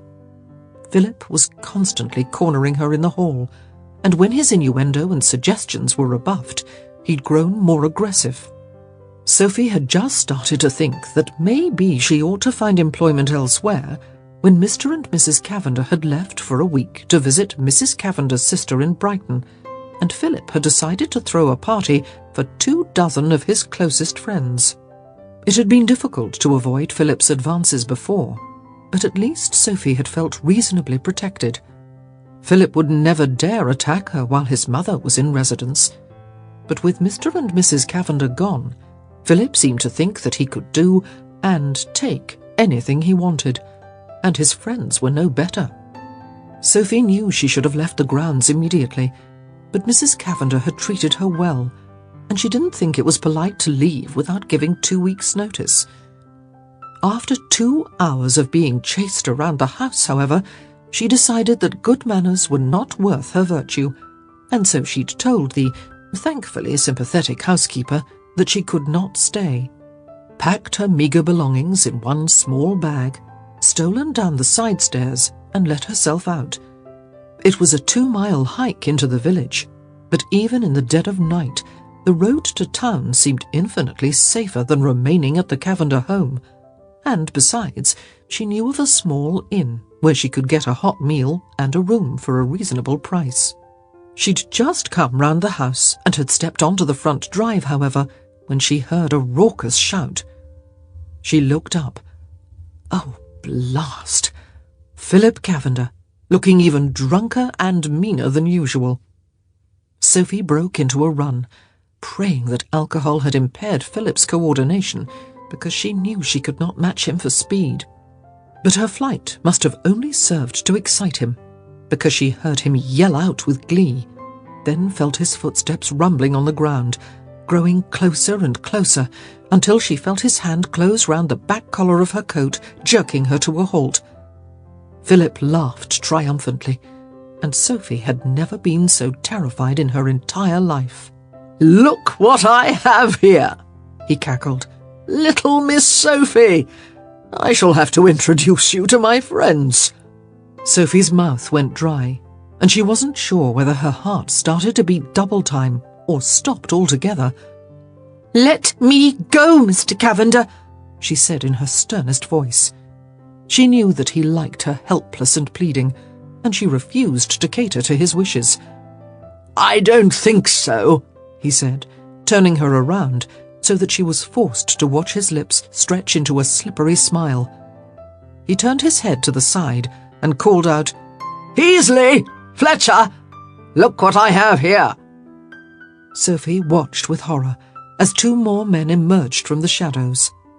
From the looks of them, they were just as drunk, or maybe even more so, than Philip. "You always host the best parties," one of them said in an oily voice. Philip puffed out with pride. "Let me go," Sophie said again. Philip grinned. "What do you think, boys? Should I do as the lady asks?"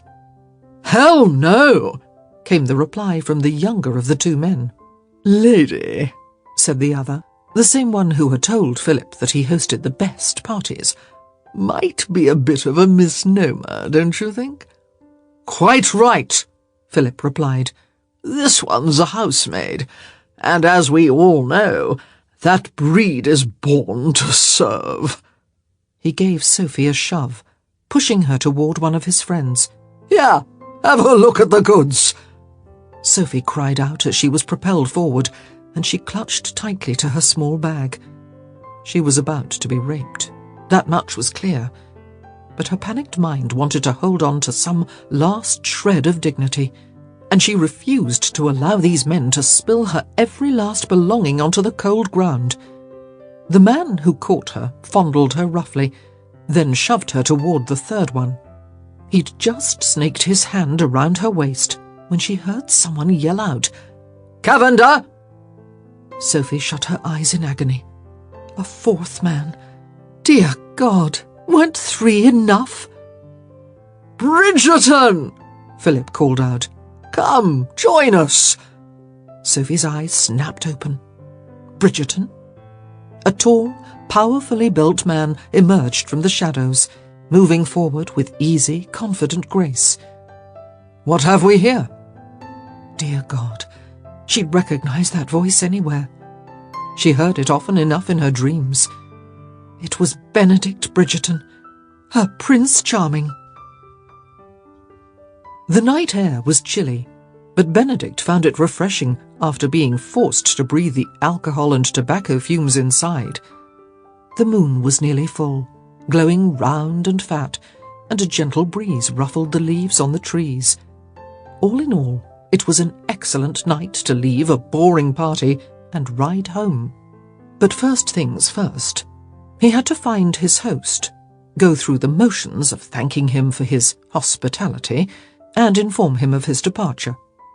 As he reached the bottom step, he called out, "Cavender!" "Over here!" came the reply, and Benedict turned his head to the right. Cavender was standing under a stately old elm with 2 other gentlemen. They appeared to be having a bit of fun with a housemaid, pushing her back and forth between them. Benedict groaned. He was too far away to determine whether the housemaid was enjoying their attentions, and if she was not, then he was going to have to save her, which was not how he'd planned to spend his evening. He'd never been particularly enamoured of playing the hero, but he had far too many younger sisters, 4 to be precise, to ignore any female in distress. "Ho there!"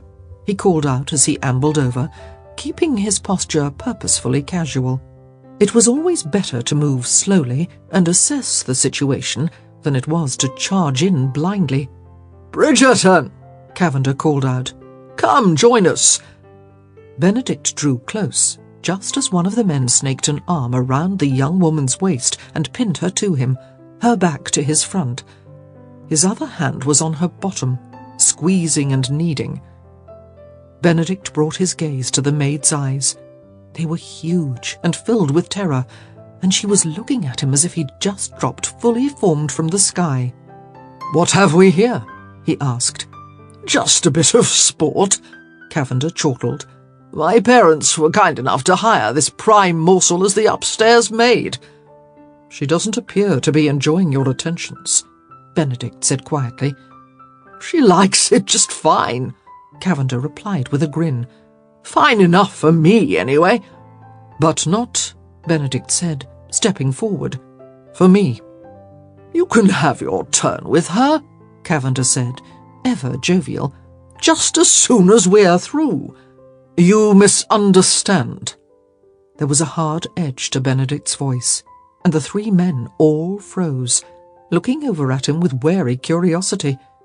"Release the girl," he said, still stunned by the sudden change of atmosphere, and with reflexes most likely dulled by alcohol.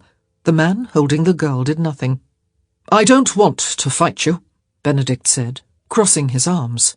"But I will, and I can assure you that the 3-to-1 odds don't frighten me." "Now see here," Cavender said angrily. "You can't come here and order me about on my own property." "It's your parents' property," Benedict pointed out, reminding them all that Cavender was still rather wet behind the ears. It's my home, Cavender shot back. And she's my maid, and she'll do what I want. I wasn't aware that slavery was legal in this country, Benedict murmured. She has to do what I say. Does she? I'll fire her if she doesn't. Very well, Benedict said with a tiny quirk of a smile. Ask her then. Ask the girl if she wants to tup with all three of you. Because that is what you had in mind, isn't it? Cavender sputtered as he fought for words.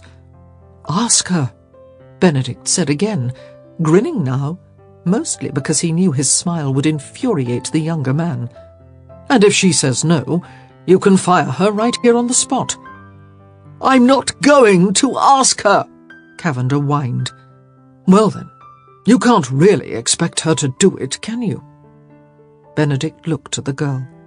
She was a fetching thing, with a short bob of light brown curls and eyes that loomed almost too large in her face. Fine, he said, sparing a brief glance back at Cavender. I'll ask her.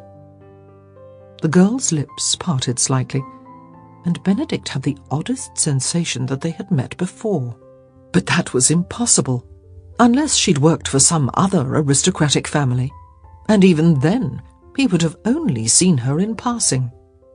His taste in women had never run to housemaids, and in all truth, he tended not to notice them. Miss... He frowned. I say, what's your name? Sophie Beckett, she gasped, sounding as if there were a very large frog caught in her throat. Miss Beckett, he continued, would you be so kind as to answer the following question? No, she burst out. You're not going to answer? He asked, his eyes amused. No, I do not want to tup with these three men. The words practically exploded from her mouth. Well, that seems to settle that, Benedict said. He glanced up at the man still holding her. I suggest you release her so that Cavender here may relieve her of employment. And where will she go? Cavender sneered. I can assure you she won't work in this district again. Sophie turned to Benedict, wondering much the same thing. Benedict gave a careless shrug. I'll find her a position in my mother's household. He looked over at her and raised a brow. I assume that's acceptable. Sophie's mouth dropped open in horrified surprise. He wanted to take her to his home. That's not quite the reaction I expected, Benedict said dryly. It will certainly be more pleasant than your employment here. At the very least, I can assure you you won't be raped. What do you say? Sophie glanced frantically at the three men who had intended to rape her. She really didn't have a choice. Benedict Bridgerton was her only means off the Cavender property. She knew she couldn't possibly work for his mother. To be in such close proximity to Benedict and still have to be a servant would be more than she could bear. But she could find a way to avoid that later. For now she just needed to get away from Philip. She turned to Benedict and nodded, still afraid to use her voice. She felt as if she were choking inside, although she wasn't certain whether that was from fear or relief. Good, he said. Shall we be off? She gave a rather pointed look at the arm that was still holding her hostage. Oh, for the love of God, Benedict snarled. Will you let go of her, or will I have to shoot your damned hand off? Benedict wasn't even holding a gun, but the tone of his voice was such that the man let go instantly. Good, Benedict said, holding his arm out toward the maid. She stepped forward and, with trembling fingers, placed her hand on his elbow. You can't just take her, Philip yelled. Benedict gave him a supercilious look. I just did. You'll be sorry you did this, Philip said. I doubt it. Now get out of my sight. Philip made a huffy sound, then turned to his friends and said, Let's get out of here. Then he turned to Benedict and added, Don't think you shall ever receive another invitation to one of my parties. "My heart is breaking," Benedict drawled. Philip let out one more outraged snort, and then he and his two friends stalked back to the house. Sophie watched them walk away, then slowly dragged her gaze back to Benedict. When she'd been trapped by Philip and his leering friends, she'd known what they wanted to do to her, and she'd almost wanted to die. And then, all of a sudden, there was Benedict Bridgerton, standing before her like a hero from her dreams, and she'd thought maybe she had died, because why else would he be here with her unless she was in heaven? She'd been so completely and utterly stunned, she'd almost forgotten that Philip's friend still held her pinned against him and was grabbing her behind in a most humiliating manner. For one brief second, the world had melted away, and the only thing she could see, the only thing she knew, was Benedict Bridgerton. It had been a moment of perfection. But then the world had come crashing back, and all she could think was, what on earth was he doing here? It was a disgusting party, full of drunkards and whores. When she'd met him 2 years ago, he hadn't seemed the sort who would frequent such events, but she'd only known him for a few short hours. Perhaps she'd misjudged him. She closed her eyes in agony. For the past 2 years, the memory of Benedict Bridgerton had been the brightest light in her drab and dreary life. If she'd misjudged him, if he was little better than Philip and his friends, then she'd be left with nothing. Not even a memory of love. But he had saved her. That was irrefutable. Maybe it didn't really matter why he'd come to Philip's party, only that he had, and he had saved her. "Are you all right?" he suddenly asked. Sophie nodded, looking him squarely in the eye, waiting for him to recognize her. "Are you certain?" She nodded again, still waiting. It had to happen soon. "Good. They were handling you roughly." I'll be all right." Sophie chewed on her lower lip. She had no idea how he would react once he realized who she was. Would he be delighted? Furious? The suspense was killing her. "How much time will it take for you to pack your things?" Sophie blinked rather dumbly, then realized she was still holding her satchel.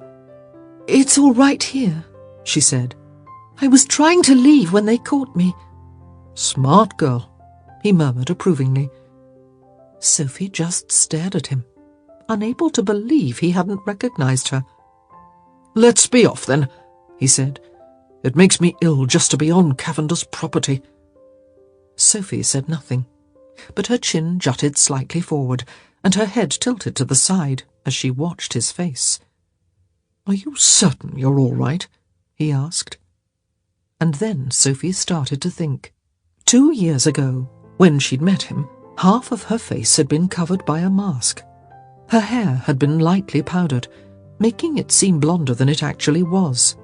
Furthermore, she'd since cut it and sold the locks to a wig maker. Her previous long waves were now short curls.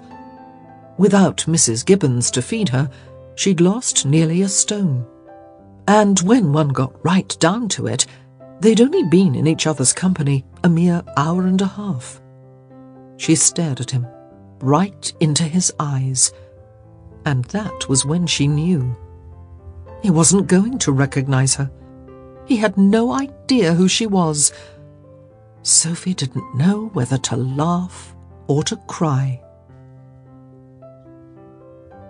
Chapter 7.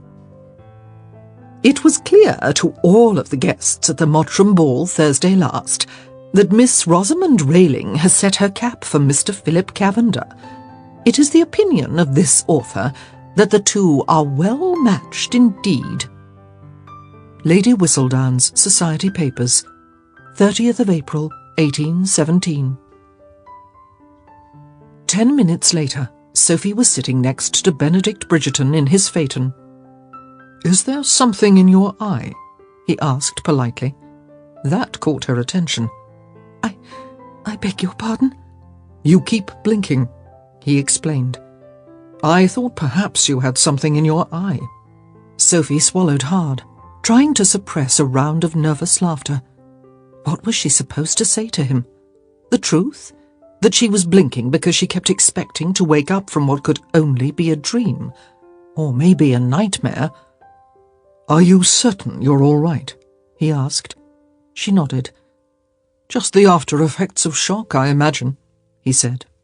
She nodded again, letting him think that was all that affected her. How could he not have recognized her? She'd been dreaming of this moment for years. Her Prince Charming had finally come to rescue her, and he didn't even know who she was. "What was your name again?" he asked. "I'm terribly sorry. It always takes me twice to remember a name." Miss Sophia Beckett. There seemed little reason to lie. She hadn't told him her name at the masquerade. "I'm pleased to meet you, Miss Beckett," he said, keeping his eyes on the dark road. "I'm Mr. Benedict Bridgerton." Sophie acknowledged his greeting with a nod, even though he wasn't looking at her. She held silent for a moment, mostly because she simply didn't know what to say in such an unbelievable situation. It was, she realized, the introduction that had never taken place 2 years earlier. Finally, she just said, "That was a very brave thing you did." He shrugged.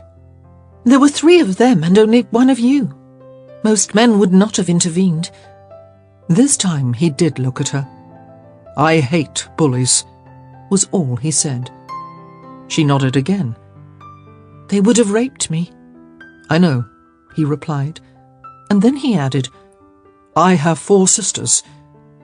She almost said, "I know," but caught herself just in time. How was a housemaid from Wiltshire supposed to know that? So, instead she said, "I expect that is why you were so sensitive to my plight." "I would like to think another man would come to their aid, should they ever find themselves in a similar situation." "I pray you never have to find out." He nodded grimly. "As do I." They rode on, silence cloaking the night. Sophie remembered the masquerade ball, when they hadn't lacked for conversation, even for a moment. It was different now, she realized. She was a housemaid, not a glorious woman of the ton. They had nothing in common. But still, she kept waiting for him to recognize her, to yank the carriage to a halt, clasp her to his chest, and tell her he'd been looking for her for 2 years. But that wasn't going to happen, she soon realized. He couldn't recognize the lady in the housemaid, and in all truth, why should he? People saw what they expected to see, and Benedict Bridgerton surely didn't expect to see a fine lady of the ton in the guise of a humble housemaid. Not a day had gone by that she hadn't thought of him, hadn't remembered his lips on hers, or the heady magic of that costumed night. He had become the centerpiece of her fantasies, dreams in which she was a different person, with different parents. In her dreams, she'd met him at a ball, maybe her own ball, hosted by her devoted mother and father.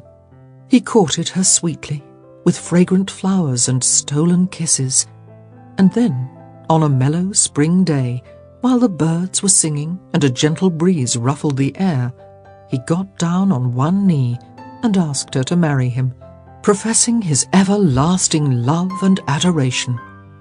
It was a fine daydream, surpassed only by the one in which they lived happily ever after, with 3 or 4 splendid children, born safely within the sacrament of marriage. But even with all her fantasies, she never imagined she'd actually see him again, much less be rescued by him from a trio of licentious attackers. She wondered if he ever thought of the mysterious woman in silver with whom he'd shared one passionate kiss.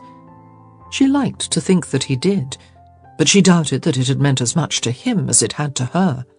He was a man, after all, and had most likely kissed dozens of women. And for him, that one night had been much like any other. Sophie still read Whistledown whenever she could get her hands on it. She knew that he attended scores of balls. Why should one masquerade stand out in his memory? Sophie sighed and looked down at her hands, still clutching the drawstring to her small bag. She wished she owned gloves, but her only pair had worn out earlier that year, and she hadn't been able to afford another. Her hands looked rough and chapped, and her fingers were growing cold. "Is that everything you own?" Benedict asked, motioning to the bag. She nodded. "I haven't much, I'm afraid. Just a change of clothing and a few personal mementos." He was silent for a moment, then said, "You have quite a refined accent for a housemaid." He was not the first to make that observation, so Sophie gave him her stock answer. "My mother was a housekeeper to a very kind and generous family. They allowed me to share some of their daughter's lessons." "Why do you not work there?" With an expert twist of his wrists, he guided his team to the left side of the fork in the road. "I assume you do not speak of the Cavenders?" "No," she replied, trying to devise a proper answer. No one had ever bothered to probe deeper than her offered explanation. No one had ever been interested enough to care. "My mother passed on," she finally replied, "and I did not deal well with the new housekeeper." He seemed to accept that, and they rode on for a few minutes. The night was almost silent, save for the wind and the rhythmic clip-clop of the horses' hooves. Finally, Sophie, unable to contain her curiosity, asked, "Where are we going?" "I have a cottage not far away," he replied. "We'll stay there a night or two, then I'll take you to my mother's home. I'm certain she'll find a position for you in her household." Sophie's heart began to pound.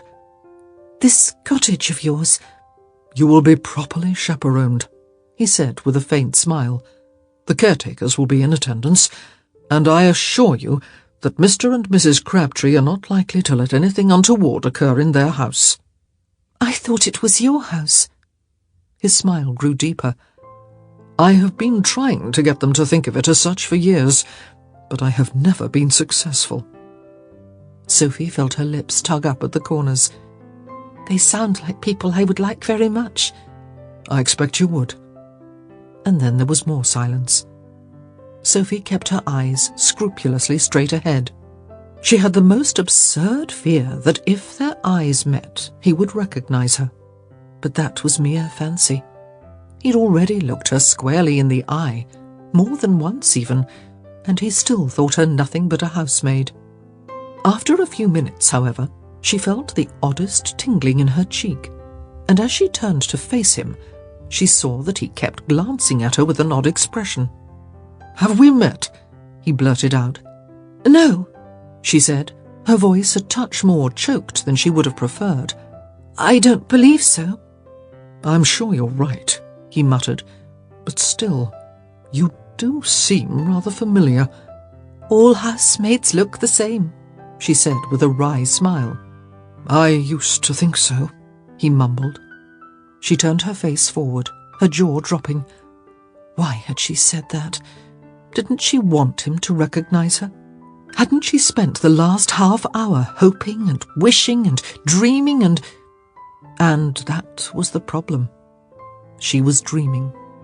In her dreams, he loved her. In her dreams, he asked her to marry him.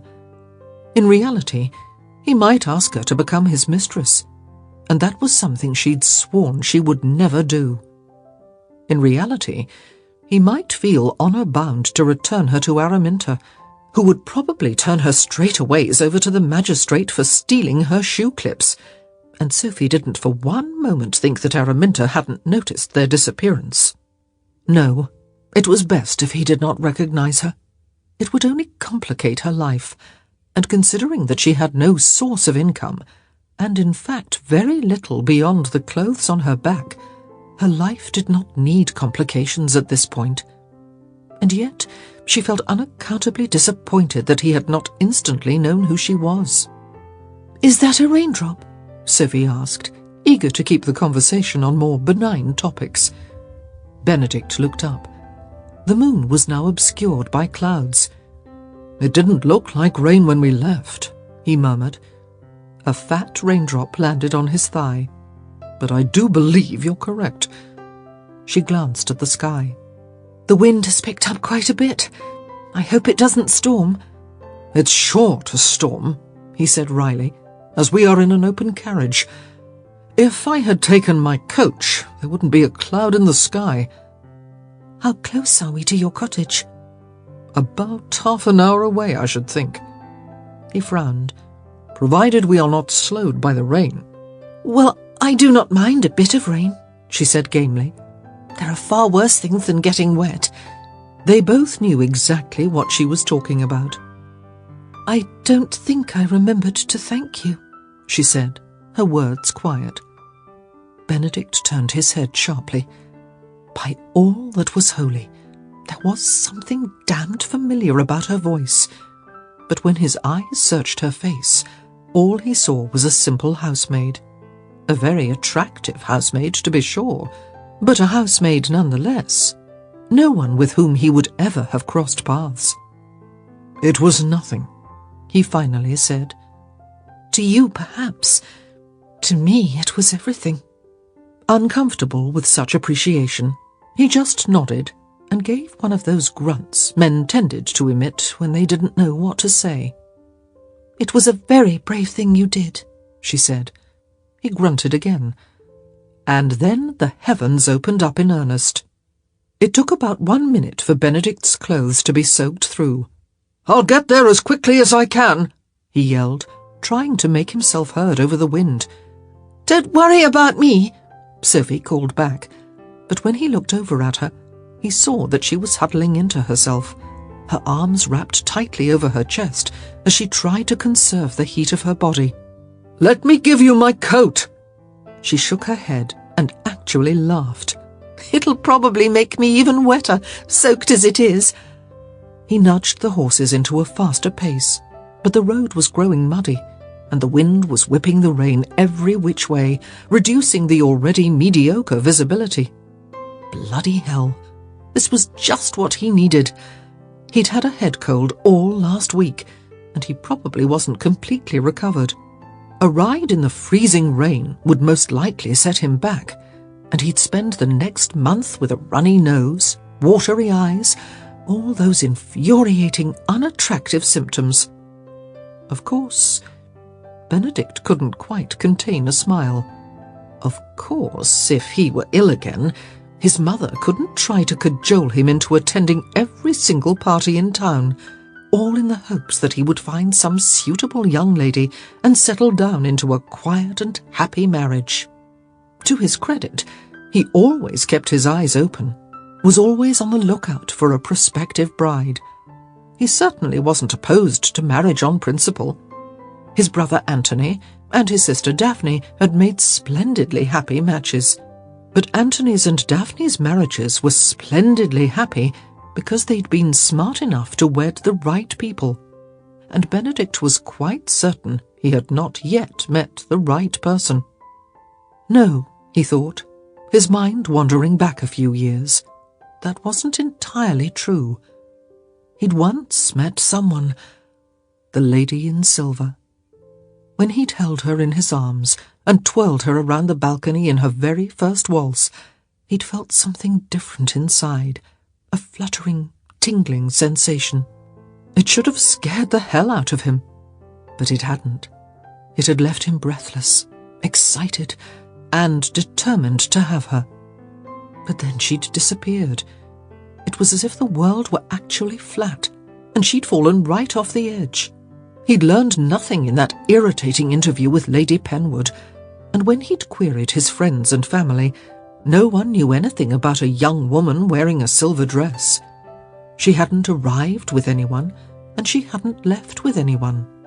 For all intents and purposes, she hadn't even existed. He'd watched for her at every ball, party, and musicale he attended. Hell, he attended twice as many functions as usual, just in the hopes that he'd catch a glimpse of her. But he'd always come home disappointed. He'd thought he would stop looking for her. He was a practical man, and he'd assumed that eventually he would simply give up. And in some ways he had. After a few months, he found himself back in the habit of turning down more invitations than he accepted. A few months after that, He realized that he was once again able to meet women and not automatically compare them to her. But he couldn't stop himself from watching for her. He might not feel the same urgency, but whenever he attended a ball or took a seat at a musicale, he found his eyes sweeping across the crowd, his ears straining for the lilt of her laughter. She was out there somewhere. He'd long since resigned himself to the fact that he wasn't likely to find her, and he hadn't searched actively for over a year. But he smiled wistfully. He just couldn't stop from looking. It had become, in a very strange way, a part of who he was. His name was Benedict Bridgerton. He had 7 brothers and sisters, was rather skilled with both a sword and a sketching crayon, and he always kept his eyes open for the one woman who had touched his soul. He kept hoping and wishing and watching. And even though he told himself it was probably time to marry, he just couldn't muster the enthusiasm to do so. Because what if he put his ring on some woman's finger, and the next day he saw her? It would be enough to break his heart. No, it would be more than that. It would be enough to shatter his soul. Benedict breathed a sigh of relief as he saw the village of Rosemead approaching. Rosemead meant that his cottage was a mere 5 minutes away, and lud, but he couldn't wait to get inside and throw himself into a steaming tub of water. He glanced over at Miss Beckett. She, too, was shivering, but, he thought with a touch of admiration, she hadn't let out even a peep of complaint.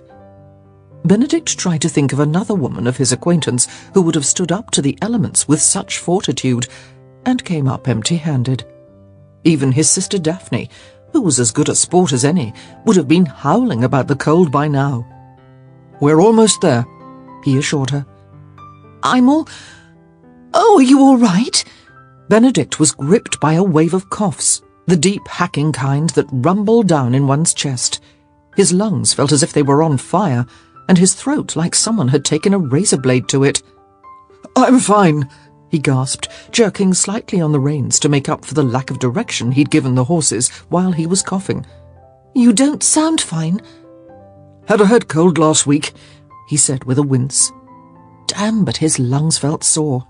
"That didn't sound like your head," she said, giving him what she obviously hoped was a teasing smile. But it didn't look like a teasing smile. In truth, she looked terribly concerned. "Must have moved," he muttered. "I don't want you getting sick on my account." He tried to grin, but his cheekbones ached too much. "I would have been caught in the rain whether I'd taken you along or not." Still, whatever she'd intended to say was lost under another stream of deep, chesty coughs. "Sorry," he mumbled. "Let me drive," she said, reaching for the reins. He turned to her in disbelief. "This is a phaeton, not a single-horse wagon." Sophie fought the urge to throttle him. His nose was running, his eyes were red, he couldn't stop coughing, and still he found the energy to act like an arrogant peacock. "I assure you," she said slowly, "that I know how to drive a team of horses." "And where did you acquire that skill?" "The same family that allowed me to share in their daughter's lessons," Sophie lied. "I learned to drive a team when the girls learned." "The lady of the house must have taken quite a liking to you," he said. "She did, quite," Sophie replied, trying not to laugh. Araminta had been the lady of the house, and she'd fought tooth and nail every time her father had insisted that she be allowed to receive the same instruction as Rosamond and Posy. They'd all 3 learned how to drive teams the year before the Earl had died. "I'll drive, thank you," Benedict said sharply. Then he ruined the entire effect by launching into yet another coughing fit. Sophie reached for the reins. "For the love of—" "Here," he said, thrusting them toward her as he wiped his eyes. "Take them, but I'll be watching you." "I would expect no less," she said peevishly. The rain didn't exactly make for ideal driving conditions, and it had been years since she'd held reins in her hands, but she thought she acquitted herself rather nicely. There were some things one didn't forget, she supposed. It felt rather nice, actually, to do something she hadn't done since her previous life, when she'd been, officially at least, an earl's ward. She'd had fine clothes then, and good food, and interesting lessons, and... She sighed. It hadn't been perfect, but it had been better than anything that had come after. "What's wrong?" Benedict asked. Nothing. Why should you think something is wrong? You sighed. You heard me over the wind? She asked incredulously. I've been paying close attention. I'm sick enough. Cough, cough. Without you landing us in a ditch. Sophie decided not even to credit him with a reply. Turn right up ahead, he directed. It'll take us directly to my cottage. She did as he asked. Does your cottage have a name? My cottage. I might have known, she muttered. He smirked. Quite a feat, in her opinion, since he looked sick as a dog. I'm not kidding, he said. Sure enough, in another minute, they pulled up in front of an elegant country house, complete with a small, unobtrusive sign in front reading, My Cottage. The previous owner coined the name, Benedict said, as he directed her toward the stables, but it seemed to fit me as well. Sophie looked over at the house, which, while fairly small, was no humble dwelling. You call this a cottage? No, the previous owner did, he replied. You should have seen his other house. A moment later they were out of the rain, and Benedict had hopped down and was unhitching the horses. He was wearing gloves, but they were completely sodden and slipping on the bridle, and so he peeled them off and flung them away. Sophie watched him as he went about his work. His fingers were wrinkled like prunes and trembling from the cold. Let me help, she said, stepping forward. I can do it. Of course you can, she said placatingly, but you can do it faster with my help. He turned, presumably to refuse her again, then doubled over as he was racked by coughs. Sophie quickly rushed in and led him to a nearby bench. Sit down, please, she implored him. I'll finish up the job. She thought he'd disagree, but this time he gave in. I'm sorry, he said hoarsely. There's nothing to feel sorry about, she said, making quick work of the job, or as quick as she could. Her fingers were still numb, and bits of her skin had turned white from having been wet for so long. Not very... He coughed again, this one lower and deeper than before. Gentlemanly of me. Oh, I think I can forgive you this time, considering the way you saved me earlier this evening. Sophie tried to give him a jaunty smile, but for some reason it wobbled, and without warning she found herself inexplicably near tears. She turned quickly away, not wanting him to see her face. But he must have seen something, or maybe just sensed that something was wrong, because he called out, Are you all right? I'm fine, she replied, but her voice came out strained and choked, and before she knew it, he was next to her, and she was in his arms. It's all right, he said soothingly. You're safe now. The tears burst forth. She cried for what could have been her fate that evening, and she cried for what had been her fate for the past 9 years. She cried for the memory of when he'd held her in his arms at the masquerade, and she cried because she was in his arms right now. She cried because he was so damned nice, and even though he was clearly ill, even though she was, in his eyes, nothing but a housemaid, he still wanted to care for her and protect her.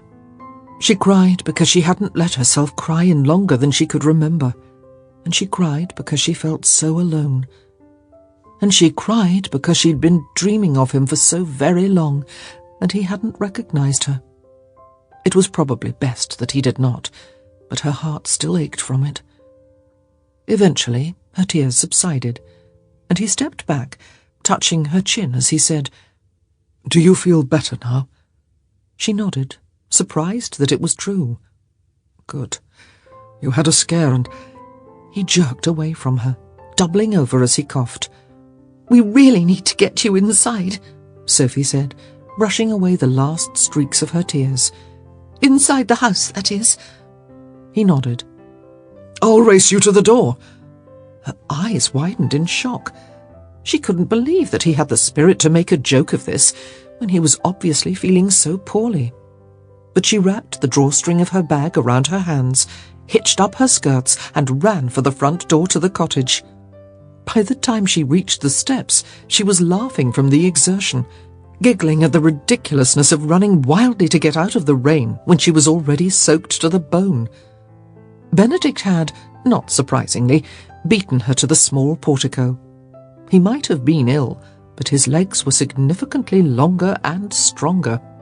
When she skidded to a halt at his side, he was banging on the front door. "Don't you have a key?" Sophie yelled. The wind was still howling, making it difficult to be heard. He shook his head. "I wasn't planning on stopping here." "Do you think the caretakers will even hear you?" "I bloody well hope so," he muttered. Sophie wiped away the rivulets of water running over her eyes and peeked in a nearby window. "It's very dark," she told him. "Do you think they might not be home?" "I don't know where else they'd be." "Shouldn't there at least be a maid or a footman?" Benedict shook his head. "I'm so rarely here it seemed foolish to hire a full staff. The maids only come in for the day." Sophie grimaced. "I'd suggest we look for an open window, but that's rather unlikely in the rain." "Not necessary," Benedict said grimly. "I know where the spare key is hidden." Sophie looked at him in surprise. "Why do you sound so glum about it?" He coughed several times before answering. "Because it means I have to go back out into the bloody storm." Sophie knew he was truly reaching the end of his patience. He'd already sworn twice in front of her, and he didn't seem the sort to curse in front of a woman, even a mere housemaid. "Wait here," he ordered, and then before she could reply, he'd left the shelter of the portico and dashed away. A few minutes later, she heard a key turning in the lock, and the front door swung open to reveal Benedict, holding a candle and dripping all over the floor. "I don't know where Mr. and Mrs. Crabtree are," he said, his voice raspy from all his coughing, "but they're definitely not here." Sophie gulped. "We're alone?" He nodded. "Completely." She edged toward the stairs. "I'd better find the servants' quarters." "Oh, no, you won't," he growled, grabbing hold of her arm. "I won't." He shook his head. "You, dear girl, aren't going anywhere." Chapter 8. It seems one cannot take 2 steps at a London ball these days without stumbling across a society matron lamenting the difficulties of finding good help. Indeed, this author thought that Mrs. Featherington and Lady Penwood were going to come to blows at last week's Smythe Smith musicale. It seems that Lady Penwood stole Mrs. Featherington's lady's maid right out from under her nose 1 month ago, promising higher wages and free cast-off clothing. It should be noted that Mrs. Featherington also gave the poor girl cast-off clothing, but anyone who has ever observed the attire of the Featherington girls would understand why the lady's maid would not view this as a benefit. The plot thickened, however, when the lady's maid in question fled back to Mrs. Featherington begging to be rehired. It seemed that Lady Penwood's idea of a lady's maid included duties more accurately ascribed to the scullery maid, upstairs maid, and cook. Someone ought to tell the woman that 1 girl cannot do the work of 3. Lady Whistledown's Society Papers, 2nd of May, 1817. "We're going to build a fire," Benedict said, "and get warm before either of us goes off to bed. I didn't save you from Cavender just so you could die of influenza." Sophie watched him cough anew, the spasms racking his body and forcing him to bend over at the waist. "Begging your pardon, Mr. Bridgerton," she could not help commenting, "but of the 2 of us, I should think you're more in danger of contracting influenza." "Just so," he gasped, "and I assure you, I have no desire to be so afflicted either. So—" He bent over again as he was once again engulfed by coughs. "Mr. Bridgerton," Sophie asked, concern in her voice. He swallowed convulsively and barely managed to say, "Just help me get a fire blazing before I cough myself into oblivion." Sophie's brow knit with worry. His coughing fits were coming closer and closer together, and each time they were deeper, more rumbly, as if they were coming from the very pit of his chest. She made easy work of the fire. She'd certainly had enough experience setting them as a housemaid, and soon they were both holding their hands as close to the flames as they dared. "I don't suppose your change of clothing remained dry," Benedict said, nodding towards Sophie's sodden satchel. "I doubt it," she said ruefully, "but it's no matter. If I stand here long enough, I'll dry out." "Don't be silly," he scoffed, turning around so that the fire might heat his back. "I'm sure I can find you a change of clothing." "You have women's clothing here?" she asked doubtfully. "You're not so fussy that you can't wear breeches and a shirt for one evening, are you?" Until that very moment, Sophie had probably been exactly that fussy, but put that way, it did seem a little silly. "I suppose not," she said. Dry clothing certainly sounded appealing. "Good," he said briskly. "Why don't you light the furnaces in 2 bedrooms, and I'll find us both some clothing." "I can stay in the servants' quarters," Sophie said quickly. "Not necessary," he said, striding out of the room and motioning for her to follow. "I've extra rooms, and you are not a servant here." "But I am a servant," she pointed out, hurrying after him. "Do whatever you please, then." He started to march up the stairs, but had to stop halfway up to cough. "You can find a tiny little room in the servants' quarters with a hard little pallet, or you can avail yourself of a guest bedroom, all of which I assure you come equipped with feather mattresses and goose-down coverlets." Sophie knew that she should remember her place in the world and march right up the next flight of stairs to the attic. But by God above, a feather mattress and down coverlet sounded like heaven on earth. She hadn't slept in such comfort in years. "I'll just find a small guest bedroom," she acceded. "The smallest you have." Half of Benedict's mouth quirked up in a dry, "I told you so" sort of smile. "Pick whichever room you like, but not that one," he said, pointing to the second door on the left. "That's mine." "I'll get the furnace started in there immediately," she said. He needed the warmth more than she did, and besides, she found herself inordinately curious to see what the inside of his bedroom looked like. One could tell a lot about a person by the decor of his bedchamber. Provided, of course, she thought with a grimace, that one possessed enough funds to decorate in the manner one preferred. Sophie sincerely doubted that anyone could have told anything about her from her little attic turret at the Cavenders, except for the fact that she had not a penny to her name. Sophie left her satchel in the hall and scurried into Benedict's bedchamber. It was a lovely room, warm and masculine, and very comfortable. Despite the fact that Benedict had said he was rarely in residence, there were all sorts of personal items on the desk and tables, miniatures of what had to be his brothers and sisters, leather-bound books, and even a small glass bowl filled with rocks. "How odd," Sophie murmured, moving forward even though she knew she was being dreadfully invasive and nosy. "Each one is meaningful in some way," came a deep voice from behind her. "I've collected them since..." He stopped to cough. "Since I was a child." Sophie's face flushed red at having been caught so shamelessly snooping, but her curiosity was still piqued, so she held one up. It was of a pinkish hue, with a ragged grey vein running straight through the middle. "What about this one?"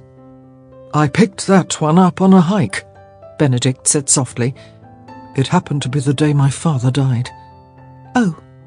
Sophie dropped the rock back on the pile as if burned. "I'm so sorry." "It was long ago." "I'm still sorry." He smiled sadly. "As am I." Then he coughed, so hard that he had to lean against the wall. "You need to get warm," Sophie said quickly. "Let me get to work on that fire." Benedict tossed a bundle of clothing onto the bed. "For you," he said simply. "Thank you," she said, keeping her attention focused on the small furnace. It was dangerous to remain in the same room as him. She didn't think he was likely to make an untoward advance. He was far too much of a gentleman to foist himself on a woman he barely knew. No, the danger lay squarely within herself. Frankly, she was terrified that if she spent too much time in his company, she might fall head over heels in love. And what would that get her? Nothing but a broken heart. Sophie huddled in front of the small iron furnace for several minutes, stoking the flame until she was confident that it would not flicker out. "There," she announced, once she was satisfied. She stood up, arching her back slightly as she stretched and turned around. "That should take care of— Oh, my!"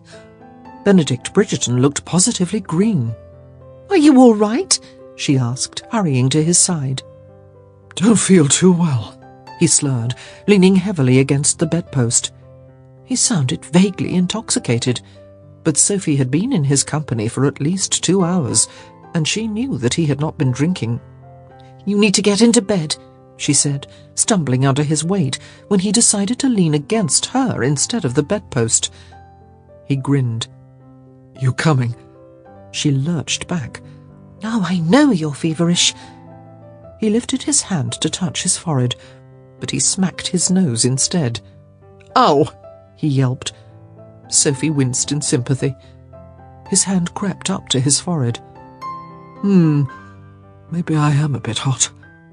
It was horribly familiar of her, but a man's health was at stake, so Sophie reached out and touched her hand to his brow. It wasn't burning, but it certainly wasn't cool. "You need to get out of those wet clothes," she said. "Immediately."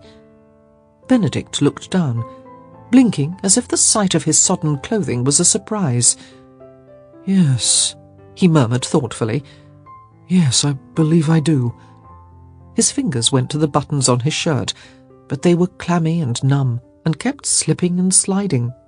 Finally, he just shrugged at her and said helplessly, "I can't do it." "Oh dear. Here, I'll—" Sophie reached out to undo his buttons, jerked her hands back nervously, then finally gritted her teeth and reached out again. She made quick work of the buttons, doing her best to keep her gaze averted, as each undone button revealed another 2 inches of his skin. "Almost done," she muttered. "Just a moment now." He didn't say anything in reply, so she looked up. His eyes were closed, and his entire body was swaying slightly. If he weren't standing up, she'd have sworn that he was asleep. "Mr. Bridgerton?" she asked softly. "Mr. Bridgerton?" Benedict's head jerked up violently. What? "You fell asleep." He blinked confusedly. "Is there a reason that's bad?" "You can't fall asleep in your clothing." He looked down. "How'd my shirt get undone?" Sophie ignored the question, instead nudging him until his behind was leaning against the mattress. "Sit," she ordered. She must have sounded suitably bossy because he did. "Have you something dry we can change you into?" she asked. He shrugged the shirt off, letting it land on the floor in a messy heap. "Never sleep with clothes." Sophie felt her stomach lurch. "Well, tonight I think you should, and what are you doing?" He looked over at her as if she'd asked the most inane question in the world. "Taking my breeches off." "Couldn't you at least wait until I'd turned my back?" He stared at her blankly. She stared back. He stared some more. Finally, he said, "Well?" "Well, what?" "Aren't you going to turn your back?" "Oh," she yelped, spinning around as if someone had lit a fire under her feet. Benedict shook his head wearily as he sat on the edge of the bed and pulled off his stockings. God save him from prudish misses. She was a housemaid, for God's sake. Even if she was a virgin, and given her behaviour he rather suspected she was, she'd surely seen a male form before. Housemaids were always slipping in and out of rooms without knocking, carrying towels and sheets and what have you. It was inconceivable she'd never accidentally barged in on a naked man. He stripped off his breeches. Not an easy task, considering they were still more than a little damp, and he had quite literally to peel them from his skin. When he was well and truly naked, he quirked a brow in the direction of Sophie's back. She was standing rigidly, her hands fisted tightly at her sides. With surprise, he realized the sight of her made him smile. He was starting to feel a bit sluggish, and it took him 2 tries before he was able to lift his leg high enough to climb into bed. With considerable effort, he leaned forward and grabbed the edge of his coverlet, dragging it over his body. Then, completely worn out, he sagged back against the pillows and groaned. "Are you all right?" Sophie called. He made an effort to say, "Fine," but it came out more like, "Humph." He heard her moving about, and when he summoned up the energy to lift one eyelid halfway open, he saw that she'd moved to the side of the bed. She looked concerned. For some reason, that seemed rather sweet. It had been quite a long time since any woman, who wasn't related to him, had been concerned for his welfare. "I'm fine," he mumbled, trying to give her a reassuring smile. But his voice sounded like it was coming through a long, narrow tunnel. He reached up and tugged at his ear. His mouth felt like he was talking properly. The problem must be with his ears. "Mr. Bridgerton? Mr. Bridgerton?" He pried an eyelid open again. "Go to bed," he grunted. "Get dry." "Are you certain?" He nodded. It was getting too difficult to speak. "Very well, but I'm going to leave your door open. If you need me in the night, just call out." He nodded again, or at least he tried to. Then he slept.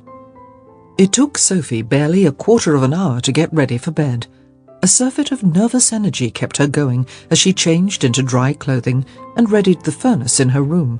But once her head hit the pillow, she felt herself succumbing to an exhaustion so total it seemed to come from her very bones.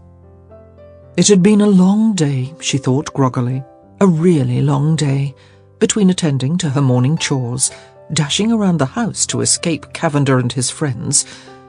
Her eyelids drifted shut. It had been an extraordinarily long day, and... Sophie sat up suddenly, her heart pounding. The fire in the furnace had burned low, so she must have fallen asleep. She'd been dead tired, though, so something must have woken her. Was it Mr. Bridgerton? Had he called out? He'd not looked well when she'd left him, but neither had he seemed at death's door. Sophie hopped out of bed, grabbed a candle, then dashed toward the door of her room, grabbing hold of the waistband of the 2 big breeches Benedict had lent her when they started to slip down her hips. When she reached the hall, she heard the sound that must have woken her up. It was a deep groan, followed by a thrashing noise, followed by what could only be called a whimper. Sophie dashed into Benedict's room, stopping briefly at the furnace to light her candle. He was lying in his bed, almost preternaturally still. Sophie edged toward him, her eyes focusing on his chest. She knew he couldn't possibly be dead, but she'd feel an awful lot better once she saw his chest rise and fall. "Mr. Bridgerton?" she whispered. "Mr. Bridgerton?" No response. She crept closer, leaning over the edge of the bed. "Mr. Bridgerton?" His hand shot out and grabbed her shoulder, pulling her off balance until she fell onto the bed. "Mr. Bridgerton!" Sophie squealed. "Let go!" But he'd started to thrash and moan, and there was enough heat coming off his body that Sophie knew he was in the grips of a fever. She somehow managed to wrench herself free, and she went tumbling off the bed while he continued to toss and turn, mumbling streams of words that made no sense. Sophie waited for a quiet moment, then darted her hand out to touch his forehead. It was on fire. She chewed on her lower lip as she tried to decide what to do. She had no experience nursing the feverish, but it seemed to her that the logical thing would be to cool him off. On the other hand, sick rooms always seemed to be kept closed, stuffy and warm. So maybe... Benedict started to thrash again, and then, out of nowhere, he murmured, "Kiss me." Sophie lost hold of her breeches. They fell to the floor. She let out a little yelp of surprise as she quickly bent to retrieve them. Clutching the waistband securely with her right hand, she reached out to pat his hand with her left, then thought the better of it. "You're just dreaming, Mr. Bridgerton," she told him. "Kiss me," he repeated, but he did not open his eyes. Sophie leaned in closer. Even by the light of one solitary candle, she could see his eyeballs moving quickly under his lids. It was bizarre, she thought, to see another person dream. "God damn it!" he suddenly yelled. "Kiss me!" Sophie lurched back in surprise, setting her candle hastily on the bedside table. "Mr. Bridgerton, she began, fully intending to explain why she could not even begin to think about kissing him. But then she thought, why not? Her heart fluttering wildly, she leaned down and brushed the barest, lightest, most gentle of kisses on his lips. "I love you," she whispered. "I've always loved you." To Sophie's everlasting relief, he didn't move. It wasn't the sort of moment she wanted him to remember in the morning. But then, just when she was convinced that he'd settled back into a deep sleep, his head began to toss from side to side, leaving deep indentations in his feather pillow. "Where'd you go?" he grunted hoarsely. "Where'd you go?" "I'm right here," Sophie replied. He opened his eyes, and for the barest of seconds appeared completely lucid as he said, "Not you." Then his eyes rolled back, and his head started tossing from side to side again. "Well, I'm all you've got," Sophie muttered. "Don't go anywhere," she said with a nervous laugh. "I'll be right back." And then, her heart pounding with fear and nerves, she ran out of the room. If there was one thing Sophie had learned in her days as a housemaid, it was that most households were run in essentially the same way. It was for that reason that she had no trouble at all finding spare linens to replace Benedict's sweat-soaked sheets. She also scavenged a pitcher full of cool water and a few small towels for dampening his brow. Upon her return to his bedroom, she found him lying still again, but his breathing was shallow and rapid. Sophie reached out and touched his brow again. She couldn't be certain, but it seemed to her that it was growing warmer. Oh dear, this was not good, and she was singularly unqualified to care for a feverish patient. Araminta, Rosamond and Posy had never had a sick day in their lives, and the Cavenders had all been uncommonly healthy as well. The closest she'd ever come to nursing had been helping Mrs. Cavender's mother, who had been unable to walk, but she'd never taken care of someone with a fever. She dunked a cloth in the pitcher of water, then wrung it out until it was no longer dripping from the corners. "This ought to make you feel a little better," she whispered, placing it gingerly on his brow. Then she added, in a rather unconfident voice, "At least I hope it will." He didn't flinch when she touched him with the cloth. Sophie took that as an excellent sign, and she prepared another cool towel. She had no idea where to put it, though. His chest somehow didn't seem right, and she certainly wasn't going to allow the bedsheet to drift any lower than his waist, unless the poor man was at death's door, and even then, she wasn't certain what she could possibly do down there that would resurrect him. So she finally just dabbed with it behind his ears and a little on the sides of his neck. "Does that feel better?" she asked, not expecting any sort of an answer, but feeling nonetheless that she ought to continue with her one-sided conversation. "I really don't know very much about caring for the ill, but it just seems to me like you'd want something cool on your brow. I know if I was sick, that's how I'd feel." He shifted restlessly, mumbling something utterly incoherent, Really? Sophie replied, trying to smile but failing miserably. I'm glad you feel that way. He mumbled something else. No, she said, dabbing the cool cloth on his ear. I'd have to agree with what you said the first time. He went still again. I'd be happy to reconsider, she said worriedly. Please don't take offence. He didn't move. Sophie sighed. One could only converse so long with an unconscious man before one started to feel extremely silly. She lifted up the cloth she'd placed on his forehead and touched his skin. It felt kind of clammy now, clammy and still warm, which was a combination she wouldn't have thought possible. She decided to leave the cloth off for now, and she laid it over the top of the pitcher. There seemed little she could do for him at that very moment, so Sophie stretched her legs and walked slowly around his room, shamelessly examining everything that wasn't nailed down, and quite a bit that was. The collection of miniatures was her first stop. There were 9 on the writing desk. Sophie surmised that they were of Benedict's parents and 7 brothers and sisters. She started to put the siblings in order according to their ages, but then it occurred to her that the miniatures most likely hadn't been painted all at the same time, so she could be looking at a likeness of his older brother at 15 and younger brother at 20. She was struck by how alike they all were, with the same deep chestnut hair, wide mouths, and elegant bone structure.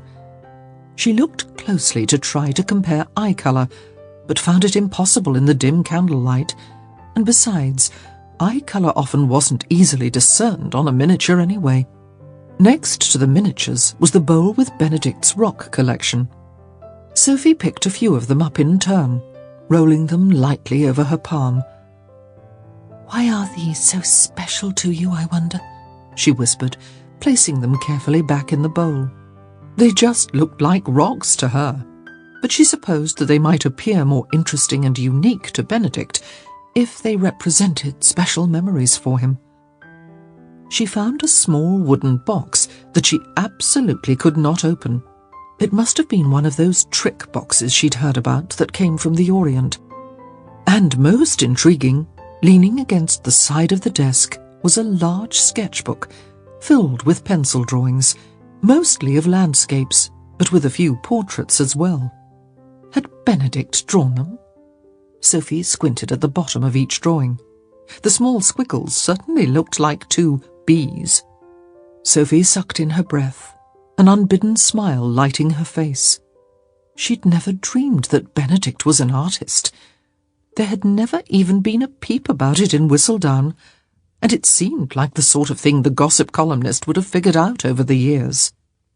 Sophie drew the sketchbook closer to her candle and flipped through the pages. She wanted to sit with the book and spend 10 minutes perusing each sketch, but it seemed too intrusive to examine his drawings in such detail. She was probably just trying to justify her nosiness, but somehow it didn't seem as bad just to give them a glance. The landscapes were varied. Some were of my cottage, or should she call it his cottage, and some were of a larger house, which Sophie supposed was the country home of the Bridgerton family. Most of the landscapes featured no architecture at all, just a babbling brook, or a windswept tree, or a rain-dappled meadow. And the amazing thing about his drawings was that they seemed to capture the whole and true moment. Sophie could swear that she could hear that brook babbling, or the wind ruffling the leaves on that tree. The portraits were fewer in number, but Sophie found them infinitely more interesting. There were several of what had to be his littlest sister, and a few of what she thought must be his mother. One of Sophie's favourites was of what appeared to be some kind of outdoor game. At least 5 Bridgerton siblings were holding long mallets, and one of the girls was depicted at the forefront, her face screwed up in determination as she tried to aim a ball through a wicket. Something about the picture almost made Sophie laugh out loud. She could feel the merriment of the day, and it made her long desperately for a family of her own. She glanced back at Benedict, still sleeping quietly in his bed. Did he realize how lucky he was to have been born into such a large and loving clan? With a sigh, Sophie flipped through a few more pages until she reached the end of the book. The very last sketch was different from the rest, if only because it appeared to be of a night scene, and the woman in it was holding her skirts above her ankles as she ran across— Good God! Sophie gasped, thunderstruck. It was her. She brought the sketch closer to her face. He'd gotten the details of her dress, that wonderful, magical silver concoction that had been hers for only a single evening, perfectly. He'd even remembered her long elbow-length gloves and the exact manner in which her hair had been styled. Her face was a little less recognizable, but one would have to make allowances for that, given that he'd never actually seen it in its entirety. Well, not until now. Benedict suddenly groaned, and when Sophie glanced over, she saw that he was shifting restlessly in the bed. She closed up the sketchbook and put it back into its place before hurriedly making her way to his side. "Mr. Bridgerton," she whispered. She wanted desperately to call him Benedict. That was how she thought of him. That was what she'd called him in her dreams these long 2 years. But that would be inexcusably familiar, and certainly not in keeping with her position as a servant. "Mr. Bridgerton," she whispered again, "are you all right?" His eyelids fluttered open. "Do you need anything?" He blinked several times, and Sophie couldn't be sure whether he'd heard her or not. He looked so unfocused, she couldn't even be sure whether he'd truly seen her. "Mr. Bridgerton?" He squinted. "Sophie," he said hoarsely, his throat sounding terribly dry and scratchy. "The housemaid." She nodded. "I'm here. What do you need?" "Water," he rasped. "Right away." Sophie had been dunking the cloths into the water in the pitcher, but she decided that now was no time to be fussy, so she grabbed hold of the glass she'd brought up from the kitchen and filled it. "Here you are," she said, handing it to him. His fingers were shaky, so she did not let go of the glass as he brought it to his lips. He took a couple of sips, then sagged back against his pillows. "Thank you," he whispered. Sophie reached out and touched his brow. It was still quite warm, but he seemed lucid once again, and she decided to take that as a sign that the fever had broken. "I think you'll be better in the morning." He laughed, not hard, and not with anything approaching vigour, but he actually laughed. "Not likely," he croaked.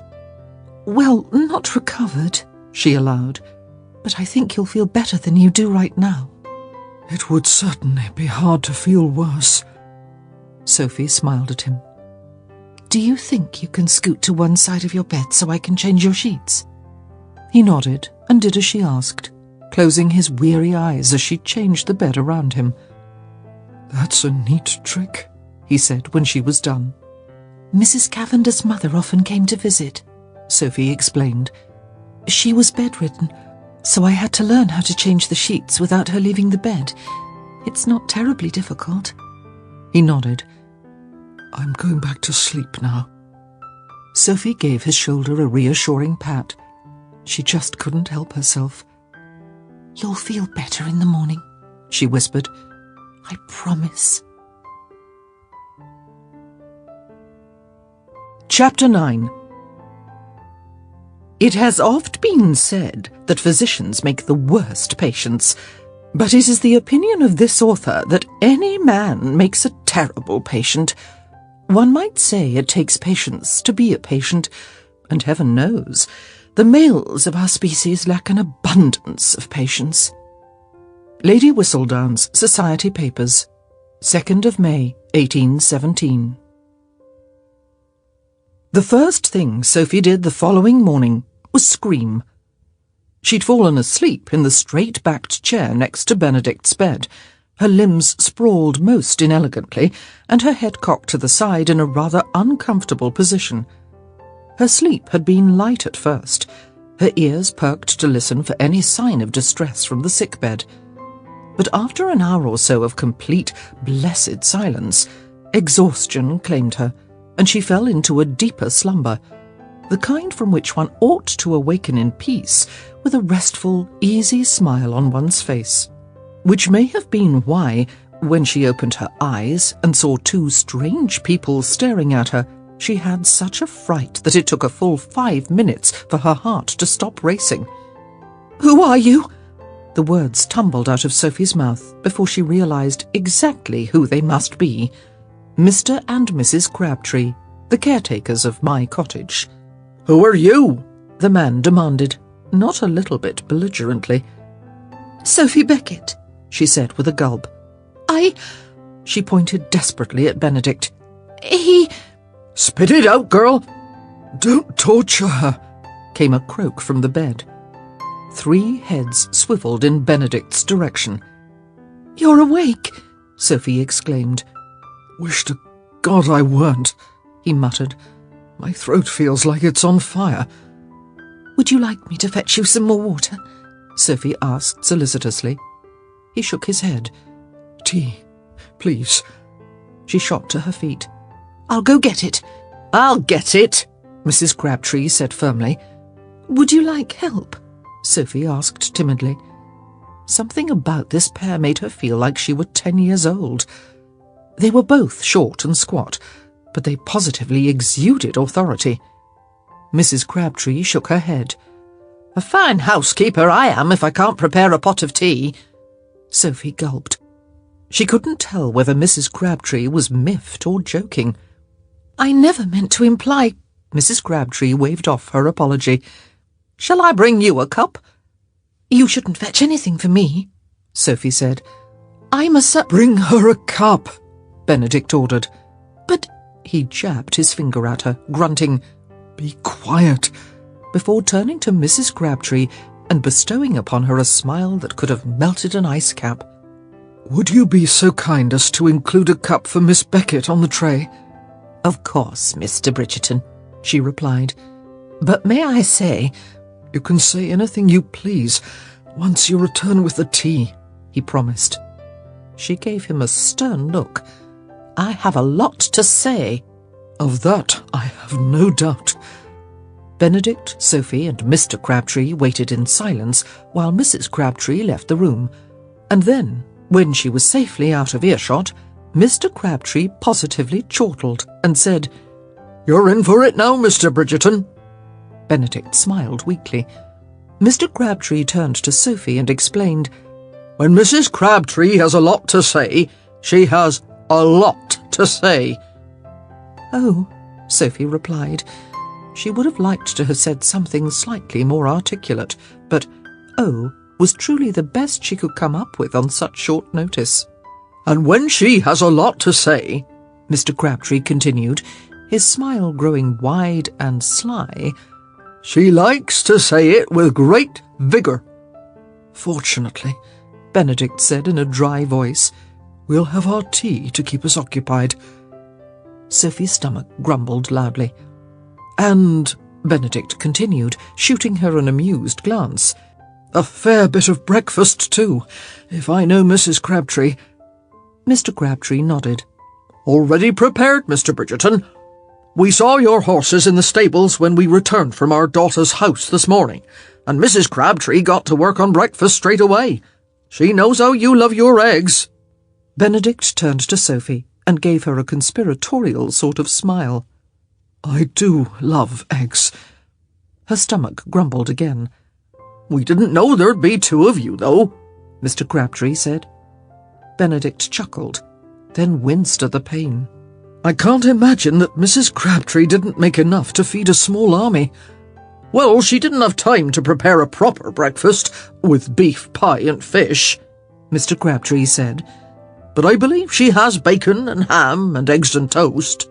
Sophie's stomach positively growled. She clapped a hand to her belly, just barely resisting the urge to hiss, "Be quiet." "You should have told us you were coming," Mr. Crabtree added, shaking a finger at Benedict. "We never would have gone visiting if we'd known to expect you." "It was a spur-of-the-moment decision," Benedict said, stretching his neck from side to side. "Went to a bad party and decided to leave." Mr. Crabtree jerked his head towards Sophie. "Where'd she come from?" "She was at the party." I wasn't at the party," Sophie corrected. "I just happened to be there." Mr. Crabtree squinted at her suspiciously. "What's the difference?" "I wasn't attending the party. I was a servant at the house." "You're a servant?" Sophie nodded. "That's what I've been trying to tell you." "You don't look like a servant." Mr. Crabtree turned to Benedict. "Does she look like a servant to you?" Benedict shrugged helplessly. "I don't know what she looks like." Sophie scowled at him. It might not have been an insult, but it certainly wasn't a compliment. "If she's somebody else's servant," Mr. Crabtree persisted, "then what's she doing here?" "May I save my explanations until Mrs. Crabtree returns?" Benedict asked. "Since I'm certain she'll repeat all of your questions." Mr. Crabtree looked at him for a moment, blinked, nodded, then turned back to Sophie. "Why are you dressed like that?" Sophie looked down and realised with horror that she'd completely forgotten she was wearing men's clothes. Men's clothes so big that she could barely keep the breeches from falling to her feet. "My clothes were wet," she explained. "From the rain." Mr. Crabtree nodded sympathetically. "Quite a storm last night.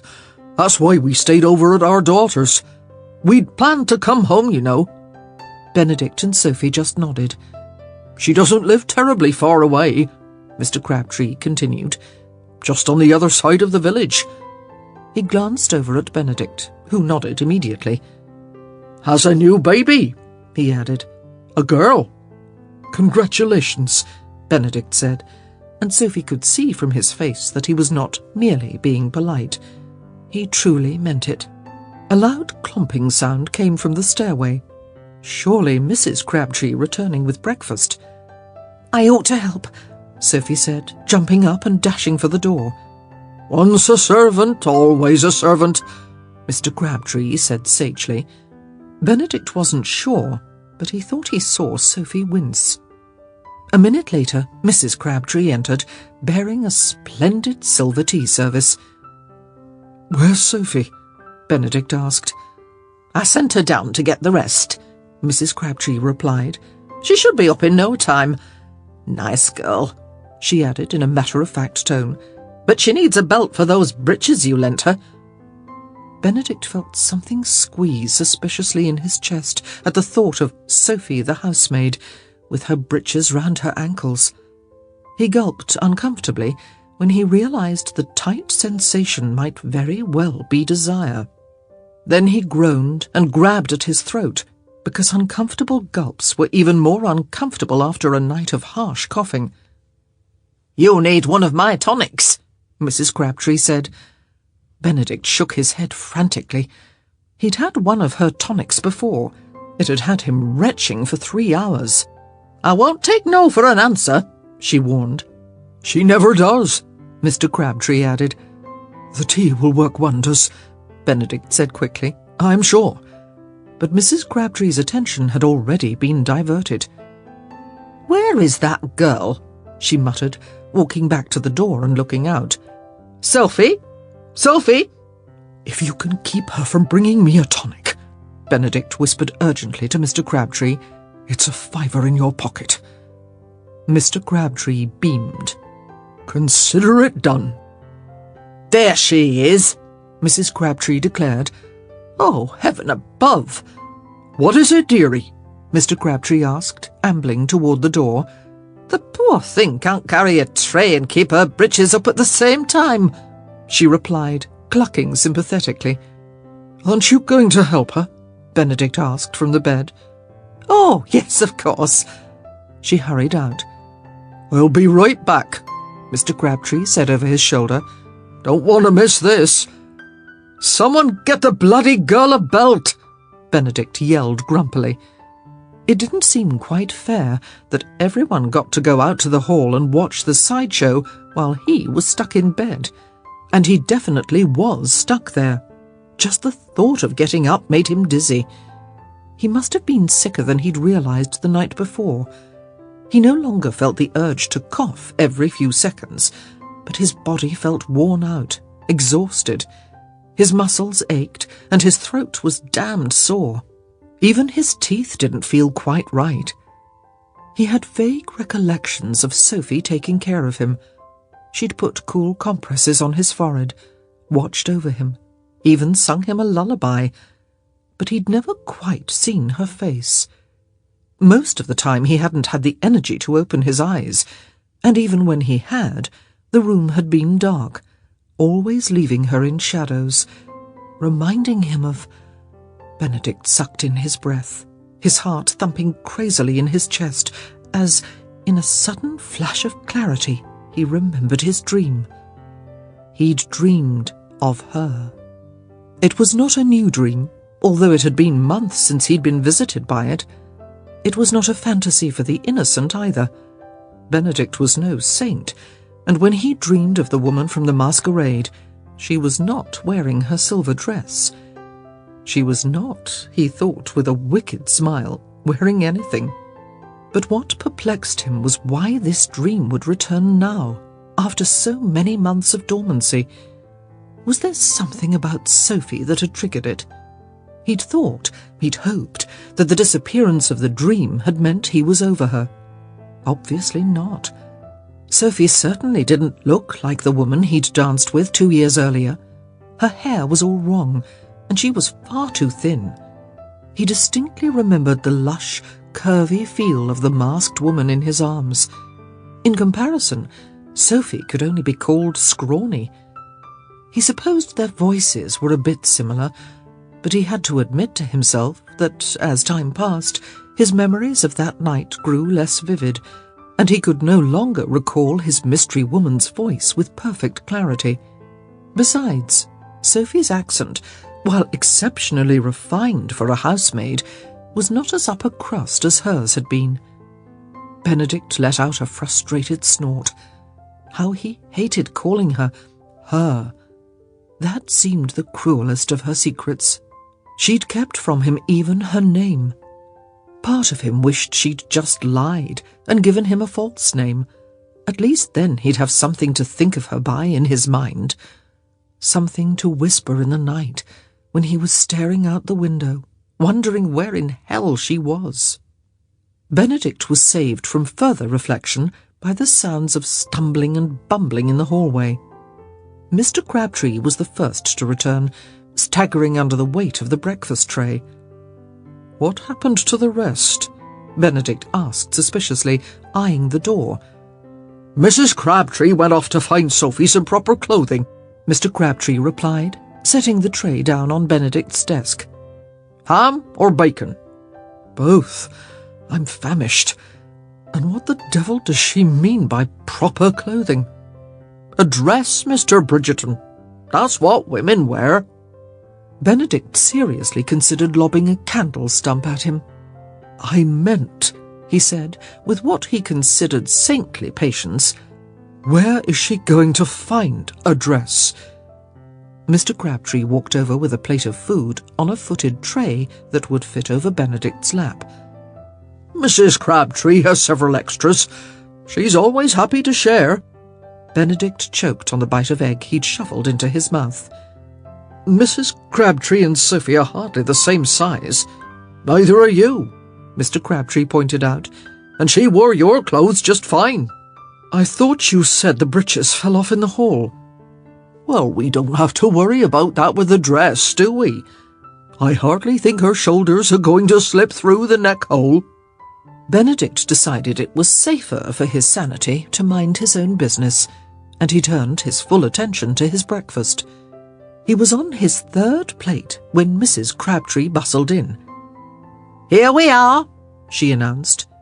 Sophie slunk in, practically drowning in Mrs. Crabtree's voluminous dress, except, of course, at her ankles. Mrs. Crabtree was a good 5 inches shorter than Sophie. Mrs. Crabtree beamed. "Doesn't she look smashing?" "Oh, yes," Benedict replied, lips twitching. Sophie glared at him. "You'll have plenty of room for breakfast," he said gamely. "It's only until I get her clothing cleaned up," Mrs. Crabtree explained. "But at least it's decent." She waddled over to Benedict. "How is your breakfast, Mr. Bridgerton?" "Delicious," he replied. "I haven't eaten so well in months." Mrs. Crabtree leaned forward and whispered, "I like your Sophie. May we keep her?" Benedict choked. On what, he didn't know, but he choked nonetheless. "I beg your pardon." "Mr. Crabtree and I aren't as young as we used to be. We could use another set of hands around here." Well," he cleared his throat. "I'll think about it." "Excellent." Mrs. Crabtree crossed back to the other side of the room and grabbed Sophie's arm. "You come with me. Your stomach has been growling all morning. When was the last time you ate?" Sometime yesterday, I should think." "When yesterday?" Mrs. Crabtree persisted. Benedict hid a smile under his napkin. Sophie looked utterly overwhelmed. Mrs. Crabtree tended to do that to a person. Well, actually..." Mrs. Crabtree planted her hands on her hips. Benedict grinned. Sophie was in for it now. "Are you going to tell me that you didn't eat yesterday?" Mrs. Crabtree boomed. Sophie shot a desperate look at Benedict. He replied with a "don't look to me for help" shrug. Besides, he rather enjoyed watching Mrs. Crabtree fuss over her. He'd be willing to bet that the poor girl hadn't been fussed over in years. "I was very busy yesterday," Sophie hedged. Benedict frowned. She'd probably been busy running from Philip Cavender and the pack of idiots he called friends. Mrs. Crabtree shoved Sophie into the seat behind the desk. "Eat," she ordered. Benedict watched as Sophie tucked into the food. It was obvious that she was trying to put on her best manners, but eventually hunger must have gotten the best of her, because after a minute she was practically shoveling the food into her mouth. It was only when Benedict noticed that his jaw was clamped together like a vice that he realized he was absolutely furious. At whom, he wasn't precisely certain, but he did not like seeing Sophie so hungry. They had an odd little bond, he and the housemaid. He'd saved her, and she'd saved him. Oh, he doubted his fever from the night before would have killed him. If it had been truly serious, he'd still be battling it now. But she had cared for him, and made him comfortable, and probably hastened his road to recovery. "Will you make certain she eats at least another plateful?" Mrs. Crabtree asked Benedict. "I'm going to make up a room for her." "In the servants' quarters," Sophie said quickly. "Don't be a silly. Until we hire you on, you're not a servant here. But nothing more about it," Mrs. Crabtree interrupted. "Would you like my help, dearie?" Mr. Crabtree asked. Mrs. Crabtree nodded, and in a moment the couple was gone. Sophie paused in her quest to consume as much food as humanly possible to stare at the door through which they'd just disappeared. She supposed they considered her one of their own, because if she'd been anything but a servant, they'd never have left her alone with Benedict. Reputations could be ruined on far less. "You didn't eat at all yesterday, did you?" Benedict asked quietly. Sophie shook her head. "Next time I see Cavender," he growled, "I'm going to beat him to a bloody pulp." If she were a better person, she would have been horrified. But Sophie couldn't quite prevent a smile at the thought of Benedict further defending her honour, or of seeing Philip Cavender with his nose relocated to his forehead. "Fill up your plate again," Benedict said. "if only for my sake. I assure you that Mrs. Crabtree counted how many eggs and strips of bacon were on the platter when she left, and she'll have my head if the numbers haven't gone down by the time she returns." "She's a very nice lady," Sophie said, reaching for the eggs. The first plate of food had barely touched upon her hunger. She needed no further urging to eat. The best." Sophie expertly balanced a slice of ham between a serving fork and spoon and moved it to her plate. "How are you feeling this morning, Mr. Bridgerton?" "Very well, thank you. Or if not well, then at least a damn sight better than I did last night." "I was very worried about you," she said, spearing a corner of the ham with her fork and then cutting a piece off with her knife. "It was very kind of you to care for me." She chewed, swallowed, then said, "It was nothing, really. Anyone would have done it." "Perhaps," he said, "but not with such grace and good humour." Sophie's fork froze in mid-air. "Thank you," she said softly. "That is a lovely compliment." "I didn't—" He cleared his throat. Sophie eyed him curiously, waiting for him to finish whatever it was he wanted to say. "Never mind," he mumbled. Disappointed, she put a piece of ham in her mouth. "I didn't do anything for which I ought to apologize, did I?" he suddenly blurted out. Sophie spat the ham out into her napkin. "I'll take that as a yes," he muttered. "No," she said quickly. "Not at all. You merely startled me." His eyes narrowed. "You wouldn't lie to me about this, would you?" Sophie shook her head as she remembered the single, perfect kiss she'd given him. He hadn't done anything that required an apology, but that didn't mean that she hadn't. "You're blushing," he accused. "No, I'm not." "Yes," he said, "you are." "If I'm blushing," she replied pertly, "it's because I'm wondering why you would think you had any reason to apologize." "You have a rather smart mouth for a servant," he said. "I'm sorry," Sophie said quickly. She had to remember her place, but that was hard to do with this man, the one member of the ton who had treated her, if only for a few hours, as an equal. "I meant it as a compliment," he said. "Do not stifle yourself on my account." She said nothing. "I find you rather—" He paused, obviously searching for the correct word. "Refreshing." "Oh," she set her fork down. "Thank you." "Have you plans for the rest of the day?" he asked. She looked down at her huge garments and grimaced. "I thought I'd wait for my clothes to be readied, and then I suppose I'll see if any of the nearby houses are in need of housemaids." Benedict scowled at her. "I told you I would find you a position with my mother." "And I do appreciate that," she said quickly, "but I would prefer to stay in the country." He shrugged the shrug of one who has never been thrown one of life's great stumbles. "You can work at Aubrey Hall, then, in Kent." Sophie chewed on her lower lip. She couldn't exactly come out and say she didn't want to work for his mother because then she'd have to see him. She couldn't think of a torture that would be more exquisitely painful. "You shouldn't think of me as your responsibility," she finally said. He gave her a rather superior glance. "I told you I would find you a new position." "But what could there possibly be to discuss?" "Nothing," she grumbled. "Nothing at all." Clearly, it was no use arguing with him just then. Good. He leaned back contentedly against his pillows. "I'm glad you see it my way." Sophie stood. "I should be going." "To do what?" She felt rather stupid as she said, "I don't know." He grinned. "Have fun with it, then." Her hand tightened around the handle of the serving spoon. "Don't do it," he warned. "Do what?" "Throw the spoon." "I wouldn't dream of it," she said tightly. He laughed aloud. "Oh, yes, you would.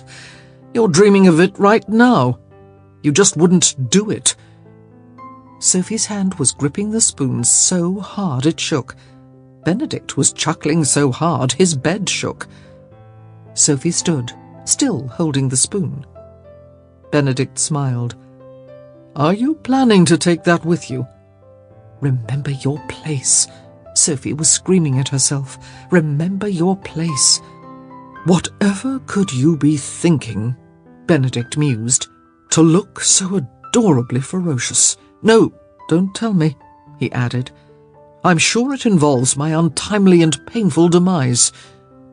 Slowly and carefully, Sophie turned her back to him and put the spoon down on the table.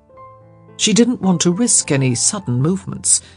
One false move, and she knew she'd be hurling it at his head. Benedict raised his brows approvingly. That was very mature of you. Sophie turned around slowly. Are you this charming with everyone, or only me? Oh, only you, he grinned. I shall have to make sure you take me up on my offer to find you employment with my mother. You do bring out the best in me, Miss Sophie Beckett. This is the best? She asked with obvious disbelief. I'm afraid so. Sophie just shook her head as she walked to the door. Conversations with Benedict Bridgerton could be exhausting. Oh, Sophie, he called out. She turned around. He smiled slyly. I knew you wouldn't throw the spoon. What happened next was surely not Sophie's fault. She was convinced, temporarily and fleetingly possessed by a demon, because she absolutely did not recognize the hand that shot out to the small table next to her and picked up a stump of a candle. True, the hand appeared to be connected quite firmly to her arm, but it didn't look the least bit familiar as it drew back and hurled the stump across the room, straight at Benedict Bridgerton's head. Sophie didn't even wait to see if her aim had been true, but as she stalked out the door, she heard Benedict explode with laughter. Then she heard him shout out, "Well done, Miss Beckett!" And she realized that for the first time in years, her smile was one of pure, unadulterated joy. Chapter 10. Although he responded in the affirmative, or so says Lady Covington, Benedict Bridgerton did not make an appearance at the annual Covington ball. Complaints were heard from young women and their mammas across the ballroom. According to Lady Bridgerton, his mother, not his sister-in-law, Mr. Bridgerton left for the country last week and has not been heard from since. Those who might fear for Mr. Bridgerton's health and well-being should not fret. Lady Bridgerton sounded more annoyed than worried. Last year, no less than 4 couples met their future spouses at the Covington ball. The previous year, 3. Much to Lady Bridgerton's dismay, if any matches are made at this year's Covington ball, her son Benedict will not be among the grooms. Lady Whistledown's Society Papers, 5th of May, 1817. There were advantages, Benedict soon discovered, to a long, drawn-out recovery. The most obvious was the quantity and variety of most excellent food brought forth from Mrs. Crabtree's kitchen. He'd always been fed well at my cottage, but Mrs. Crabtree truly rose to the occasion when she had someone tucked away in the sick room. And even better, Mr. Crabtree had managed to intercept all of Mrs. Crabtree's tonics and replace them with Benedict's best brandy. Benedict dutifully drank every drop, but the last time he looked out the window, it appeared that 3 of his rose bushes had died, presumably where Mr. Crabtree had dumped the tonic. It was a sad sacrifice, but one Benedict was more than willing to make after his last experience with Mrs. Crabtree's tonics. Another perk of staying abed was the simple fact that, for the first time in years, he could enjoy some quiet time. He read, sketched, and even closed his eyes and just daydreamed, all without feeling guilty for neglecting some other task or chore. Benedict soon decided that he'd be perfectly happy leading the life of the indolent. But the best part of his recovery by far was Sophie. She popped into his room several times a day, sometimes to fluff his pillows, sometimes to bring him food, sometimes just to read to him. Benedict had a feeling that her industriousness was due to her desire to feel useful, and to thank him with deeds for saving her from Philip Cavender. But he didn't much care why she came to visit. He just liked it that she did. She'd been quiet and reserved at first, obviously trying to adhere to the standard that servants should be neither seen nor heard. But Benedict had had none of that, and he'd purposefully engaged her in conversation, just so she couldn't leave, or he'd goad and needle her, simply to get a rise out of her, because he liked her far better when she was spitting fire than when she was meek and submissive. But mostly, he just enjoyed being in the same room with her. It didn't seem to matter if they were talking or if she was just sitting in a chair, leafing through a book, while he stared out the window. Something about her presence brought him peace. A sharp knock at the door broke him out of his thoughts, and he looked up eagerly, calling out, "Enter!" Sophie poked her head in, her shoulder-length curls shaking slightly as they brushed against the edge of the door. Mrs. Crabtree thought you might like tea. Tea? Or tea and biscuits? Sophie grinned, pushing the door open with her hip as she balanced the tray. Oh, the latter, to be sure. Excellent. And will you join me? She hesitated, as she always did, but then she nodded, as she also always did. She'd long since learned that there was no arguing with Benedict when he had his mind set on something. Benedict rather liked it that way. The colour is back in your cheeks, she commented, as she set the tray down on a nearby table. And you don't look nearly so tired. I should think you'll be up and out of bed soon. Oh, soon, I'm sure, he said evasively. You're looking healthier every day. He smiled gamely. Do you think so? She lifted the teapot and paused before she poured. Yes, she said with an ironic smile. I wouldn't have said so otherwise. Benedict watched her hands as she prepared his tea. She moved with an innate sense of grace, and she poured the tea as if she'd been to the manor born. Clearly, the art of afternoon tea had been another one of those lessons she'd learned from her mother's generous employers. Or maybe she'd just watched other ladies closely while they'd prepared tea. Benedict had noticed that she was a very observant woman. They'd enacted this ritual often enough that she didn't have to ask how he liked his tea. She handed him his cup, milk, no sugar, and then placed a selection of biscuits and scones on a plate. "Fix yourself a cup," Benedict said, biting into a biscuit, "and come sit by me." She hesitated again. He knew she'd hesitate, even though she'd already agreed to join him. But he was a patient man, and his patience was rewarded with a soft sigh as she reached out and plucked another cup off the tray.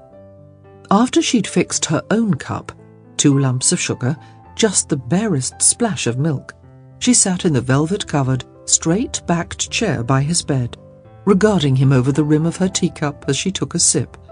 "No biscuits for you?" Benedict asked. She shook her head. I had a few straight out of the oven. Lucky you.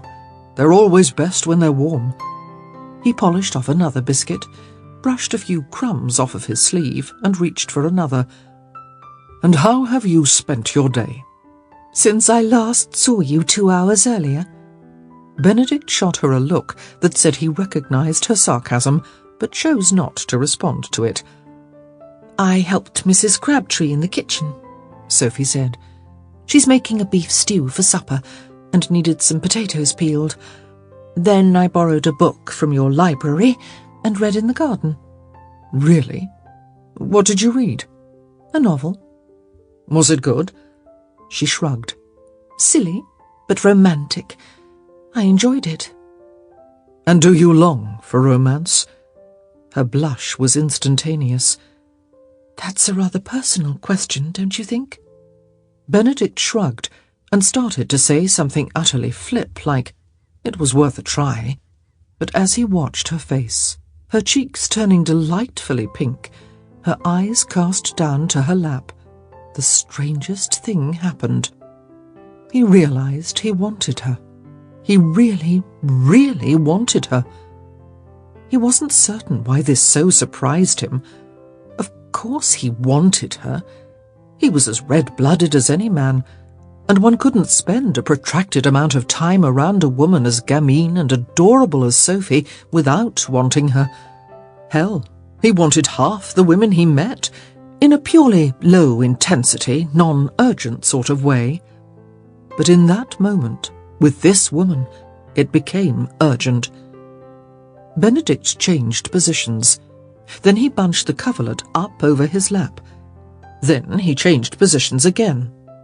"Is your bed uncomfortable?" Sophie asked. "Do you need me to fluff your pillows?"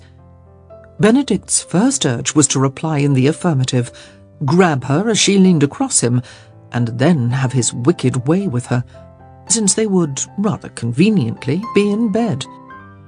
But he had a sneaking suspicion that that particular plan would not go over well with Sophie, so instead he said, "I'm fine," then winced when he realized his voice sounded oddly squeaky. She smiled as she eyed the biscuits on his plate, saying, "Maybe just one more." Benedict moved his arm out of the way to allow her easy access to his plate, which was, he realized somewhat belatedly, resting on his lap. The sight of her hand reaching toward his groin, even if she was aiming for a plate of biscuits, did funny things to him. To his groin, to be precise. Benedict had a sudden vision of things shifting down there, and he hastily grabbed the plate lest it become unbalanced. "Do you mind if I take the last?" "Fine," he croaked. She plucked a ginger biscuit off the plate and frowned. "You look better," she said, giving the biscuit a little sniff. "But you don't sound better. Is your throat bothering you?" Benedict took a quick sip of his tea. "Not at all. I must have swallowed a piece of dust." "Oh, drink some more tea then. That shouldn't bother you for long." She set her teacup down. "Would you like me to read to you?" "Yes," Benedict said quickly, bunching up his coverlet around his waist. She might try to take away the strategically placed plate, and then where would he be? "Are you certain you're all right?" she asked, looking far more suspicious than concerned. He smiled tightly. "Just fine." "Very well," she said, standing up. "What would you like me to read?" "Oh, anything," he said, with a blithe wave of his hand. "Poetry?" "Splendid." He would have said splendid had she offered to read a dissertation on botany in the Arctic tundra. Sophie wandered over to a recessed bookshelf and idly perused its contents. "Byron?" she asked. "Blake?" "Blake," he said quite firmly. An hour's worth of Byron's romantic drivel would probably send him quite over the edge. She slid a slim volume of poetry off the shelf and returned to her chair, swishing her rather unattractive skirts before she sat down. Benedict frowned. He'd never really noticed before how ugly her dress was. Not as bad as the one Mrs. Crabtree had lent her, but certainly not anything designed to bring out the best in a woman. He ought to buy her a new dress. She would never accept it, of course, but maybe if her current garments were accidentally burned... "Mr. Bridgerton?" But how could he manage to burn her dress? She'd have to not be wearing it, and that posed a certain challenge in and of itself. "Are you even listening to me?" Sophie demanded. "You're not listening to me." Sorry," he admitted. "My apologies. My mind got away from me. Please continue." She began anew, and in his attempt to show how much attention he was paying her, he focused his eyes on her lips, which proved to be a big mistake.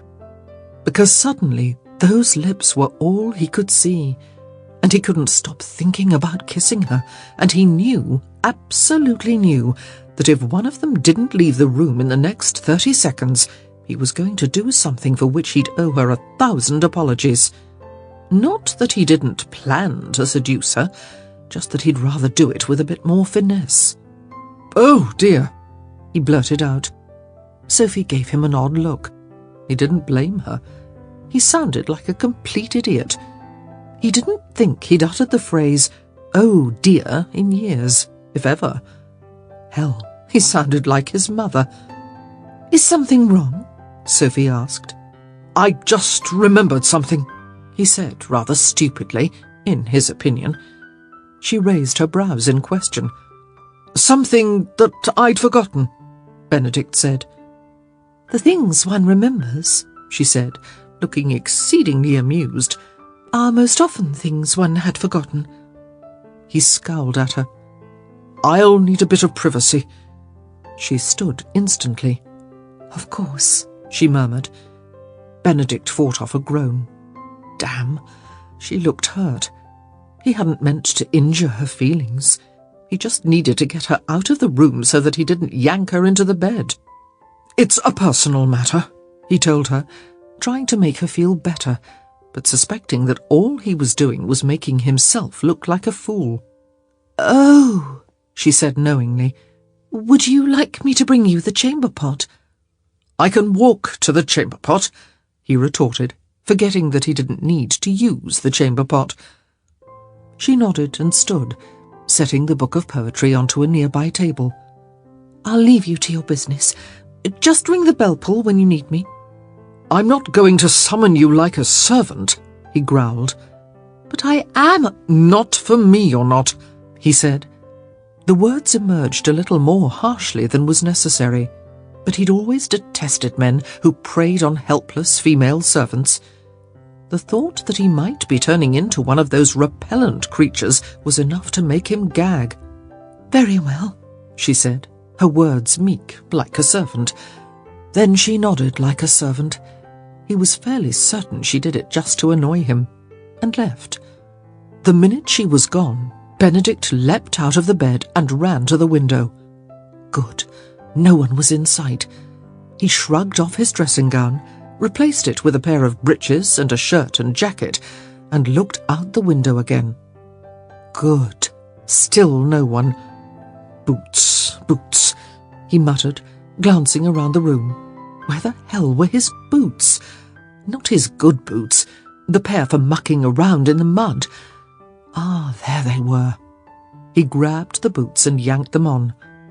Back to the window. Still no one. Excellent. Benedict threw one leg over the sill, then another, then grabbed hold of the long, sturdy branch that jutted out from a nearby elm tree. From there, it was an easy shimmy, wiggle, and balancing act down to the ground. And from there, it was straight to the lake, to the very cold lake, to take a very cold swim. If he needed the chamber pot, Sophie muttered to herself, he could have just said so. It's not as if I haven't fetched chamber pots before. She stamped down the stairs to the main floor, not entirely certain why she was going downstairs. She had nothing specific to do there, but heading in that direction simply because she couldn't think of anything better to do. She didn't understand why he had so much trouble treating her like what she was, a servant. He kept insisting that she didn't work for him and didn't have to do anything to earn her keep at my cottage, and then, in the same breath, assured her that he would find her a position in his mother's household.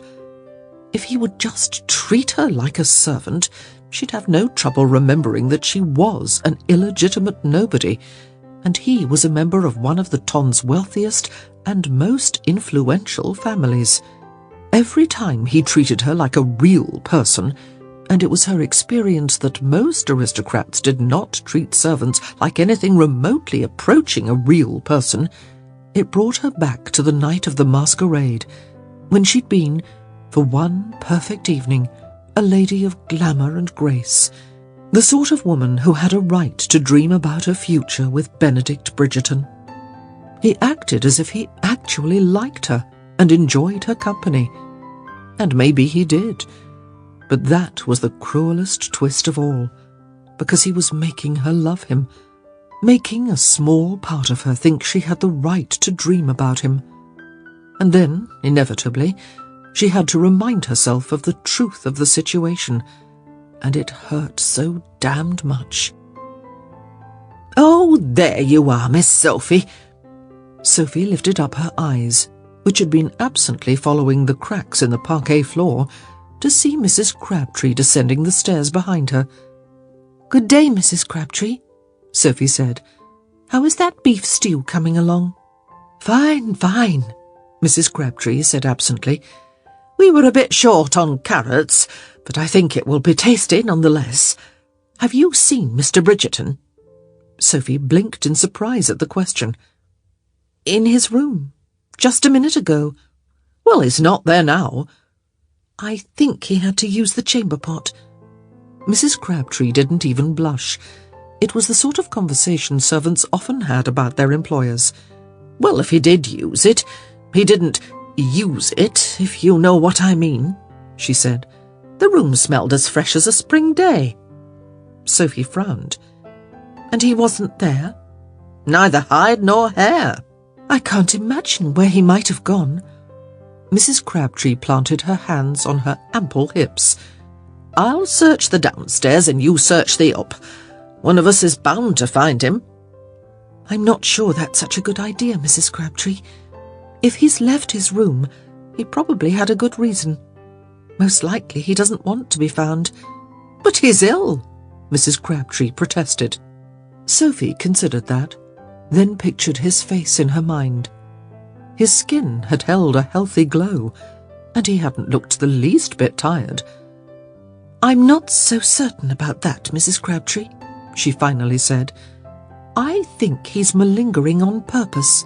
"Don't be silly," Mrs. Crabtree scoffed. "Mr. Bridgerton would never do something like that." Sophie shrugged. "I wouldn't have thought so, but truly, he doesn't look the least bit ill any longer." "It's my tonics," Mrs. Crabtree said with a confident nod. "I told you they'd speed up his recovery." Sophie had seen Mr. Crabtree dump the tonics in the rose bushes. She'd also seen the aftermath. It hadn't been a pretty sight. How she managed to smile and nod she'd never know. "Well, I for one would like to know where he went," Mrs. Crabtree continued. "He shouldn't be out of bed, and he knows it." "I'm sure he'll return soon," Sophie said placatingly. "In the meantime, do you need any help in the kitchen?" Mrs. Crabtree shook her head. "No, no. All that stew needs to do now is cook. And besides, Mr. Bridgerton has been scolding me for allowing you to work. But no arguments, if you please," Mrs. Crabtree cut in. "He's right, of course. You're a guest here, and you shouldn't have to lift a finger." "I'm not a guest," Sophie protested. "Well, then what are you?" That gave Sophie pause. "I have no idea," she finally said. "But I'm definitely not a guest. A guest would be... She struggled to make sense of her thoughts and feelings. I suppose a guest would be someone who is of the same social rank, or at least close to it. A guest would be someone who has never had to wait upon another person, or scrub floors, or empty chamber pots. A guest would be anyone the master of the house chooses to invite as a guest," Mrs. Crabtree retorted. "That's the beauty of being the master of the house. You can do anything you please, and you should stop belittling yourself. If Mr. Bridgerton chooses to regard you as a house guest, then you should accept his judgment and enjoy yourself. When was the last time you were able to live in comfort without having to work your fingers to the bone in return?" "He can't truly regard me as a house guest," Sophie said quietly. "If he did, he would have installed a chaperone for the protection of my reputation." "As if I would allow anything untoward in my house," Mrs. Crabtree bristled. "Of course you wouldn't," Sophie assured her. "But where reputations are at stake, appearance is just as important as fact. And in the eyes of society, a housekeeper does not qualify as a chaperone, no matter how strict and pure her morals may be." "If that's true," Mrs. Crabtree protested, "then you need a chaperone, Miss Sophie." "Don't be silly. I don't need a chaperone because I'm not of his class. No one cares if a housemaid lives and works in the household of a single man. No one thinks any less of her, and certainly no one who would consider her for marriage would consider her ruined. Sophie shrugged. It's the way of the world. And obviously it's the way Mr. Bridgerton thinks, whether he'll admit it or not, because he has never once said a word about it being improper for me to be here. Well, I don't like it, Mrs. Crabtree announced. I don't like it one bit. Sophie just smiled, because it was so sweet of the housekeeper to care. I think I'm going to take myself off for a walk, she said, as long as you're certain you don't need any help in the kitchen. And, she added with a sly grin, as long as I'm in this strange, hazy position, I might not be a guest, but it is the first time in years I'm not a servant, and I'm going to enjoy my free time while it lasts. Mrs. Crabtree gave her a hearty pat on the shoulder. You do that, Miss Sophie, and pick a flower for me while you're out there. Sophie grinned and headed out the front door. It was a lovely day, unseasonably warm and sunny, and the air held the gentle fragrance of the first blooms of spring. She couldn't recall the last time she'd taken a walk for the simple pleasure of enjoying the fresh air. Benedict had told her about a nearby pond, and she thought she might amble that way, maybe even dip her toes in the water if she was feeling particularly daring. She smiled up at the sun. The air might be warm, but the water was surely still freezing, so early in May. Still, it would feel good. Anything felt good that represented leisure time and peaceful, solitary moments. She paused for a moment, frowning thoughtfully at the horizon. Benedict had mentioned that the lake was south of my cottage, hadn't he? A southward route would take her right through a rather densely wooded patch, but a bit of a hike certainly wouldn't kill her. Sophie picked her way through the forest, stepping over tree roots and pushing aside low-lying branches, letting them snap back behind her with reckless abandon. The sun barely squeaked through the canopy of leaves above her, and down at ground level it felt more like dusk than midday. Up ahead she could see a clearing, which she assumed must be the pond.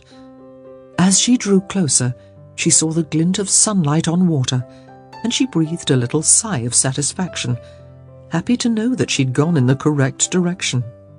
But as she drew even closer, she heard the sound of someone splashing about, and she realized with equal parts terror and curiosity that she was not alone. She was only 10 or so feet from the edge of the pond, easily visible to anyone in the water, so she quickly flattened herself behind the trunk of a large oak. If she had a sensible bone in her body, she'd turn right around and run back to the house. But she just couldn't quite keep herself from peeking around the tree and looking to see who might be mad enough to splash about in a lake so early in the season. With slow, silent movements, she crept out from behind the tree, trying to keep as much of herself concealed as possible. And she saw a man. A naked man. A naked Benedict? Chapter 11. The housemaid wars rage on in London. Lady Penwood called Mrs. Featherington a conniving, ill-bred thief in front of no less than 3 society matrons, including the very popular Dowager Viscountess Bridgerton. Mrs. Featherington responded by calling Lady Penwood's home no better than a workhouse, citing the ill treatment of her lady's maid, whose name, this author has learned, is not Estelle, as was originally claimed, and furthermore she is not remotely French. The girl's name is Bess, and she hails from Liverpool. Lady Penwood stalked away from the altercation in quite a huff, followed by her daughter, Miss Rosamond Ryling. Lady Penwood's other daughter, Posy, who was wearing an unfortunate green gown, remained behind, with a somewhat apologetic look in her eyes, until her mother returned, grabbed her by the sleeve, and dragged her off. This author certainly does not make up the guest lists at society parties, but it is difficult to imagine that the Penwoods will be invited to Mrs. Featherington's next soirée. Lady Whistledown's Society Papers, 7th of May, 1817. It was wrong of her to stay. So wrong, so very, very wrong, and yet she did not move an inch. She found a large, bald-pated rock, mostly obscured by a short, squat bush, and sat down, never once taking her eyes off of him. He was naked. She still couldn't quite believe it. He was, of course, partially submerged, with the edge of the water rippling against his ribcage. The lower, she thought giddily, edge of his ribcage. Or perhaps, if she were to be honest with herself, she'd have to rephrase her previous thought to, he was, unfortunately, partially submerged. Sophie was as innocent as the next innocent, but dash it all, she was curious, and she was more than halfway in love with this man. Was it so very wicked to wish for a huge gust of wind, powerful enough to create a small tidal wave that would whip the water away from his body and deposit it somewhere else? Anywhere else? Very well. It was wicked. She was wicked, and she didn't care. She'd spent her life taking the safe road, the prudent path. Only one night in her short life had she completely thrown caution to the wind, and that night had been the most thrilling, the most magical, the most stupendously wonderful night of her life. And so she decided to remain right where she was, stay the course, and see what she saw. It wasn't as if she had anything to lose. She had no job, no prospects, save for Benedict's promise to find her a position in his mother's household, and she had a feeling that would be a very bad idea anyway. And so she sat back, tried not to move a muscle, and kept her eyes wide, wide open. Benedict had never been a superstitious man, and he'd certainly never thought himself the sort with a sixth sense.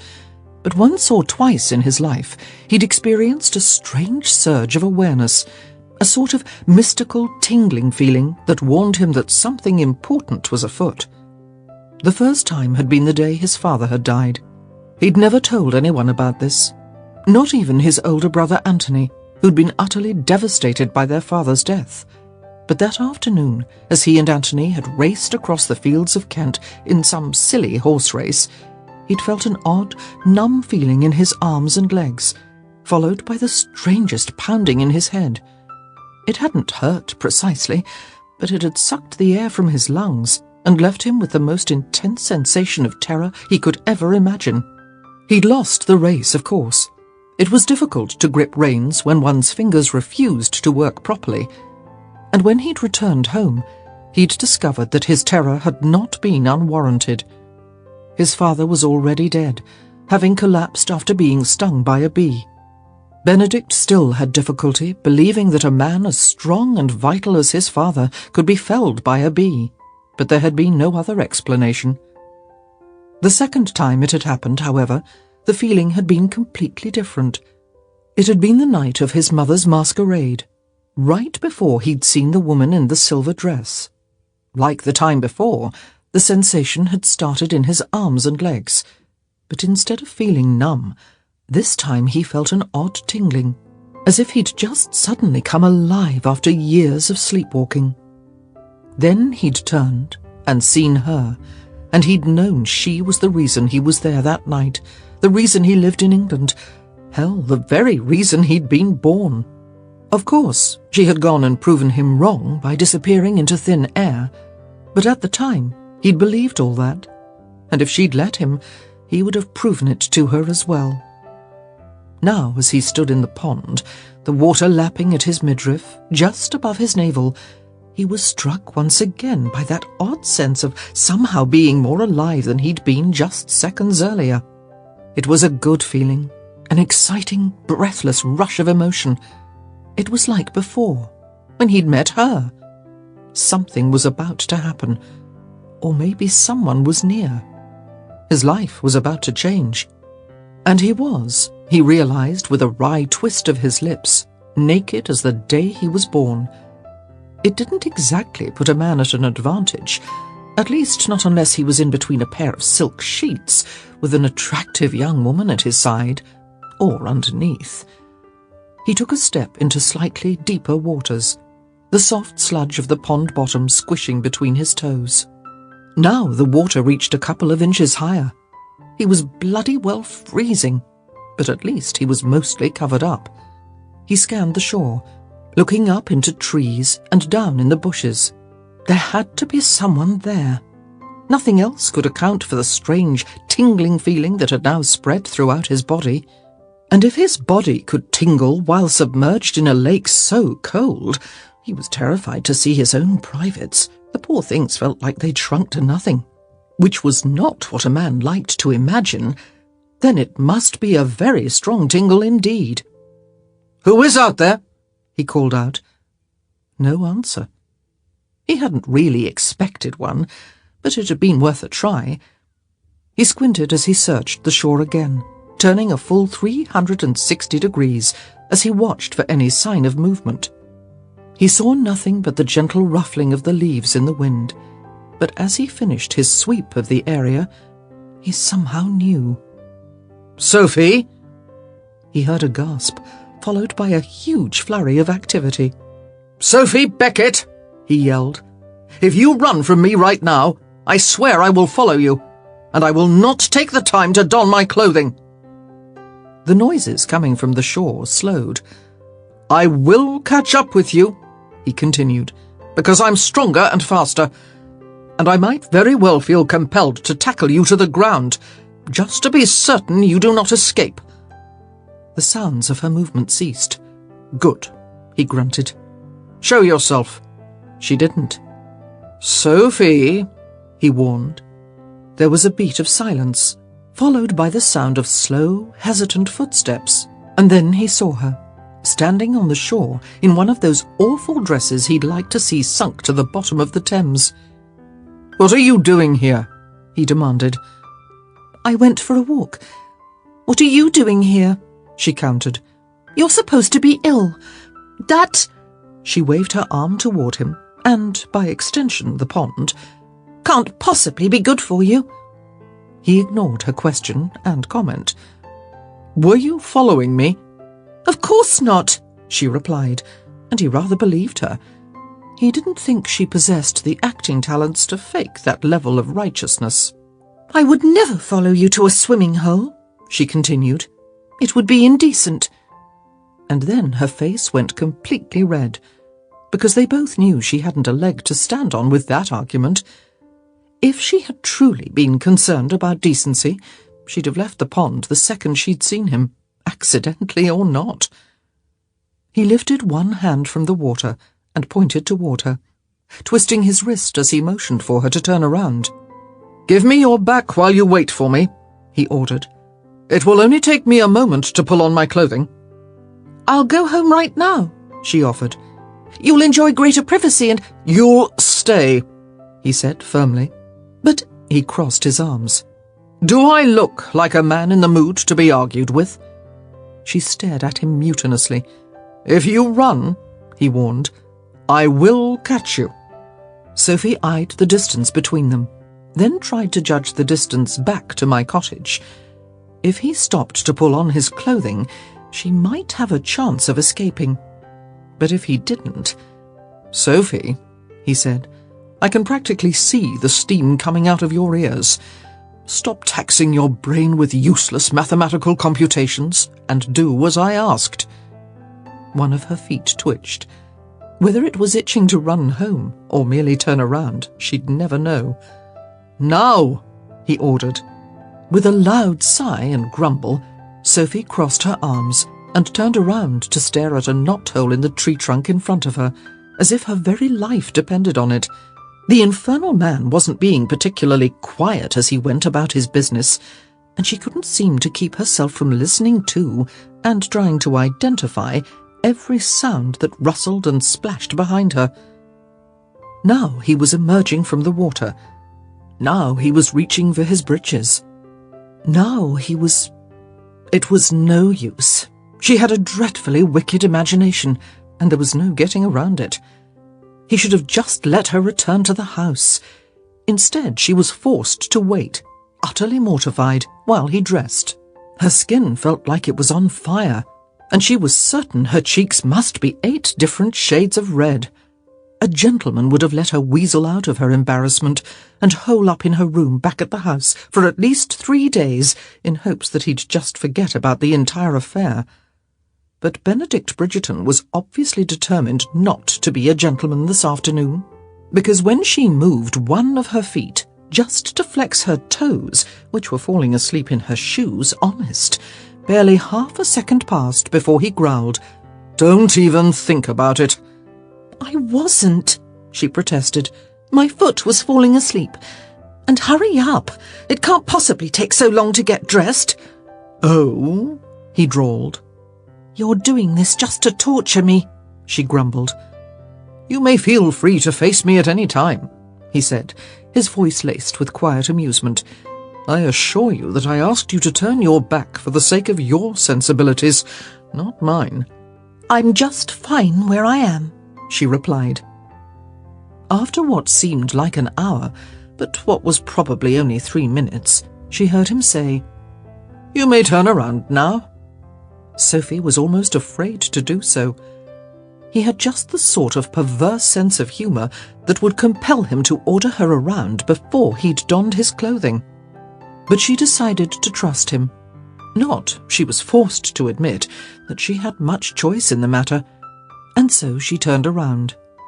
Much to her relief, and if she was to be honest with herself, a fair bit of disappointment, he was quite decently dressed, save for a smattering of damp spots where the water from his skin had seeped through the fabric of his clothing.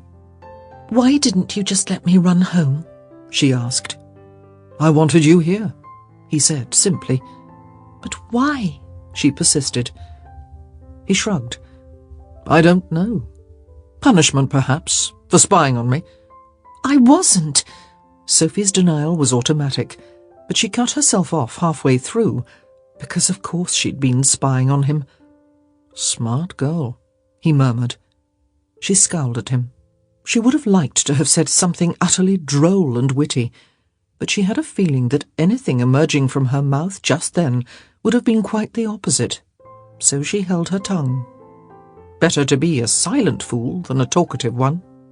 It's very bad form to spy on one's host, he said, planting his hands on his hips and somehow managing to look both authoritative and relaxed at the same time. It was an accident, she grumbled. Oh, I believe you there, he said.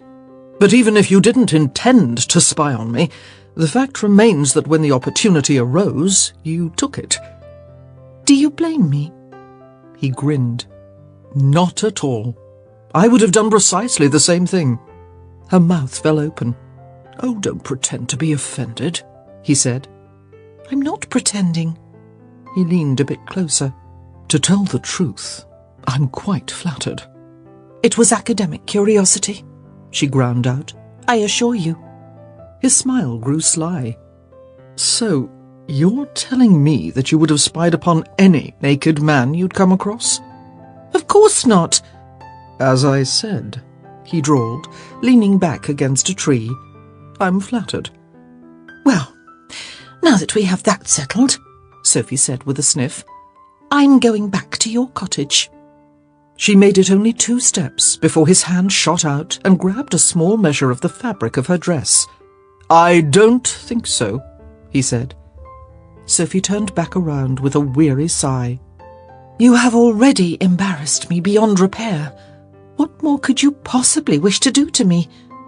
Slowly, he reeled her in. That's a very interesting question, he murmured. Sophie tried to plant her heels into the ground, but she was no match for the inexorable tug of his hand. She stumbled slightly, then found herself mere inches away from him. The air suddenly felt hot, very hot, and Sophie had the bizarre sense that she no longer quite knew how to work her hands and feet. Her skin tingled, her heart raced, and the bloody man was just staring at her, not moving a muscle, not pulling her the final few inches against him, just staring at her. "Benedict," she whispered, forgetting that she still called him Mr. Bridgerton. He smiled. It was a small, knowing sort of smile, one that sent chills right down her spine to another area altogether. "I like when you say my name," he said. "I didn't mean to," she admitted. He touched a finger to her lips. "Shh," he admonished. "Don't tell me that. Don't you know that's not what a man wishes to hear?" "I don't have much experience with men," she said. "Now that's what a man wishes to hear." "Really?" she asked dubiously. She knew men wanted innocence in their wives, but Benedict wasn't about to marry a girl like her. He touched her cheek with one fingertip. "It's what I want to hear from you." A soft rush of air crossed Sophie's lips as she gasped. He was going to kiss her. He was going to kiss her. It was the most wonderful and awful thing that could possibly happen. But oh, how she wanted this. She knew she was going to regret this tomorrow. She let out a smothered, choking sort of laugh. Who was she kidding? She'd regret it in 10 minutes. But she had spent the last 2 years remembering what it felt like to be in his arms, and she wasn't sure she'd make it through the rest of her days without at least one more memory to keep her going. His finger floated across her cheek to her temple, and then from there traced her eyebrow, ruffling the soft hairs as it moved to the bridge of her nose. "So pretty," he said softly, "like a storybook fairy. Sometimes I think you couldn't possibly be real." Her only reply was a quickening of breath. "I think I'm going to kiss you," he whispered. "You think?" "I think I have to kiss you," he said, looking as if he couldn't quite believe his own words. "It's rather like breathing. One doesn't have much choice in the matter." Benedict's kiss was achingly tender. His lips brushed across hers in a feather-light caress, back and forth, with just the barest hint of friction. It was utterly breathtaking. But there was something more, something that made her dizzy and weak. Sophie clutched at his shoulders, wondering why she felt so off balance and strange. And then it suddenly came to her. It was just like before. The way his lips brushed hers, so soft and sweet. The way he began with gentle titillation, rather than forcing entry. It was just what he'd done at the masquerade. After 2 years of dreams, Sophie was finally reliving the single most exquisite moment of her life. "You're crying," Benedict said, touching her cheek. Sophie blinked, then reached up to wipe away the tears she hadn't even known were falling. "Do you want me to stop?" he whispered. She shook her head. No, she didn't want him to stop. She wanted him to kiss her just as he had at the masquerade, the gentle caress giving way to a more passionate joining. And then she wanted him to kiss her some more, because this time the clock wasn't going to strike midnight, and she wouldn't have to flee. And she wanted him to know that she was the woman from the masquerade, and she desperately prayed that he would never recognize her. And she was just so bloody confused, and he kissed her, really kissed her, with fierce lips and probing tongue, and all the passion and desire a woman could ever want. He made her feel beautiful, precious, priceless. He treated her like a woman, not some serving wench, and until that very moment, she hadn't realized just how much she missed being treated like a person. Gentry and aristocrats didn't see their servants. They tried not to hear them, and when they were forced to converse, they kept it as short and perfunctory as possible. But when Benedict kissed her, she felt real. And when he kissed her, he did so with his entire body. His lips, which had begun the intimacy with such gentle reverence, were now fierce and demanding on hers. His hands, so large and strong they seemed to cover half her back, held her to him with a strength that left her breathless. And his body, Dear God, it ought to be illegal the way it was pressed against hers, the heat of it seeping through her clothing, searing her very soul. He made her shiver. He made her melt. He made her want to give herself to him, something she'd sworn she would never do outside the sacrament of marriage. "Oh, Sophie," he murmured, his voice husky against her lips. "I've never felt—" Sophie stiffened, because she was fairly certain he'd intended to say he'd never felt that way before, and she had no idea how she felt about that. On the one hand, it was thrilling to be the one woman who could bring him to his knees, make him dizzy with desire and need. On the other hand, he'd kissed her before. Hadn't he felt the same exquisite torture then, too? Dear God, was she jealous of herself? He pulled back a half-inch. "What's wrong?" She gave her head a little shake. "Nothing." Benedict touched his fingers to the tip of her chin and tilted her face up. "Don't lie to me, Sophie. What's wrong?" I'm only nervous," she stammered. "That's all." His eyes narrowed with concerned suspicion. "Are you certain?" "Absolutely certain." She tugged herself from his grasp and took a few steps away from him, her arms hugging over her chest. "I don't do this sort of thing, you know." Benedict watched her walk away, studying the bleak line of her back. "I know," he said softly. "You're not the sort of girl who would."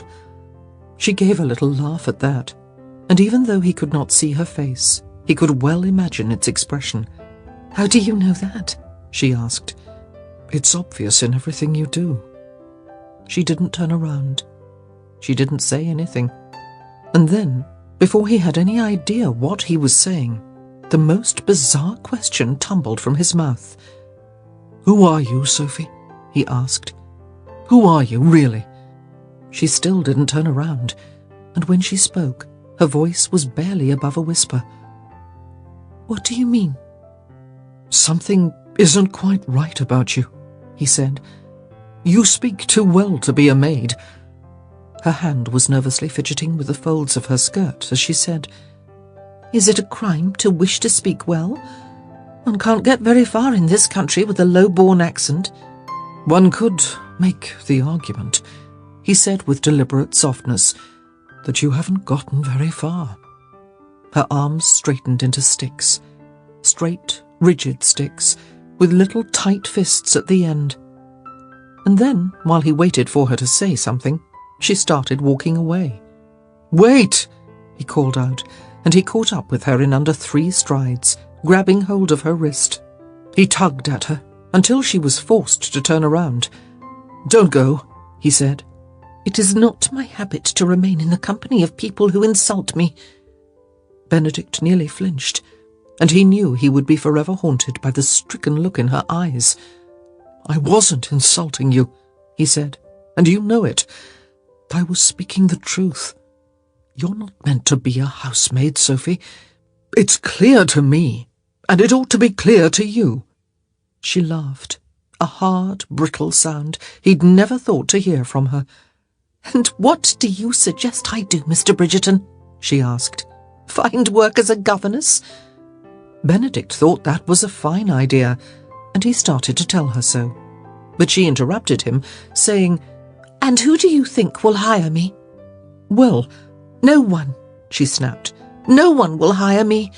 I have no references, and I look far too young." "And pretty," he said grimly. He'd never given much thought to the hiring of governesses, but he knew that the duty usually fell to the mother of the house, and common sense told him that no mother wanted to bring such a pretty young thing into her household. Just look what Sophie had had to endure at the hands of Philip Cavender. "You could be a lady's maid," he suggested. "At least then you wouldn't be cleaning chamber pots." "You'd be surprised," she muttered. "A companion to an elderly lady?" She sighed. It was a sad, weary sound, and it nearly broke his heart.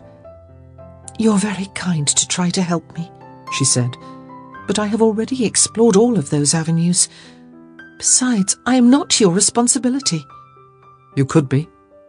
She looked at him in surprise. In that moment, Benedict knew that he had to have her. There was a connection between them, a strange, inexplicable bond that he'd felt only one other time in his life, with the mystery lady from the masquerade. And while she was gone, vanished into thin air, Sophie was very real. He was tired of mirages. He wanted someone he could see, someone he could touch. And she needed him. She might not realize it yet, but she needed him. Benedict took her hand and tugged, catching her off balance and wrapping her to him when she fell against his body. "Mr. Bridgerton!" she yelped. Benedict, he corrected, his lips at her ear. "Let me—" "Say my name," he persisted. He could be very stubborn when it suited his interests, and he wasn't going to let her go until he heard his name cross her lips. And maybe not even then.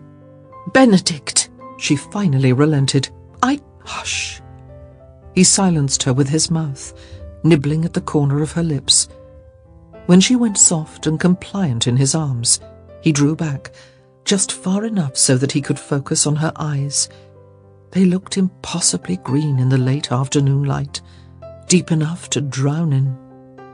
"I want you to come back to London with me," he whispered, the words tumbling forth before he had a chance to consider them. "Come back and live with me." She looked at him in surprise. "Be mine," he said, his voice thick and urgent. "Be mine right now. Be mine forever. I'll give you anything you want. All I want in return is you." Chapter 12. Speculation continues to abound concerning the disappearance of Benedict Bridgerton. According to Eloise Bridgerton, who, as his sister ought to know, he was due back in town several days ago. But as Eloise must be the first to admit, a man of Mr. Bridgerton's age and stature need hardly report his whereabouts to his younger sister. Lady Whistledown's Society Papers, 9th of May, 1817. "You want me to be your mistress?" she said flatly. He gave her a confused look, although she couldn't be sure whether that was because her statement was so obvious or because he objected to her choice of words.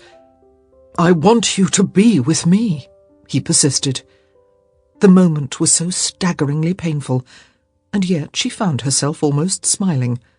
"How is that different from being your mistress?" "Sophie." "How is it different?" she repeated, her voice growing strident. "I don't know, Sophie." He sounded impatient. "Does it matter?" "It does to me." "Fine," he said in a short voice. "Fine. Be my mistress. And have this." Sophie had just enough time to gasp before his lips descended on hers with a ferocity that turned her knees to water. It was like no kiss they'd ever shared, harsh with need and laced with an odd, strange anger. His mouth devoured hers in a primitive dance of passion. His hands seemed to be everywhere, on her breasts, around her waist, even under her skirt. He touched and squeezed, caressed and stroked, and all the while he had her pressed up so tightly against him, she was certain she'd melt into his skin.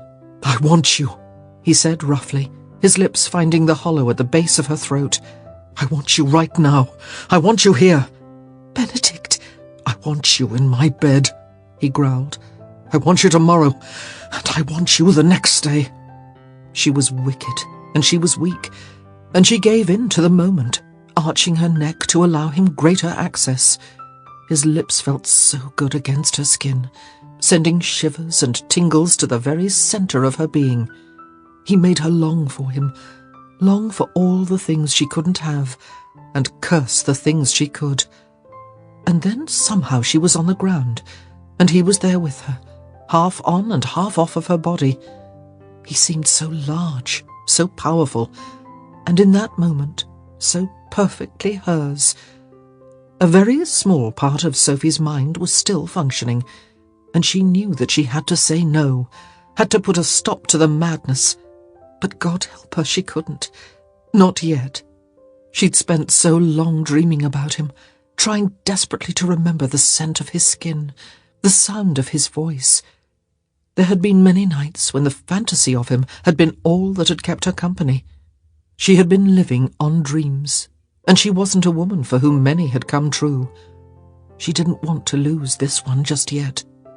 "Benedict," she murmured, touching the crisp silkiness of his hair and pretending that he hadn't just asked her to be his mistress, that she was someone else, anyone but the bastard daughter of a dead earl, with no means of support besides waiting on others.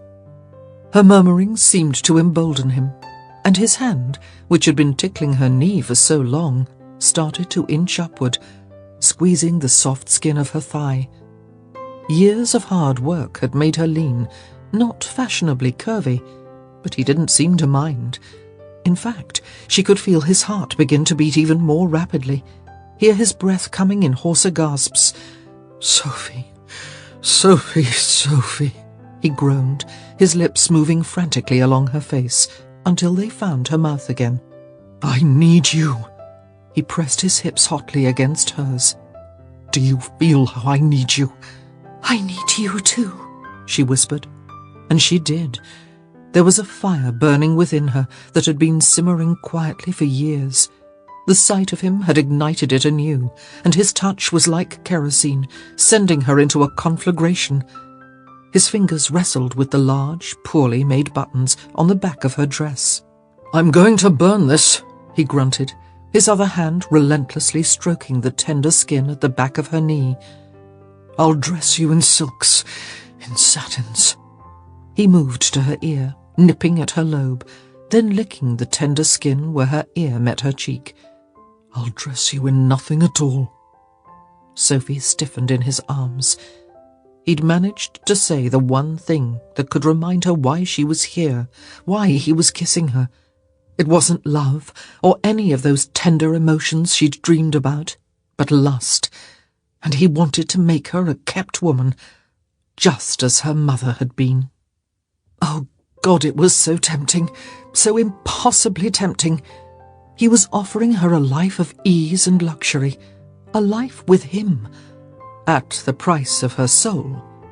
No, that wasn't entirely true, or entirely a problem. She might be able to live as a man's mistress. The benefits, and how could she consider life with Benedict anything but a benefit, might outweigh the drawbacks. But while she might be willing to make such decisions with her own life and reputation, she would not do so for a child. And how could there not be a child? All mistresses eventually had children. With a tortured cry, she gave him a shove and wrenched herself away, rolling to the side until she found herself on her hands and knees, stopping to catch her breath before hauling herself to her feet. "I can't do this, Benedict," she said, barely able to look at him. "I don't see why not," he muttered. "I can't be your mistress." He rose to his feet. "And why is that?" Something about him pricked at her. Maybe it was the arrogance of his tone. Maybe it was the insolence in his posture. "Because I don't want to," she snapped. His eyes narrowed, not with suspicion, but with anger. "You wanted to just a few seconds ago." "You're not being fair," she said in a low voice. "I wasn't thinking." His chin jutted out belligerently. "You're not supposed to be thinking, that's the point of it." She blushed as she redid her buttons. He'd done a very good job of making her not think. She'd almost thrown away a lifetime of vows and morals, all at one wicked kiss. "Well, I won't be your mistress," she said again. Maybe if she said it enough, she'd feel more confident that he wouldn't be able to break down her defences. "And what are you going to do instead?" he hissed. "Work as a housemaid?" "If I have to." "You'd rather wait on people, polish their silver, scrub out their damned chamber pots, than come and live with me?" She said only one word, but it was low and true. "Yes." His eyes flashed furiously. "I don't believe you. No one would make that choice." "I did." You're a fool." She said nothing. "Do you understand what you're giving up?" he persisted, his arm waving wildly as he spoke. She'd hurt him, she realized. She'd hurt him and insulted his pride, and he was lashing out like a wounded bear. Sophie nodded, even though he wasn't looking at her face. "I could give you whatever you wanted," he bit off. "Clothes, jewels. Hell, forget about the clothes and jewels. I could give you a bloody roof over your head, which is more than you have now." "That is true," she said quietly. He leaned forward, his eyes burning hot into hers. "I could give you everything." Somehow, she managed to stand up straight. And somehow, she managed not to cry. And somehow, she even managed to keep her voice even, as she said, "If you think that's everything, then you probably wouldn't understand why I must refuse." She took a step back, intending to head to his cottage and pack her meagre bag. But he obviously wasn't through with her yet, because he stopped her with a strident, "Where are you going?" "Back to the cottage," she said, "to pack my bag." "And where do you think you're going to go with that bag?" Her mouth fell open. Surely he didn't expect her to stay. "Do you have a job?" he demanded. "A place to go?" "No," she replied, "but—" He planted his hands on his hips and glared at her. "And you think I'm going to just let you leave here, with no money or prospects?" Sophie was so surprised, she started to blink uncontrollably. "Well," she stammered, "I didn't think—" "No, you didn't think," he snapped. She just stared at him, eyes wide and lips parted, unable to believe what she was hearing. "You bloody fool," he swore. "Do you have any idea how dangerous it is in the world for a woman alone?" Yes," she managed. "Actually, I do." If he heard her, he gave no indication, just went on about men who take advantage, and helpless women, and fate's worse than death. Sophie wasn't positive, but she thought she even heard the phrase roast beef and pudding. About halfway through his tirade, she lost all ability to focus on his words. She just kept watching his mouth and hearing the tone of his voice, all the while trying to comprehend the fact that he seemed remarkably concerned for her welfare, considering that she'd just summarily rejected him. "Are you even listening to a word I'm saying?" Benedict demanded. Sophie didn't nod or shake her head, instead doing an odd combination of both. Benedict swore under his breath. "That's it," he announced. "You're coming back to London with me." That seemed to wake her up. "I just said I'm not." "You don't have to be my damned mistress," he bit off. "But I'm not leaving you to fend for yourself." "I was fending for myself quite adequately before I met you." "Adequately?" he sputtered. "At the Cavenders? You call that adequate?" "You're not being fair." "And you're not being intelligent."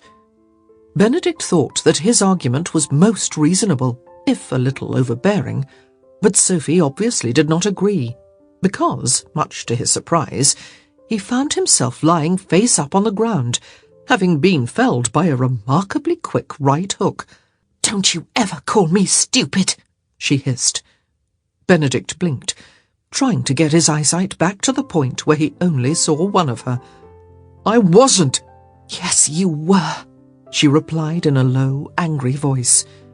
Then she turned on her heel, and in the split second before she stalked away, he realized he had only one way to stop her. He certainly wasn't going to make it to his feet with anything resembling speed in his current befuddled state, so he reached out and grabbed one of her ankles with both of his hands, sending her sprawling onto the ground right next to him. It wasn't a particularly gentlemanly maneuver, but beggars really couldn't be choosers, and besides, she had thrown the first punch. "You're not going anywhere," he growled. Sophie slowly lifted her head, spitting out dirt as she glared at him. "I cannot believe," she said scathingly, "that you just did that." Benedict let go of her foot, and hauled himself to a crouching position. "Believe it." You! He held up a hand. "Don't say anything now, I beg you." Her eyes bugged out. You're begging me. "I hear your voice," he informed her. "Therefore you must be speaking." But "And as for begging you," he said, effectively cutting her off again, "I assure you it was merely a figure of speech." She opened her mouth to say something, then obviously thought the better of it, clamping her lips shut with the petulant look of a 3-year-old. Benedict let out a short breath, then offered her his hand. She was, after all, still sitting in the dirt, and not looking especially happy about it. She stared at his hand with remarkable revulsion, then moved her gaze to his face and glared at him with such ferocity that Benedict wondered if he had recently sprouted horns. Still not saying a word, she ignored his offer of help and hefted herself to her feet. "As you like," he murmured. a poor choice of words, She snapped, then started marching away. As Benedict was on his feet this time, he felt no need to incapacitate her. Instead, he dogged her every step, remaining a mere, and annoying he was sure, 2 paces behind her. Finally, after about a minute, she turned around and said, Please leave me alone. "I'm afraid I can't," he said. Can't or won't? He thought about that for a moment. "Can't." She scowled at him and kept walking. "I find it as difficult to believe as you do," Benedict called out, keeping pace with her. She stopped and turned around. That is impossible. "I can't help it," he said with a shrug. "I find myself completely unwilling to let you go." Unwilling is a far cry from can't. "I didn't save you from Cavender just to let you squander your life away." That isn't your choice to make. She had a point there, but he wasn't inclined to give it to her. "Perhaps," he allowed, "but I'm going to make it anyway. You're coming with me to London. We will discuss it no further." You're trying to punish me, she said. because I refused you. "No," he said slowly, considering her words even as he answered. "No, I'm not. I'd like to punish you, and in my current state of mind, I'd even go so far as to say you deserve to be punished, but that's not why I'm doing it. Then why are you? It's for your own good." That's the most condescending, patronizing. "I'm sure you're right," he allowed. "But nonetheless, in this particular case, at this particular moment, I know what's best for you, and you clearly don't. So don't hit me again," he warned. Sophie looked down at her fist, which she hadn't even realized was pulled back and ready to fly. He was turning her into a monster. There was no other explanation. She didn't think she'd ever hit anyone in her life, and here she was, ready to do it for the 2nd time that day. Eyes never leaving her hand, she slowly unclenched her fist, stretching her fingers out like a starfish and holding them there for the count of 3. How, she said in a very low voice, do you intend to stop me from going my way? "Does it really matter?" he asked, shrugging nonchalantly. "I'm sure I'll think of something." Her mouth fell open.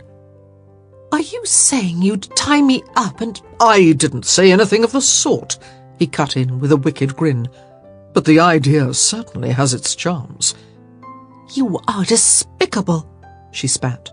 "And you sound like the heroine of a very poorly written novel," he replied.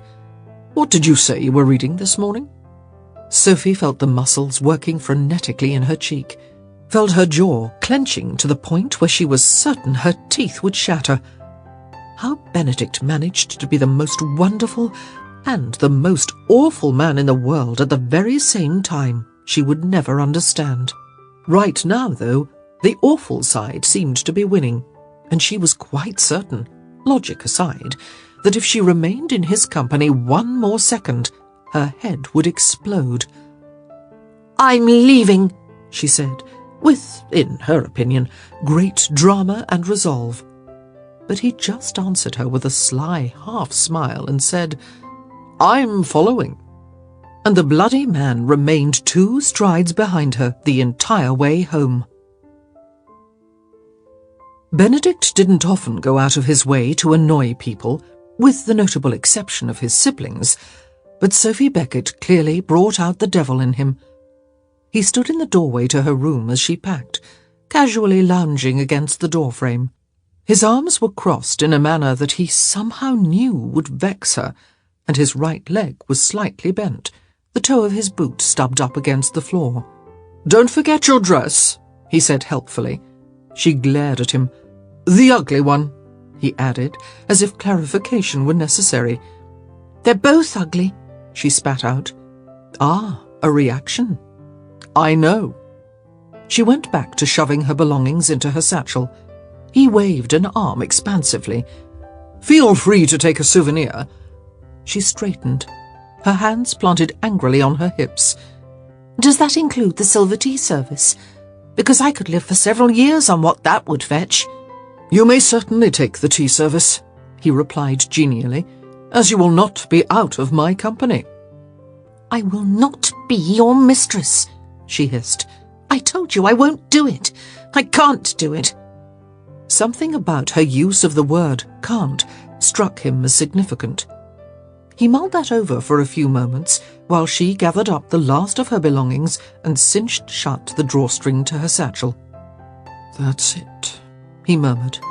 She ignored him, instead marching toward the door and giving him a pointed look. He knew she wanted him to get out of the way so she could depart. He didn't move a muscle, save for one finger that thoughtfully stroked the side of his jaw. "You're illegitimate," he said. The blood drained from her face. "You are," he said, more to himself than to her. Strangely, he felt rather relieved by the revelation. It explained her rejection of him, made it into something that had nothing to do with him and everything to do with her. It took the sting out. "I don't care if you're illegitimate," he said, trying not to smile. It was a serious moment, but by God, he wanted to break out in a grin, because now she'd come to London with him and be his mistress. There were no more obstacles, and "You don't understand anything," she said, shaking her head. "It's not about whether I'm good enough to be your mistress." "I would care for any children we might have," he said solemnly, pushing himself away from the doorframe. Her stance grew even more rigid, if that were possible.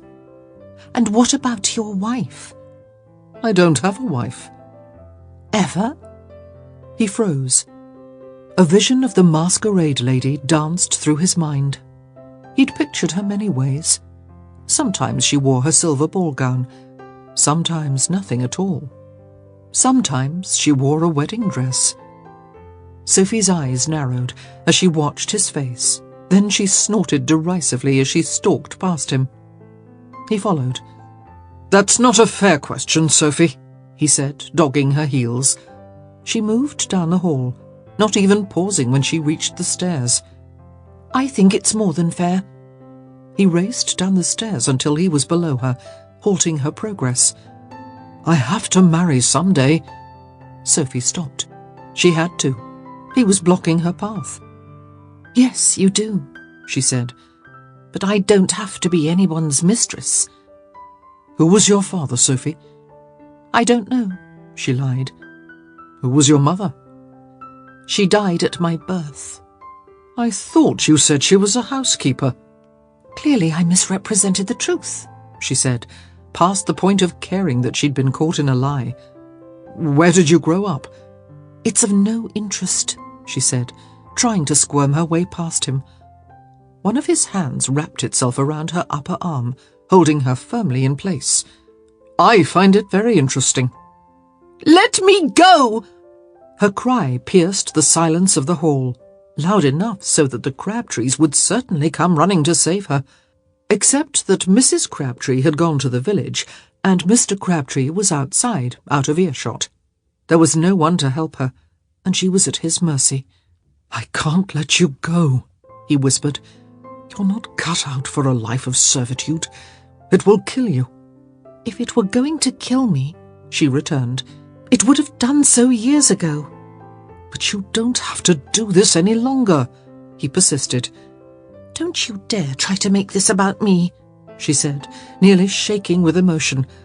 "You're not doing this out of concern for my welfare. You just don't like being thwarted." "That is true," he admitted, "but I also won't see you cast adrift." "I have been adrift all my life," she whispered, and she felt the traitorous sting of tears prick her eyes. God above, she didn't want to cry in front of this man. Not now, not when she felt so off balance and weak. He touched her chin. "Let me be your anchor."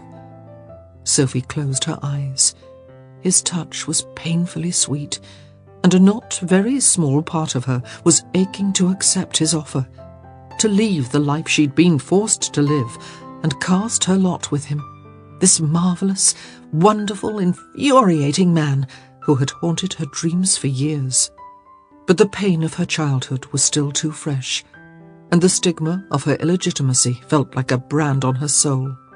She would not do this to another child. "I can't," she whispered. "I wish—" "What do you wish?" he asked urgently. She shook her head. She'd been about to tell him that she wished that she could, but she knew that such words would be unwise. He would only latch onto them and press his cause anew, and that would make it all the harder to say no. "You leave me no choice, then," he stated grimly. Her eyes met his. "Either you come with me to London, and—" He held up a silencing hand when she tried to protest. "And I will find you a position in my mother's household," he added pointedly. "Or?" she asked, her voice sullen. "Or I will have to inform the magistrate that you have stolen from me." Her mouth abruptly tasted like acid. "You wouldn't," she whispered. "I certainly don't want to." "But you would." He nodded. "I would." "They'd hang me," she said. "Or send me to Australia." "Not if I requested otherwise." "And what would you request?" His brown eyes looked strangely flat, and she suddenly realized that he wasn't enjoying the conversation any more than she was. "I would request," he said, "that you be released into my custody." "That would be very convenient for you." His fingers, which had been touching her chin all the while, slid down to her shoulder. "I'm only trying to save you from yourself." Sophie walked to a nearby window and looked out, surprised that he hadn't tried to stop her. "You're making me hate you, you know," she said. "I can live with that." She gave him a curt nod. "I will wait for you in the library, then. I would like to leave today." Benedict watched her walk away, stood utterly still as the door to the library closed behind her. He knew she would not flee. She was not the sort to go back on her word. He couldn't let this one go. She had left, the great and mysterious she, he thought with a bitter smile, the one woman who had touched his heart, the same woman who had not even given him her name. But now there was Sophie, and she did things to him, things he hadn't felt since her. He was sick of pining for a woman who practically didn't exist. Sophie was here, and Sophie would be his. And, he thought with grim determination, Sophie was not going to leave him. "I can live with you hating me," he said to the closed door. "I just can't live without you." Chapter 13. It was previously reported in this column that this author predicted a possible match between Miss Rosamond Riling and Mr. Philip Cavender. This author can now say that this is not likely to occur. Lady Penwood, Miss Riling's mother, has been heard to say that she will not settle for a mere Mr., even though Miss Riling's father, while certainly well born, was not a member of the aristocracy. Not to mention, of course, that Mr. Cavender has begun to show a decided interest in Miss Cressida Cooper. Lady Whistledown's Society Papers, 9th of May, 1817. Sophie started feeling ill the minute the carriage departed my cottage. By the time they stopped for the night at an inn in Oxfordshire, she was downright queasy. And when they reached the outskirts of London, well, she was quite convinced she would throw up. Somehow, she managed to keep the contents of her stomach where they belonged, but as their carriage wended farther into the tangled streets of London, she was filled with an intense sense of apprehension. No, not apprehension. Doom. It was May, which meant that the season was in full swing, which meant that Araminta was in residence, which meant that Sophie's arrival was a bad, bad idea. Very bad, she muttered. Benedict looked up. Did you say something? She crossed her arms mutinously. Just that you're a very bad man. He chuckled. She'd known he would chuckle, and it still irritated her. He pulled the curtain away from the window and looked out. We're nearly there, he said. He'd said that he was taking her directly to his mother's residence. Sophie remembered the grand house in Grosvenor Square as if she'd been there the night before. The ballroom was huge, with hundreds of sconces on the walls, each adorned by a perfect beeswax candle. The smaller rooms had been decorated in the Adam style, with exquisitely scalloped ceilings and pale pastel walls. It had been Sophie's dream house, quite literally.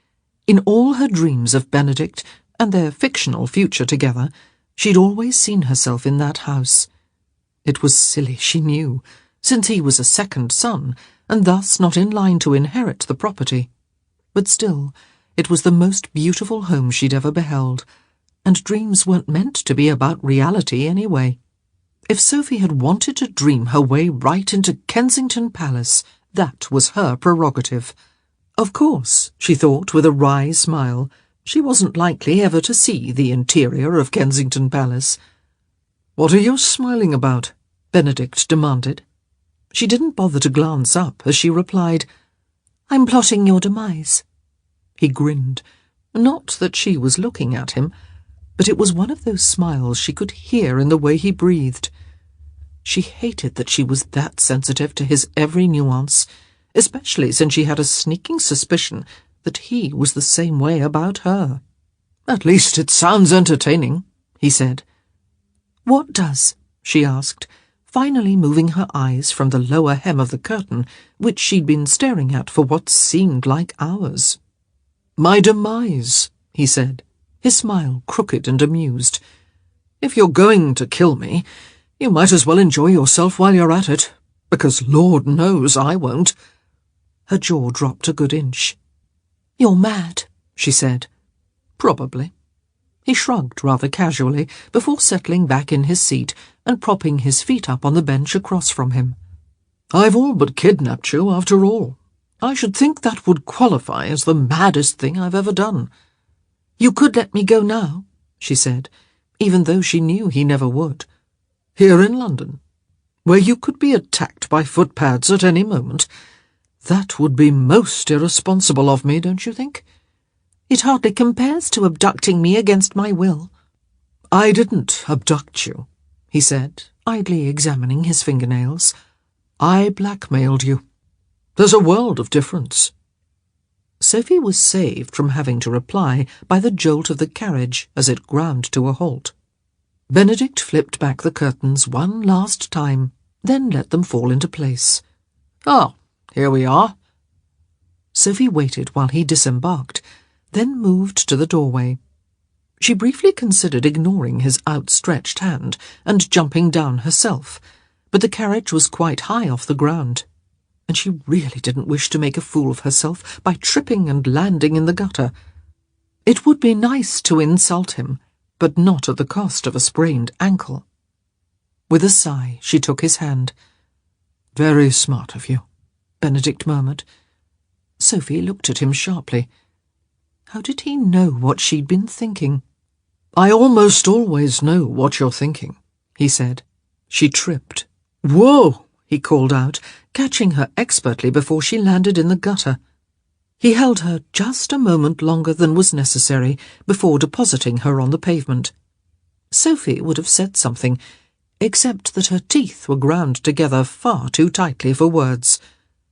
"Doesn't the irony just kill you?" Benedict asked, smiling wickedly. She pried open her jaw.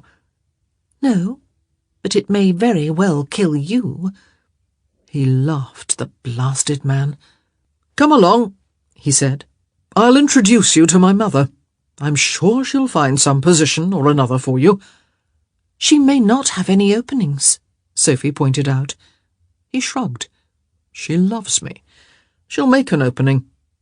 Sophie held her ground, refusing to take a single step alongside him until she'd made her point. "I'm not going to be your mistress." His expression was remarkably bland as he murmured, "Yes, you've said as much." "No, I mean, your plan isn't going to work."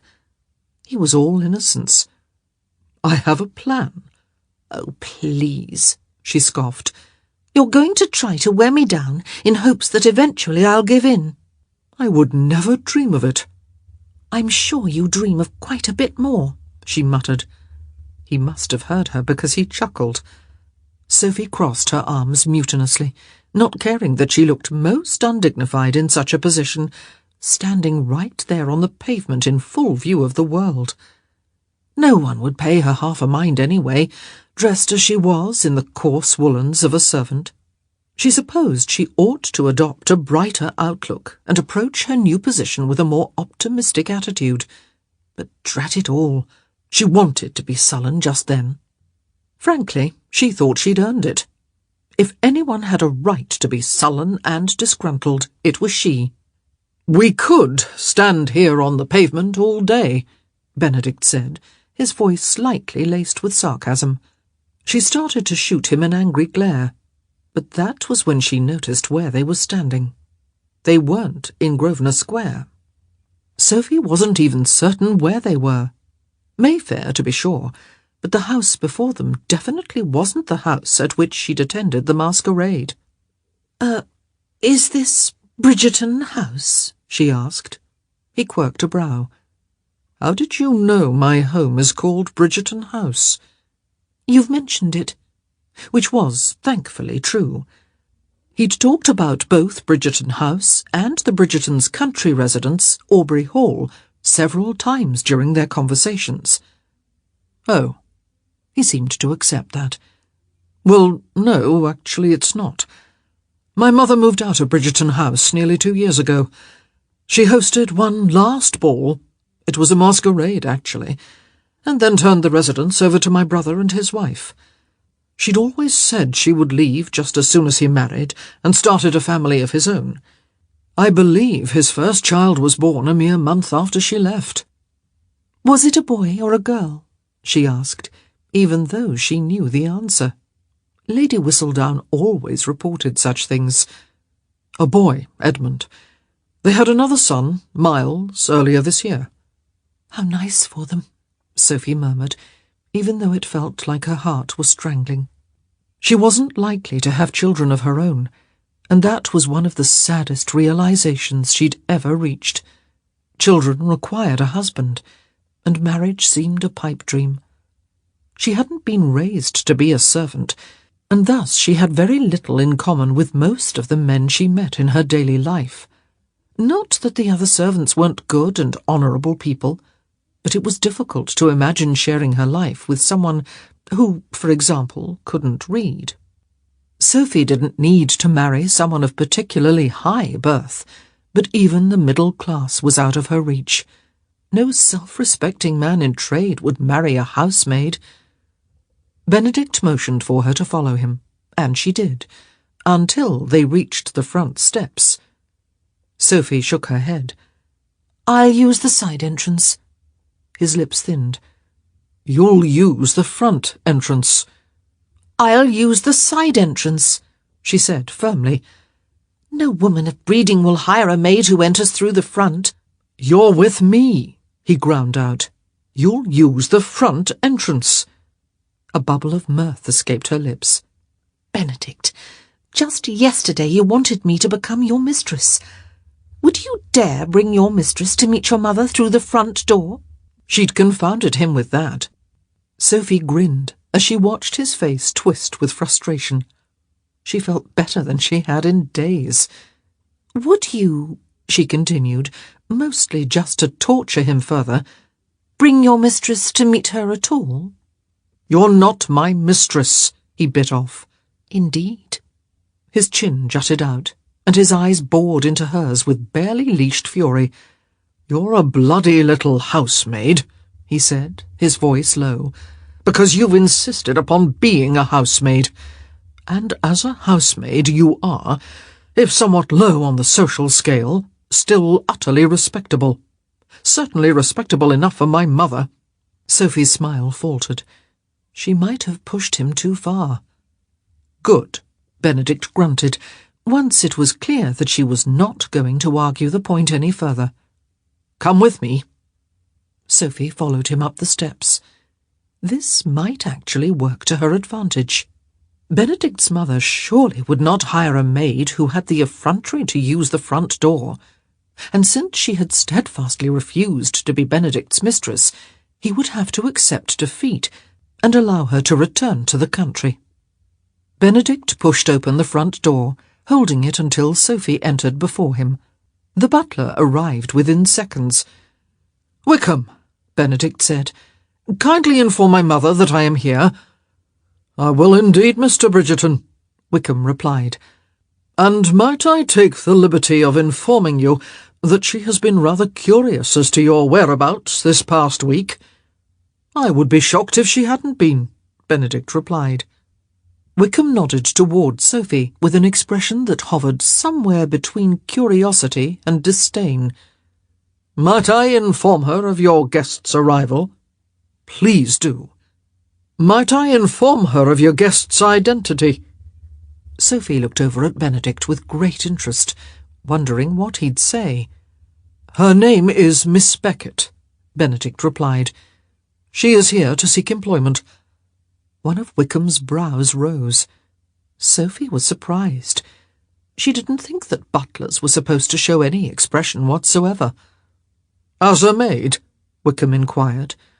"As whatever," Benedict said, his tone beginning to show the first traces of impatience. "Very good, Mr. Bridgerton," Wickham said, and then he disappeared up the staircase. "I don't think he thought it was very good at all," Sophie whispered to Benedict, careful to hide her smile. "Wickham is not in charge here."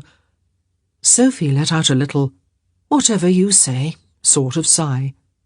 "I imagine Wickham would disagree." He looked at her with disbelief. "He's the butler." "And I'm a housemaid.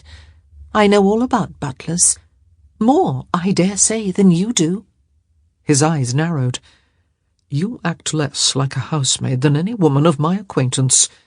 She shrugged and pretended to inspect a still life painting on the wall. "You bring out the worst in me, Mr. Bridgerton." "Benedict," he hissed. "You've called me by my given name before. Use it now." "Your mother is about to descend the stairs," she reminded him, "and you are insisting that she hire me as a housemaid. Do many of your servants call you by your given name?" He glared at her, and she knew he knew she was right. "You can't have it both ways, Mr. Bridgerton," she said, allowing herself a tiny smile. "I only wanted it one way," he growled. "Benedict!" Sophie looked up to see an elegant, petite woman descending the stairs.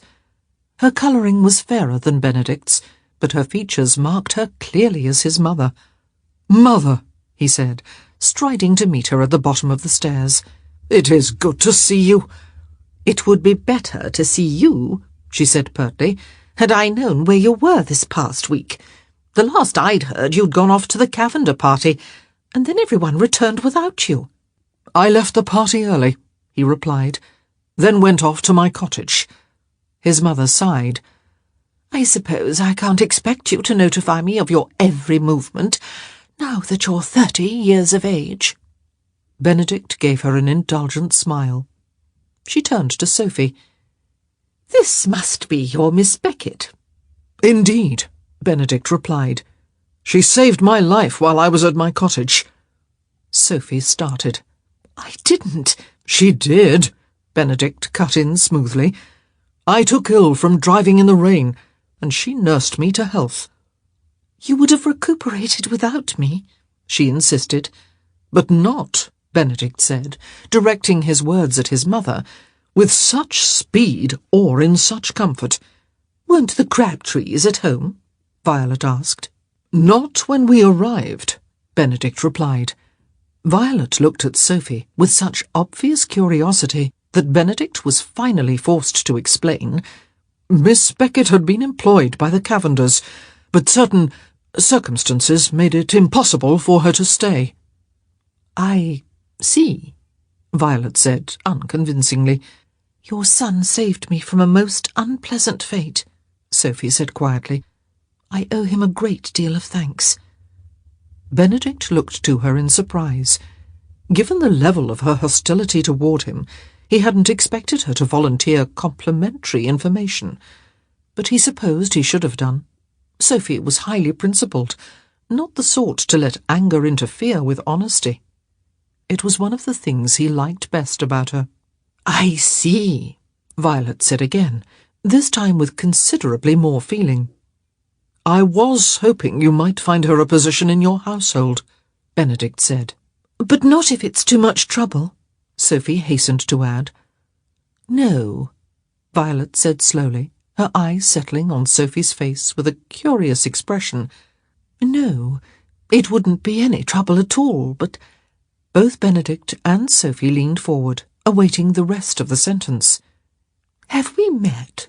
Violet suddenly asked. "I don't think so," Sophie said, stammering slightly. How could Lady Bridgerton think she knew her? She was positive their paths had not crossed at the masquerade. "I can't imagine how we could have done." "I'm certain you're right," Lady Bridgerton said with a wave of her hand. "There is something vaguely familiar about you, but I'm sure it's just that I've met someone with similar features. It happens all the time." "Especially to me," Benedict said with a crooked smile. Lady Bridgerton looked to her son with obvious affection. "It's not my fault all my children ended up looking remarkably alike." "If the blame can't be placed with you," Benedict asked, "then where may we place it?" "Entirely upon your father," Lady Bridgerton replied jauntily. She turned to Sophie. "They all look just like my late husband." Sophie knew she should remain silent, but the moment was so lovely and comfortable that she said, "I think your son resembles you." "Do you think?" Lady Bridgerton asked, clasping her hands together with delight. "How lovely! And here I've always just considered myself a vessel for the Bridgerton family." "Mother," Benedict said. She sighed. "Am I speaking too plainly? I do that more and more in my old age." "You are hardly elderly, Mother." She smiled. "Benedict, why don't you go visit with your sisters, while I take your Miss Bennet—" "Beckett," he interrupted. "Yes, of course. Beckett," she murmured. "I shall take her upstairs and get her settled in." "You need only take me to the housekeeper," Sophie said. It was most odd for a lady of the house to concern herself with the hiring of a housemaid. Granted, the entire situation was unusual, what with Benedict asking that she be hired on, but it was very strange that Lady Bridgerton would take a personal interest in her. "Mrs. Watkins is busy, I'm sure," Lady Bridgerton said. "Besides, I believe we have need for another lady's maid upstairs. Have you any experience in that area?" Sophie nodded. "Excellent. I thought you might. You speak very well." "My mother was a housekeeper," Sophie said automatically. "She worked for a very generous family and—" She broke off in horror, belatedly remembering that she'd told Benedict the truth, that her mother had died at her birth. She shot him a nervous look, and he answered it with a vaguely mocking tilt of his chin, silently telling her that he wasn't going to expose her lie. The family she worked for was very generous, Sophie continued, a relieved rush of air passing across her lips. and they allowed me to share many lessons with the daughters of the house. I see, Lady Bridgerton said. That explains a great deal. I find it difficult to believe you've been toiling as a housemaid. You are clearly educated enough to pursue loftier positions. She reads quite well, Benedict said. Sophie looked to him in surprise. He ignored her, instead saying to his mother, "She read to me a great deal during my recuperation." "Do you write as well?" Lady Bridgerton asked. Sophie nodded. "My penmanship is quite neat." "Excellent. It is always handy to have an extra pair of hands at my disposal when we are addressing invitations. And we do have a ball coming up later in the summer. I have 2 girls out this year," she explained to Sophie. "I'm hopeful that one of them will choose a husband before the season is through." "I don't think Eloise wants to marry," Benedict said. "Quiet your mouth," Lady Bridgerton said. "Such a statement is sacrilege around here," Benedict said to Sophie. "Don't listen to him," Lady Bridgerton said, walking toward the stairs. "Here, come with me, Miss Beckett. What did you say your given name was?" "Sophia. Sophie. Come with me, Sophie. I'll introduce you to the girls. And," she added, her nose crinkling with distaste, "we'll find you something new to wear. I cannot have one of our maids dressed so shabbily. A person would think we didn't pay you a fair wage." It had never been Sophie's experience that members of the ton were concerned about paying their servants fairly, and she was touched by Lady Bridgerton's generosity. "You," Lady Bridgerton said to Benedict, "wait for me downstairs. We have much to discuss, you and I." "I'm quaking in my boots," he deadpanned. "Between him and his brother, I don't know which one of them will kill me first," Lady Bridgerton muttered. "Which brother?" Sophie asked. "Either. Both. All 3. Scoundrels, the lot of them." But they were scoundrels she clearly loved. Sophie could hear it in the way she spoke, see it in her eyes when they lit with joy upon seeing her son. And it made Sophie lonely and wistful and jealous. How different her life might have been had her mother lived through childbirth. They might have been unrespectable, Mrs. Beckett a mistress and Sophie a bastard, but Sophie liked to think that her mother would have loved her, which was more than she received from any other adult, her father included. "Come along, Sophie," Lady Bridgerton said briskly. Sophie followed her up the stairs, wondering why, if she were merely about to begin a new job, she felt as if she were entering a new family. It felt nice. And it had been a long, long while since her life had felt nice. Chapter 14. Rosamond Ryling swears that she saw Benedict Bridgerton back in London. This author is inclined to believe the veracity of the account. Miss Ryling can spot an unmarried bachelor at 50 paces. Unfortunately for Miss Ryling, she can't seem to land one. Lady Whistledown's Society Papers, 12th of May, 1817. Benedict had barely taken 2 steps toward the sitting-room when his sister Eloise came dashing down the hall. Like all the Bridgertons, she had thick chestnut hair and a wide smile. Unlike Benedict, however, her eyes were a clear, crisp grey, a shade quite unlike that possessed by any of her brothers and sisters. "Benedict!" she called out, throwing her arms rather exuberantly around him. "Where have you been? Mother has been grumbling all week, wondering where you'd gone off to." "Funny. When I spoke to Mother not 2 minutes ago, her grumbles were about you, wondering when you were finally planning to marry." Eloise pulled a face. "When I meet someone worth marrying, that's when. I do wish someone new would move to town. I feel as though I meet the same 100 or so people over and over again. You do meet the same 100 or so people over and over again. Exactly my point, she said.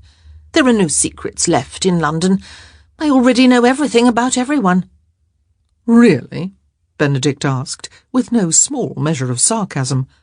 Mock me all you want, she said, jabbing her finger toward him in a manner he was sure his mother would deem unladylike, but I am not exaggerating. Not even a little bit, he grinned. She scowled at him. Where were you this past week? He walked into the sitting room and plopped down on a sofa.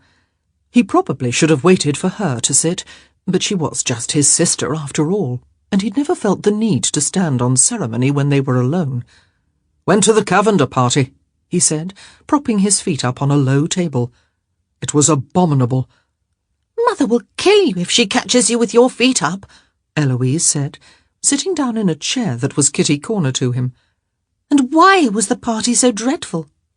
The company. He looked at his feet and decided to leave them where they were. A more boring bunch of lazy louts I've never met. As long as you don't mince words. Benedict raised a brow at her sarcasm. You are hereby forbidden from marrying anyone who was in attendance. An order I shall probably have no difficulty obeying. She tapped her hands against the arms of her chair. Benedict had to smile. Eloise had always been a bundle of nervous energy. But, she said, looking up with narrowed eyes, that doesn't explain where you were all week. Has anyone ever told you that you are exceedingly nosy? Oh, all the time. Where were you? And persistent, too. It's the only way to be. Where were you? Have I mentioned I'm considering investing in a company that manufactures human-sized mussels? She threw a pillow at him. Where were you? As it happens, he said, gently tossing the pillow back in her direction, the answer isn't the least bit interesting. I was at my cottage, recuperating from a nasty cold. I thought you'd already recuperated. He regarded her with an expression that was an unlikely cross between amazement and distaste. How do you know that? I know everything. You should know that by now. She grinned. Colds can be so nasty. Did you have a setback? He nodded. After driving in the rain. Well, that wasn't very smart of you. Is there any reason, he asked, glancing about the room, as if he were directing his question at someone other than Eloise, why I am allowing myself to be insulted by my ninny-hammer of a younger sister? Probably because I do it so well. She kicked at his foot, trying to knock it off the table. Mother will be here at any second, I'm sure. No, she won't, he returned. She's busy. Doing what? He waved his hand toward the ceiling. Orienting the new maid. She sat up straight. We have a new maid. Nobody told me about it. Heavens, he drawled. Something has happened and Eloise doesn't know about it. She leaned back in her chair, then kicked his foot again. Housemaid? Lady's maid? Scullery? Why do you care? It's always good to know what's what. Lady's maid, I believe. Eloise took all of 1/2 second to digest that. And how do you know? Benedict figured he might as well tell her the truth. The Lord knew. She'd know the whole story by sundown. Even if he didn't. Because I brought her here. The maid? No, Mother. Of course the maid. Since when do you trouble yourself with the hiring of servants? Since this particular young lady nearly saved my life by nursing me while I was ill. Eloise's mouth fell open. You were that ill? Might as well let her believe he'd been at death's door. A little pity and concern might work to his advantage next time he needed to wheedle her into something. I have felt better, he said mildly. Where are you going? She'd already risen to her feet. To go find Mother and meet the new maid. She's probably going to wait on Francesca and me, now that Maria's gone. You lost your maid? Eloise scowled. She left us for that odious Lady Penwood. Benedict had to grin at her description. He remembered his one meeting with Lady Penwood quite well. He, too, had found her odious. Lady Penwood is notorious for mistreating her servants. She's gone through 3 ladies' maids this year. Stole Mrs. Featherington's right out from under her nose, but the poor girl only lasted a fortnight.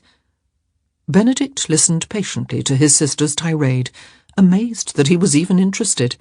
And yet, for some strange reason, he was. Marie will come crawling back in a week, asking us to take her back on. You mark my words, Eloise said. I always mark your words, he replied. I just don't always care. You, Eloise returned, pointing her finger at him, are going to regret that you said that. He shook his head, smiling faintly. Doubtful. I'm going upstairs. Do enjoy yourself. She poked her tongue out at him, surely not appropriate behaviour for a woman of 21, and left the room. Benedict managed to enjoy just 3 minutes of solitude before footsteps once again sounded in the hall, tapping rhythmically in his direction. When he looked up, he saw his mother in the doorway. He stood immediately. Certain manners could be ignored for one's sister, but never for one's mother. I saw your feet on the table, Violet said, before he could even open his mouth. I was merely polishing the surface with my boots. She raised her brows, then made her way to the chair so recently vacated by Eloise, and sat down. All right, Benedict, she said, in an extremely no-nonsense voice. Who is she? Miss Beckett, you mean? Violet gave him one businesslike nod. I have no idea, save that she worked for the Cavenders and was apparently mistreated by their son. Violet blanched. Did he? Oh, dear. Was she? I don't think so, Benedict said grimly. In fact, I'm certain she wasn't, but not for lack of trying on his part. The poor thing. How lucky for her that you were there to save her. Benedict found he didn't like to relive that night on the Cavenders' lawn. Even though the escapade had ended quite favourably, he could not seem to stop himself from racing through the gamut of what-ifs. What if he hadn't come along in time? What if Cavender and his friends had been a little less drunk and a little more obstinate? Sophie could have been raped. Sophie would have been raped. And now that he knew Sophie, had grown to care about her, the very notion chilled him to the bone. Well, Violet said, she is not who she says she is. Of that I'm certain. Benedict sat up straight. Why do you say that? She is far too educated to be a housemaid. Her mother's employers may have allowed her to share in some of their daughter's lessons, but all of them? I doubt it. Benedict, the girl speaks French. She does? Well, I can't be positive, Violet admitted, but I caught her looking at a book on Francesca's desk that was written in French. Looking is not the same as reading, Mother. She shot him a peevish look. I'm telling you. I was looking at the way her eyes were moving. She was reading it. If you say so, you must be correct. Violet's eyes narrowed. Are you being sarcastic? Normally, Benedict said with a smile, I would say yes, but in this case I was speaking quite seriously. Perhaps she is the cast-off daughter of an aristocratic family, Violet mused. Cast off? Forgetting herself with child, she explained. Benedict was not used to his mother speaking quite so frankly. No, he said, thinking about Sophie's steadfast refusal to become his mistress.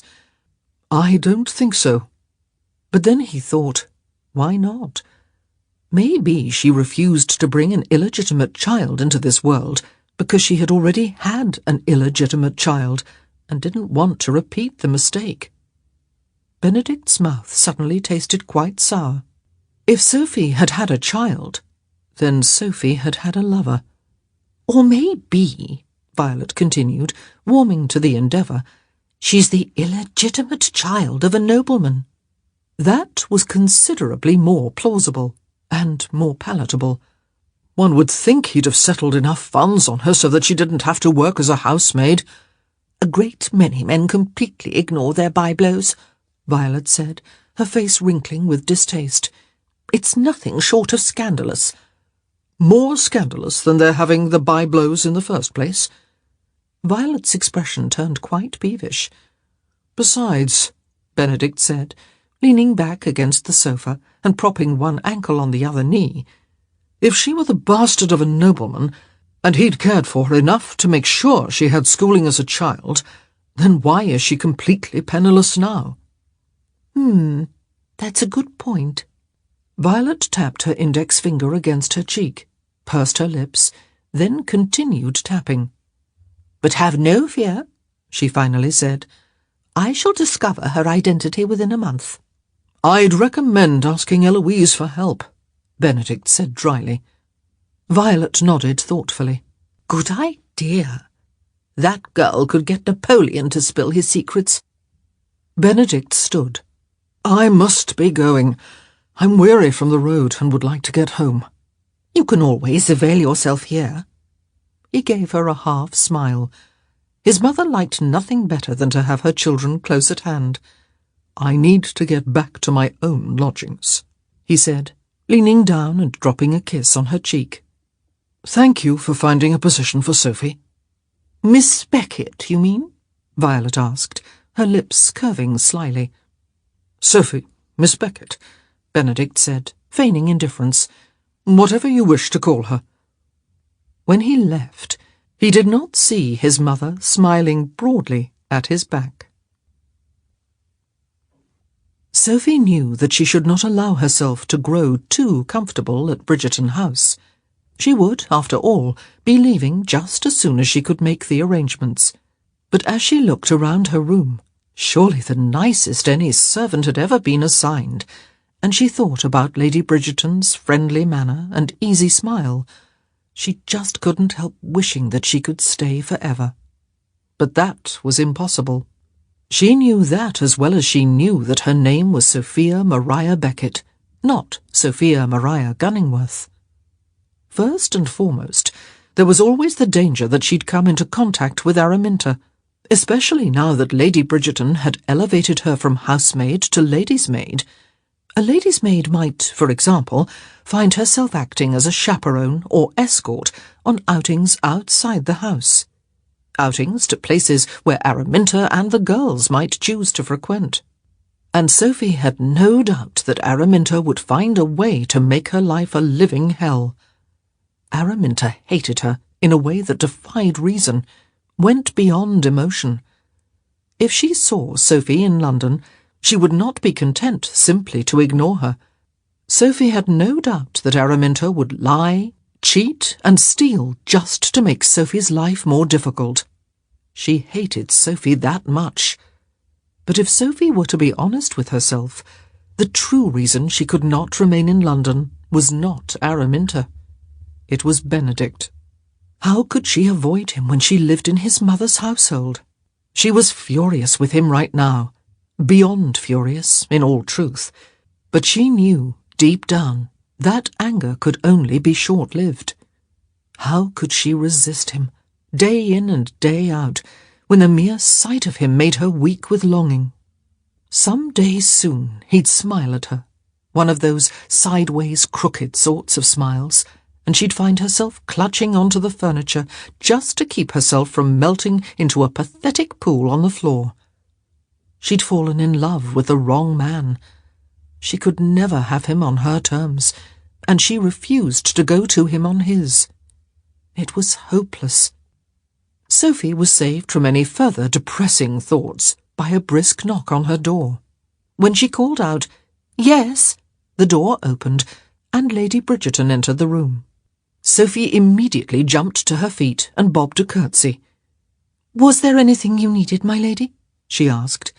"No, not at all," Lady Bridgerton replied. "I was merely checking to see if you were getting settled in. Is there anything I can get for you?" Sophie blinked. Lady Bridgerton was asking her if she needed anything, rather the reverse of the usual lady-servant relationship. No, thank you, Sophie said.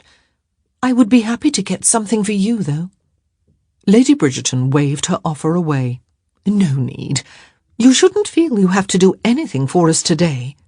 I'd prefer that you get yourself settled in first, so that you do not feel distracted when you begin. Sophie cast her eyes toward her small bag. I don't have much to unpack. Truly, I should be happy to begin work immediately. Nonsense. It's already nearly the end of the day, and we are not planning to go out this evening anyway. The girls and I have made do with only one lady's maid for the past week. We shall certainly survive for one more night. But, Lady Bridgerton smiled. No arguments, if you please. One last day free is the least I can do after you saved my son. I did very little, Sophie said. He would have been fine without me. Nonetheless, you aided him when he needed help, and for that I am in your debt. It was my pleasure, Sophie replied. It was the very least I owed him after what he did for me. Then, to her great surprise, Lady Bridgerton walked forward and sat down in the chair behind Sophie's writing desk. Writing desk? Sophie was still trying to fathom that. What maid had ever been blessed with a writing desk?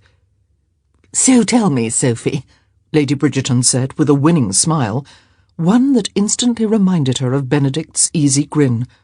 Where are you from? East Anglia, originally, Sophie replied, seeing no reason to lie. The Bridgertons were from Kent.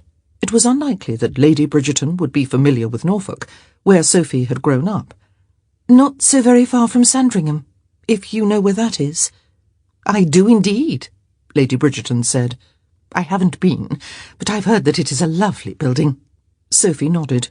It is, quite. Of course, I've never been inside, but the exterior is beautiful. Where did your mother work? Blackheath Hall, Sophie replied, this lie slipping easily off her tongue. She'd been asked that question often enough. She'd long since settled upon a name for her fictional home. Are you familiar with it? Lady Bridgerton's brow furrowed. No, I don't believe so. A bit north of Swaffham. Lady Bridgerton shook her head. No, I do not know it. Sophie gave her a gentle smile. Not many people do. Do you have any brothers or sisters?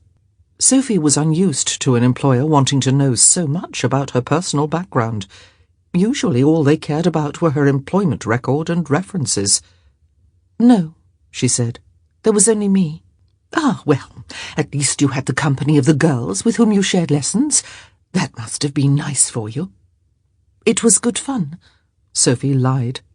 In all truth, studying with Rosamond and Posy had been sheer torture. She'd much preferred lessons when she'd been alone with her governess, before they'd come to live at Penwood Park. I must say, it was very generous of your mother's employers. I'm sorry. Lady Bridgerton interrupted herself, her brow furrowing. What did you say their name was? Grenville. Her forehead wrinkled again. I'm not familiar with them. They don't often come to London. Ah, well, that explains it, Lady Bridgerton said. But as I was saying, it was very generous of them to allow you to share in their daughter's lessons. What did you study? Sophie froze, not sure whether she was being interrogated or if Lady Bridgerton were truly interested. No one had ever cared to delve so deeply into the faux background she had created for herself.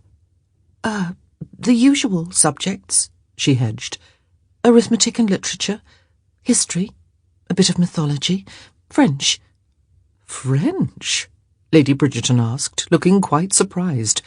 How interesting. French tutors can be very dear. The governess spoke French, Sophie explained, so it didn't cost any extra. How is your French? Sophie wasn't about to tell her the truth and say that it was perfect, or almost perfect. She'd gotten out of practice these past few years and lost a bit of her fluency. It's tolerable, she said. Good enough to pass for a French maid, if that's what you desire, "No," Lady Bridgerton said, laughing merrily. "Heavens, no. I know it is all the rage to have French maids, but I would never ask you to go about your chores trying to remember to speak with a French accent." "That's very thoughtful of you," Sophie said, trying not to let her suspicion show on her face. She was sure that Lady Bridgerton was a nice lady. She'd have to be a nice lady to have raised such a nice family. But this was almost too nice. "Well, it's— Oh, good day, Eloise. What brings you up here?" Sophie looked to the doorway and saw what could only be a Bridgerton daughter standing there. Her thick chestnut hair was coiled elegantly at the back of her neck, and her mouth was wide and expressive, just like Benedict's. "Benedict told me we have a new maid," Eloise said. Lady Bridgerton motioned to Sophie. "This is Sophie Beckett. We were just chatting. I think we shall deal famously." Eloise gave her mother an odd look, or at least Sophie thought it was an odd look. She supposed that it was possible that Eloise always looked at her mother with a slightly suspicious, slightly confused, sideways glance. But somehow Sophie didn't think so. "My brother tells me you saved his life," Eloise said, turning from her mother to Sophie. "He exaggerates," Sophie said, a faint smile touching her lips. Eloise regarded her with an oddly shrewd glance, and Sophie had the distinct impression that Eloise was analysing her smile, trying to decide whether or not she was poking fun at Benedict, and if so, whether it was in jest or unkindness. The moment seemed suspended in time, and then Eloise's lips curved in a surprisingly sly manner. "I think my mother is correct," she said. "We shall deal famously." Sophie rather thought she had just passed some sort of crucial test. "Have you met Francesca and Hyacinth?" Eloise asked. Sophie shook her head, just as Lady Bridgerton said, "They are not at home. Francesca is visiting Daphne, and Hyacinth is off at the Featheringtons. She and Felicity seem to be over their row, and are once again inseparable." Eloise chuckled. "Poor Penelope! I think she was enjoying the relative peace and quiet with Hyacinth gone. I know I was enjoying the respite from Felicity." Lady Bridgerton turned to Sophie and explained, "My daughter Hyacinth can more often than not be found at the home of her best friend, Felicity Featherington, and when she is not, then Felicity can be found here." Sophie smiled and nodded, wondering once again why they were sharing such tidbits with her. They were treating her like family, something even her own family had never done. It was very odd. Odd and wonderful. Odd and wonderful and horrible. Because it could never last. But maybe she could stay just a little while. Not long. A few weeks. Maybe even a month. Just long enough to get her affairs and thoughts in order. Just long enough to relax and pretend she was more than just a servant. She knew she could never be a part of the Bridgerton family, but maybe she could be a friend. And it had been so long since she had been anyone's friend. "Is something wrong, Sophie?" Lady Bridgerton asked. "You have a tear in your eye." Sophie shook her head. "Just a speck of dust," she mumbled, pretending to busy herself with the unpacking of her small bag of possessions. She knew that no one believed her, but she didn't much care. And even though she had no idea where she intended to go from this moment on, she had the oddest feeling that her life had just begun. Chapter 15. This author is quite certain that the male half of the population will be uninterested in the following portion of the column, so you are all given leave to skip to the next section. However, for the ladies, let this author be the first to inform you that the Bridgerton family was recently sucked into the battle of the maids that has been raging all season between Lady Penwood and Mrs. Featherington. It seems that the maid attending to the daughters Bridgerton has defected to the Penwoods, replacing the maid who fled back to the Featherington household after Lady Penwood forced her to polish 300 pairs of shoes. And in other Bridgerton news, Benedict Bridgerton is most definitely back in London. It seems he took ill while in the country and extended his stay. One wishes that there were a more interesting explanation, especially when one is, like this author, dependent upon interesting stories to earn one's living. But sadly, that is all there is to it.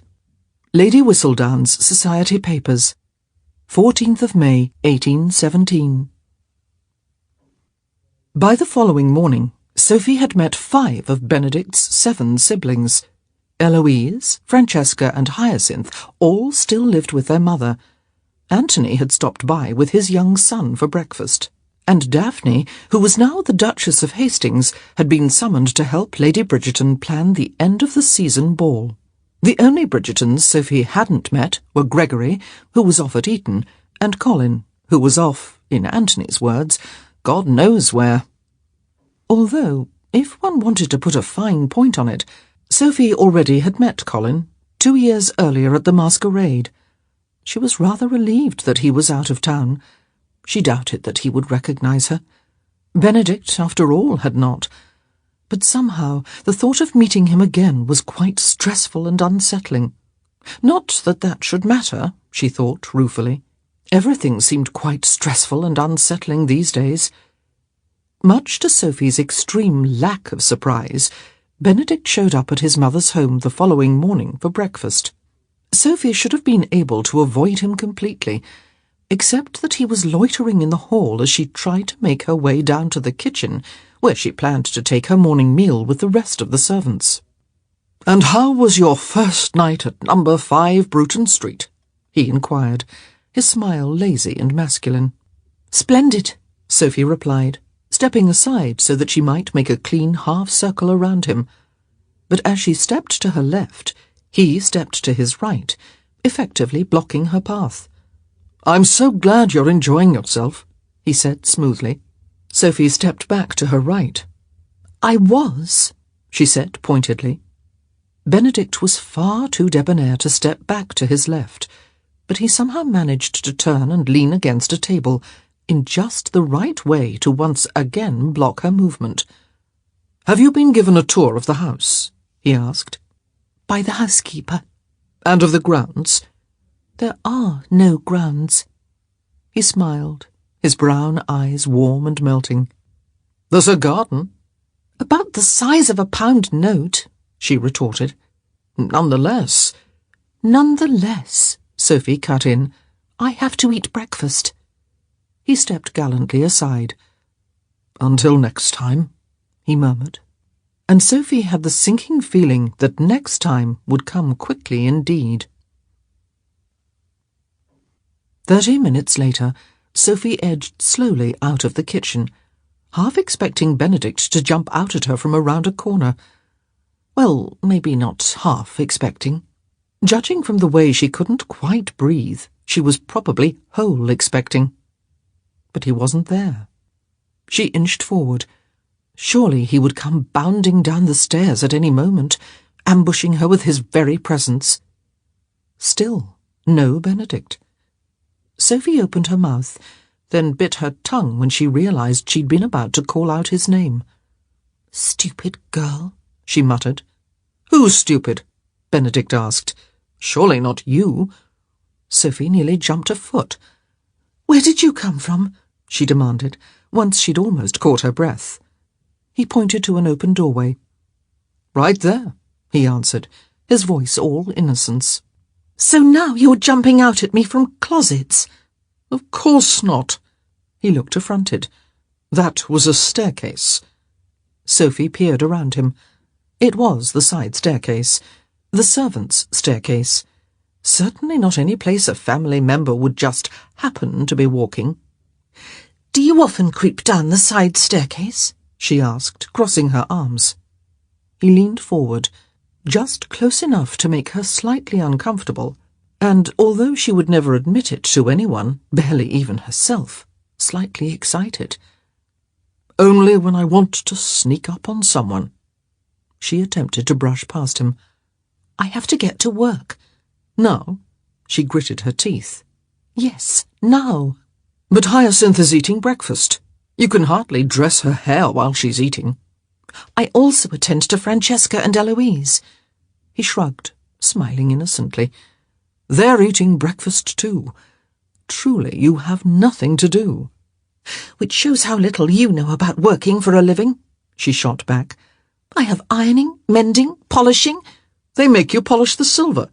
Shoes! She fairly yelled. I have to polish shoes. Oh. He leaned back, one shoulder resting against the wall as he crossed his arms. It sounds dull. It is dull, she ground out, trying to ignore the tears that suddenly pricked her eyes. She knew her life was dull, but it was painful to hear someone else point it out. One corner of his mouth lifted into a lazy, seductive smile. Your life doesn't have to be dull, you know. She tried to step past him. I prefer it dull. He waved his arm grandly to the side, motioning for her to pass. If that is how you wish it. I do. But the words didn't come out nearly as firmly as she'd intended. I do, she repeated. Oh, very well. No use lying to herself. She didn't. Not entirely. But that was the way it had to be. Are you trying to convince yourself or me? He asked softly. I won't even dignify that with an answer, she replied, but she didn't meet his eyes as she said it. You'd best get yourself upstairs, then, he said, raising one brow when she didn't move. I'm sure you have a great many shoes to polish. Sophie ran up the stairs, the servants' stairs, and didn't look back. He next found her in the garden, that tiny patch of green she'd so recently and accurately mocked as the size of a pound note. The Bridgerton sisters had gone off to visit the Featherington sisters, and Lady Bridgerton was taking a nap. Sophie had all of their gowns pressed and ready for that evening's social event. Hair ribbons were selected and matched to each dress, and enough shoes had been polished to last a week. With all her work done, Sophie decided to take a short break and read in the garden. Lady Bridgerton had told her that she might borrow freely from her small library of books, so Sophie selected a recently published novel and settled herself into a wrought iron chair on the small patio. She'd only read a chapter before she heard footsteps approaching from the house. Somehow she managed not to look up until a shadow fell across her. Predictably, it was Benedict. Do you live here? Sophie asked dryly. No, he said, plopping down into the chair next to her, although my mother is constantly telling me to make myself right at home. She could think of no witty rejoinder, so she merely humphed and stuck her nose back in her book. He plunked his feet on the small table in front. And what are we reading today? That question, she said, snapping the book shut, but leaving her finger in to mark her place, implies that I am actually reading, which I assure you I am unable to do while you are sitting here. My presence is that compelling, eh? It's that disturbing. Better than dull, he pointed out. I like my life dull. If you like your life dull, then that can only mean that you do not understand the nature of excitement. The condescension in his tone was appalling. Sophie gripped her book so hard her knuckles turned white. I have had enough excitement in my life, she said through gritted teeth. I assure you. I would be pleased to participate in this conversation to a greater degree, he drawled, except that you have not seen fit to share with me any of the details of your life. It was not an oversight on my part. He clucked disapprovingly. So hostile. Her eyes bugged out. You abducted me. Coerced, he reminded her. Do you want me to hit you? I wouldn't mind it, he said mildly. And besides, now that you're here, was it really so very terrible that I browbeat you into coming? You like my family, don't you? Yes, but... And they treat you fairly, right? Yes, but... Then what, he asked, his tone most supercilious, is the problem? Sophie almost lost her temper. She almost jumped to her feet and grabbed his shoulders and shook and shook and shook. But at the last moment, she realized that that was exactly what he wanted her to do. And so, instead, she merely sniffed and said, "If you cannot recognize the problem, there is no way that I could explain it to you." He laughed, damn the man. "My goodness," he said. "That was an expert sidestep." She picked up her book and opened it. "I'm reading." "Trying, at least," he murmured. She flipped a page, even though she hadn't read the last 2 paragraphs. She was really just trying to make a show of ignoring him. And besides, she could always go back and read them later after he left. "Your book is upside down," he pointed out. Sophie gasped and looked down. "It is not!" He smiled slyly. "But you still had to look to be sure, didn't you?" She stood up and announced, "I'm going inside." He stood immediately. "And leave the splendid spring air?" "And leave you," she retorted, even though his gesture of respect was not lost on her. Gentlemen did not ordinarily stand for mere servants. "Pity," he murmured. "I was having such fun." Sophie wondered how much injury he'd sustain if she threw the book at him. Probably not enough to make up for the loss to her dignity. It amazed her how easily he could infuriate her. She loved him desperately. She'd long since given up lying to herself about that. And yet he could make her entire body shake with anger with one little quip. "Goodbye, Mr. Bridgerton." He waved her off. "I'll see you later, I'm sure." Sophie paused, not sure she liked his dismissive demeanour. "I thought you were leaving," he said, looking faintly amused. "I am," she insisted. He cocked his head to the side, but didn't say anything. He didn't have to. The vaguely mocking expression in his eyes did the job quite well. She turned and walked toward the door leading inside. But when she was about halfway to her destination, she heard him call out, "Your new dress is quite fetching." She stopped and sighed. She might have gone from faux guardian of an earl to a mere lady's maid, but good manners were good manners, and there was no way she could ignore a compliment. Turning around, she said, "Thank you. It was a gift from your mother. I believe it used to belong to Francesca." He leaned against the fence, his posture deceptively lazy. "That's a custom, isn't it, to share frocks with one's maid?" Sophie nodded. "When one is through with them, of course. No one would give a new frock away." "I see." Sophie eyed him suspiciously, wondering why on earth he cared about the status of her new dress. "Didn't you want to go inside?" he inquired. "What are you up to?" she asked. "Why would you think I'm up to anything?" Her lips pursed before she said, "You wouldn't be you if you weren't up to something." He smiled at that. "I do believe that was a compliment." "It wasn't necessarily intended as such." "But nonetheless," he said mildly, "that's how I choose to take it." She wasn't sure how best to respond, so she said nothing. She also didn't move toward the door. She wasn't sure why, since she'd been quite vocal about her desire to be alone. But what she said and what she felt weren't always one and the same. In her heart she longed for this man, dreamed of a life that could never be. She shouldn't be so angry with him. He shouldn't have forced her against her wishes to come to London, that was true, but she couldn't fault him for offering her a position as his mistress. He had done what any man in his position would have done. Sophie had no illusions about her place in London society.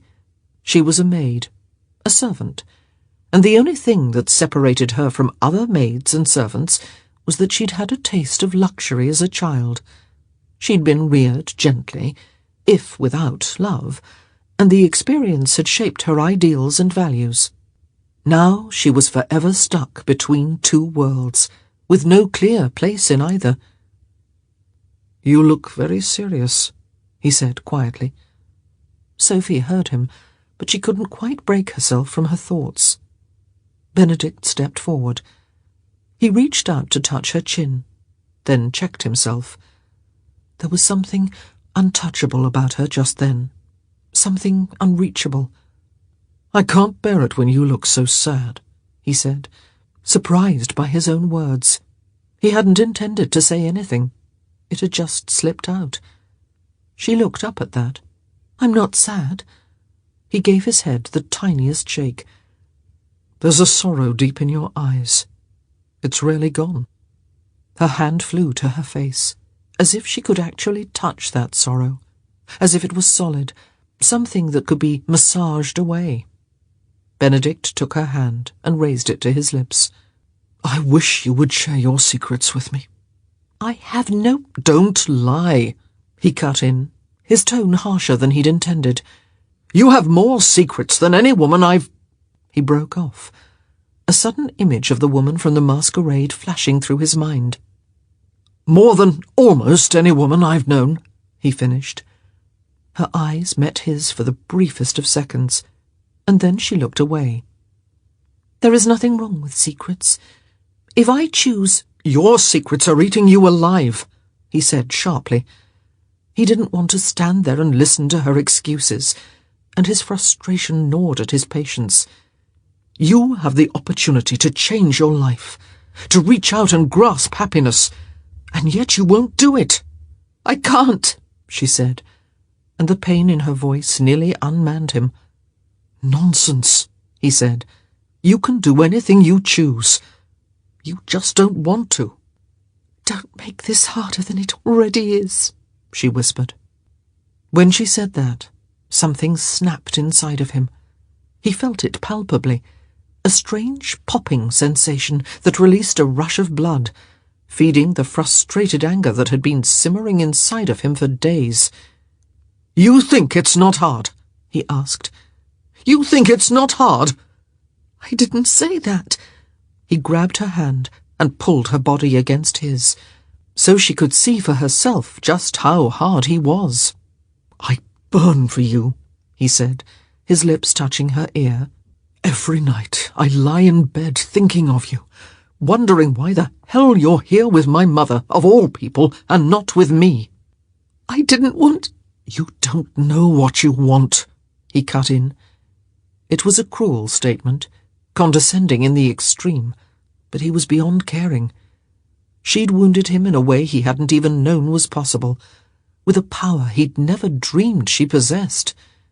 She'd chosen a life of drudgery over a life with him, and now he was doomed to see her almost every day, to see her and taste her and smell her just enough to keep his desire sharp and strong. It was his own fault, of course.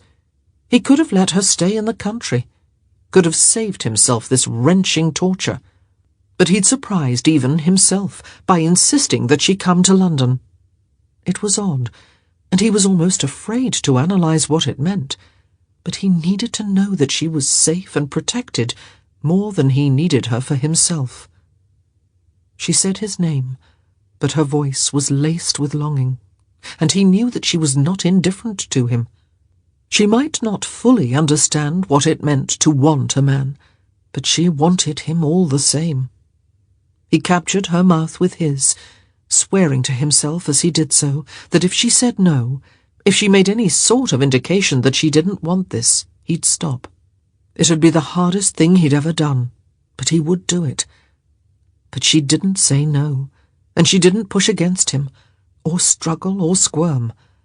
Instead, she positively melted into him, her hands twining in his hair as her lips parted beneath his. He didn't know why she'd suddenly decided to let him kiss her. No, to kiss him, but he wasn't about to lift his lips from hers to wonder why. He seized the moment, tasting her, drinking her, breathing her. He was no longer quite so confident that he would be able to convince her to become his mistress, and it was suddenly imperative that this kiss be more than just a kiss. It might have to last him a lifetime. He kissed her with renewed vigour, pushing away the niggling voice in his head, telling him that he'd been here, done this before. 2 years earlier, he'd danced with a woman, kissed her, and she'd told him that he'd have to pack a lifetime into a single kiss. He'd been overconfident then.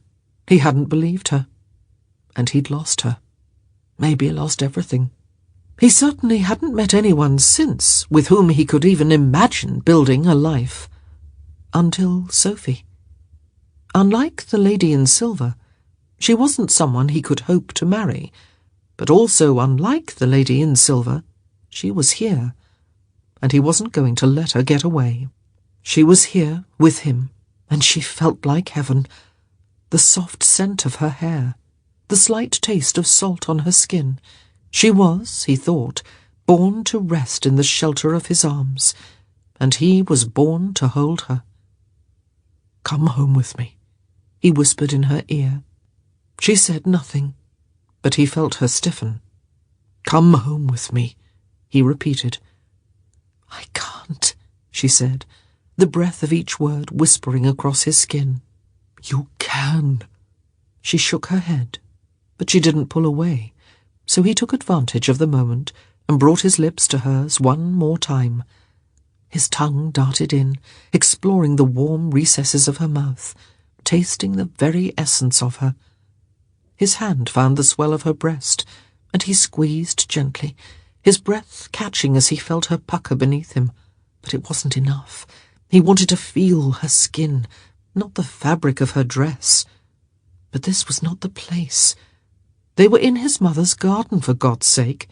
Anyone could come across them, and to be frank, if he hadn't pulled her into the alcove right by the door, anyone could have seen them. It was the sort of thing that could cause Sophie to lose her job.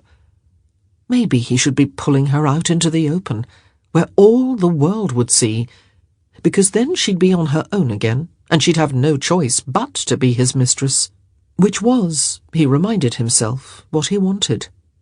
But it occurred to him, and frankly, he was rather surprised he had the presence of mind at such a moment for anything to occur to him, that part of the reason he cared so much for her was her remarkably solid and unflinching sense of herself. She knew who she was, and, unfortunately for him, that person didn't stray from the bounds of respectable society. If he ruined her so publicly, in front of people she admired and respected, he'd break her spirit, and that would be an unforgivable crime. Slowly, he pulled away. He still wanted her, and he still wanted her to be his mistress, but he wasn't going to force the issue by compromising her in his mother's household. When she came to him, and she would, he vowed, it would be of her own free will. In the meantime, he would woo her, wear her down. In the meantime, he'd— "You stopped," she whispered, looking surprised. "This isn't the place," he replied. For a moment, her face showed no change of expression. Then, almost as if someone were pulling a shade over her face, horror dawned. It started in her eyes, which grew impossibly round, and somehow even more green than usual. Then it reached her mouth, her lips parting as a gasp of air rushed in. "I didn't think," she whispered, more to herself than to him. "I know." He smiled. "I know. I hate it when you think. It always ends badly for me." "We can't do this again." "We certainly can't do it here."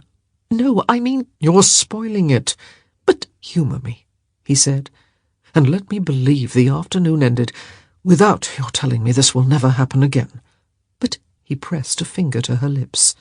"You're not humouring me." "But—" "Don't I deserve this one little fantasy?" At last he broke through. She smiled. "Good," he said. "That's more like it." Her lips quivered. Then, amazingly, her smile grew. "Excellent," he murmured. "Now then, I'm going to leave, and you have only one task while I go. You will stay right here, and you will keep smiling, because it breaks my heart to see any other expression on your face." You won't be able to see me, she pointed out. He touched her chin. I'll know. And then, before her expression could change from that enchanting combination of shock and adoration, he left. Chapter 16. The Featheringtons hosted a small dinner party yesterday eve, and although this author was not privileged enough to attend, it has been said that the evening was deemed quite a success. 3 Bridgertons attended, but sadly for the Featherington girls, none of the Bridgertons were of the male variety. The always amiable Nigel Burbrook was there, paying great attention to Miss Philippa Featherington. This author is told that both Benedict and Colin Bridgerton were invited, but had to send their regrets. Lady Whistledown's Society Papers, 19th of May, 1817. As the days melted into a week, Sophie discovered that working for the Bridgertons could keep a girl very busy indeed. Her job was to be maid to all 3 unmarried girls, and her days were filled with hairdressing, mending, pressing gowns, polishing shoes. She hadn't left the house even once, unless one counted time out in the back garden. But where such a life under Araminta had been dreary and demeaning, the Bridgerton household was filled with laughter and smiles. The girls bickered and teased, but never with the malice Sophie had seen Rosamond show to Posy. And when tea was informal, upstairs with only Lady Bridgerton and the girls in attendance, Sophie was always invited to partake. She usually brought her basket of mending and darned or sewed buttons while the Bridgertons chattered away. But it was so lovely to be able to sit and sip a fine cup of tea with fresh milk and warm scones, and after a few days Sophie even began to feel comfortable enough to occasionally add to the conversation. It had become Sophie's favourite time of day. "Where?" Eloise asked one afternoon about a week after what Sophie was now referring to as the big kiss. "Do you suppose Benedict is—" "Ow!" 4 Bridgerton faces turned to Sophie. "Are you all right?" Lady Bridgerton asked, her teacup suspended halfway between her saucer and her mouth. Sophie grimaced. "I pricked my finger." Lady Bridgerton's lips curved into a small, secret smile. "Mother has told you," 14-year-old Hyacinth said. "At least 1,000 times." "1,000 times?" Francesca asked with arched brows. 100 times, Hyacinth amended, shooting an annoyed look at her older sister, "that you do not have to bring your mending to tea." Sophie suppressed a smile of her own. "I should feel very lazy if I did not." "Well, I'm not going to bring my embroidery," Hyacinth announced, not that anyone had asked her to. "Feeling lazy?" Francesca queried. "Not in the least," Hyacinth returned. Francesca turned to Sophie. "You're making Hyacinth feel lazy." "I do not," Hyacinth protested. Lady Bridgerton sipped at her tea. "You have been working on the same piece of embroidery for quite some time, Hyacinth. Since February, if my memory serves." "Her memory always serves," Francesca said to Sophie. Hyacinth glared at Francesca, who smiled into her teacup. Sophie coughed to cover a smile of her own. Francesca, who at 20 was merely 1 year younger than Eloise, had a sly, subversive sense of humour. Some day Hyacinth would be her match, but not yet. "Nobody answered my question," Eloise announced, letting her teacup clatter into its saucer. "Where is Benedict? I haven't seen him in an age." "It's been a week," Lady Bridgerton said. "Ow! Do you need a thimble?" Hyacinth asked Sophie. "I'm not usually this clumsy," Sophie muttered. Lady Bridgerton lifted her cup to her lips and held it there for what seemed like a rather long time. Sophie gritted her teeth together and returned to her mending with a vengeance. Much to her surprise, Benedict had not made even the barest of appearances Since the big kiss last week. She'd found herself peering out windows, peeking around corners, always expecting to catch a glimpse of him. And yet he was never there. Sophie couldn't decide whether she was crushed or relieved, or both. She sighed. Definitely both. "Did you say something, Sophie?" Eloise asked. Sophie shook her head and murmured, "No," refusing to look up from her poor, abused index finger. Grimacing slightly, she pinched her skin, watching blood slowly bead up on her fingertip. "Where is he?" Eloise persisted. "Benedict is 30 years of age," Lady Bridgerton said in a mild voice. "He doesn't need to inform us of his every activity." Eloise snorted loudly. "That's a fine about-face from last week, Mother." "Whatever do you mean?" "Where is Benedict?" Eloise mocked, doing a more than fair imitation of her mother. "How dare he go off without a word? It's as if he's dropped off the face of the earth." "That was different," Lady Bridgerton said. "How so?" This from Francesca, who was wearing her usual sly smile. "He'd said he was going to that awful Cavender boys' party, and then never came back, whereas this time—" Lady Bridgerton stopped, pursing her lips. "Why am I explaining myself to you?" "I can't imagine," Sophie murmured. Eloise, who was sitting closest to Sophie, choked on her tea. Francesca whacked Eloise on the back as she leaned forward to inquire, "Did you say something, Sophie?" Sophie shook her head as she stabbed her needle into the dress she was mending, completely missing the hem. Eloise gave her a dubious, sideways glance. Lady Bridgerton cleared her throat. "Well, I think—" She stopped, cocking her head to the side. "I say, is that someone in the hall?" Sophie stifled a groan and looked over toward the doorway, expecting the butler to enter. Wickham always gave her a disapproving frown before imparting whatever news he was carrying. He didn't approve of the maid taking tea with the ladies of the house, and while he never vocalized his thoughts on the issue in front of the Bridgertons, he rarely took pains to keep his opinions from showing on his face. But instead of Wickham, Benedict walked through the doorway. "Benedict!" Eloise called out, rising to her feet. "We were just talking about you." He looked at Sophie. "Were you?" "I wasn't," Sophie muttered. "Did you say something, Sophie?" Hyacinth asked. "Ow!" "I'm going to have to take that mending away from you," Lady Bridgerton said with an amused smile. "You'll have lost a pint of blood before the day is through." Sophie lurched to her feet. "I'll get a thimble." "You don't have a thimble?" Hyacinth asked. "I would never dream of doing mending without a thimble." "Have you ever dreamed of mending?" Francesca smirked. Hyacinth kicked her, nearly upsetting the tea service in the process. "Hyacinth!" Lady Bridgerton scolded. Sophie stared at the door, trying desperately to keep her eyes focused on anything but Benedict. She'd spent all week hoping for a glimpse, but now that he was here, all she wanted was to escape. If she looked at his face, her eyes inevitably strayed to his lips. And if she looked at his lips, her thoughts immediately went to their kiss. And if she thought about the kiss— "I need that thimble," she blurted out, jumping to her feet. There were some things one just shouldn't think about in public. "So you said," Benedict murmured, one of his eyebrows quirking up into a perfect and perfectly arrogant arch. "It's downstairs," she muttered. "In my room."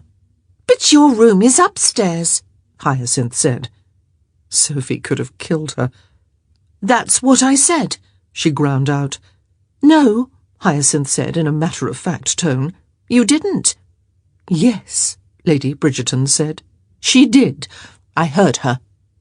Sophie twisted her head sharply to look at Lady Bridgerton, and knew in an instant that the older woman had lied. "I have to get that thimble," she said, for what seemed like the 30th time. She hurried toward the doorway, gulping as she grew close to Benedict. "Wouldn't want you to hurt yourself," he said, stepping aside to allow her through the doorway. But as she brushed past him, he leaned forward, whispering, "Coward." Sophie's cheeks burned, and she was halfway down the stairs before she realised that she'd meant to go back to her room.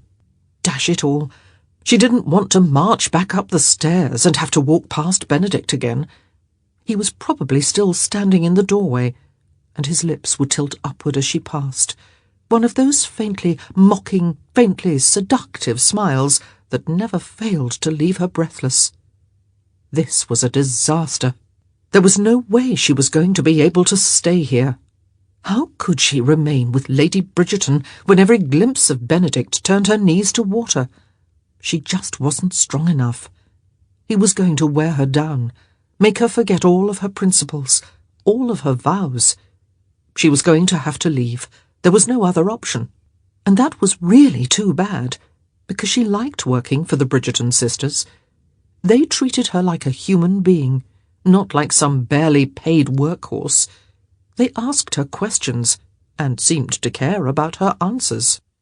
Sophie knew she wasn't one of them, would never be one of them, but they made it so easy to pretend. And in all truth, all that Sophie had ever really wanted out of life was a family. With the Bridgertons, she could almost pretend that she had one. "Lost your way?" Sophie looked up to see Benedict at the top of the stairs, leaning lazily against the wall. She looked down and realised that she was still standing on the stairs. "I'm going out," she said. "To buy a thimble?" "Yes," she said defiantly. "Don't you need money?" She could lie and say that she had money in her pocket, or she could tell the truth and show herself for the pathetic fool she was. Or she could just run down the stairs and out of the house. It was the cowardly thing to do, but "I have to go," she muttered, and dashed away so quickly that she completely forgot she ought to be using the servants' entrance. She skidded across the foyer and pushed open the heavy door, stumbling her way down the front steps. When her feet hit the pavement, she turned north, not for any particular reason, just because she had to go somewhere. And then she heard a voice, an awful, horrible, terrible voice. Dear God, it was Araminta. Sophie's heart stopped, and she quickly pressed herself back against the wall. Araminta was facing the street, and unless she turned around, she'd never notice Sophie. At least it was easy to remain silent when one couldn't even breathe. What was she doing here? Penwood House was at least 8 blocks away, closer to— Then Sophie remembered. She'd read it in Whistledown last year, one of the few copies she'd been able to get her hands on while she was working for the Cavenders. The new Earl of Penwood had finally decided to take up residence in London. Araminta, Rosamond, and Posy had been forced to find new accommodations. Next door to the Bridgertons.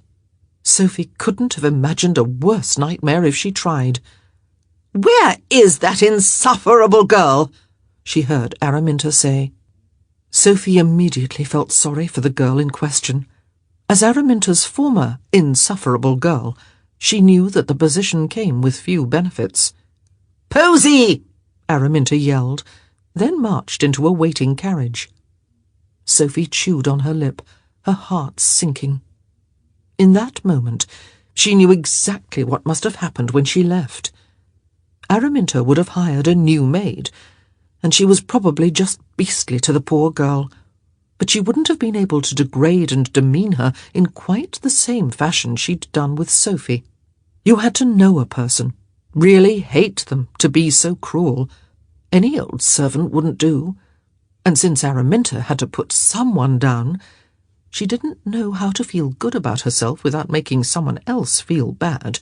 She'd obviously chosen Posy as her whipping boy, or girl, as the case might be. Posy came dashing out the door, her face pinched and drawn. She looked unhappy, and perhaps a bit heavier than she had been 2 years earlier. Araminta wouldn't like that, Sophie thought glumly. She'd never been able to accept that Posy wasn't petite and blonde and beautiful like Rosamond and herself. If Sophie had been Araminta's nemesis, Then Posy had always been her disappointment. Sophie watched as Posy stopped at the top of the steps, then reached down to fiddle with the laces of her short boots. Rosamond poked her head out of the carriage, yelling, "Posy!" in what Sophie thought was a rather unattractively shrill voice. Sophie ducked back, turning her head away. She was right in Rosamond's line of sight. "I'm coming," Posy called out. "Hurry up!" Rosamond snapped. Posy finished tying her laces, then hurried forward, but her foot slipped on the final step, and a moment later she was sprawled on the pavement. Sophie lurched forward, instinctively moving to help Posy, but she jammed herself back against the wall. Posy was unhurt, and there was nothing in life Sophie wanted less than for Araminta to know that she was in London, practically right next door. Posy picked herself off the pavement, stopping to stretch her neck, first to the right, then to the left, then she saw her. Sophie was sure of it. Posy's eyes widened, and her mouth fell open slightly. Then her lips came together, pursed to make the S to begin. Sophie? Sophie shook her head frantically. "Posy!" came Araminta's irate cry. Sophie shook her head again, her eyes begging, pleading with Posy not to give her away. "I'm coming, Mother," Posy called. She gave Sophie a single, short nod, then climbed up into the carriage, which thankfully rolled off in the opposite direction. Sophie sagged against the building. She didn't move for a full minute, and then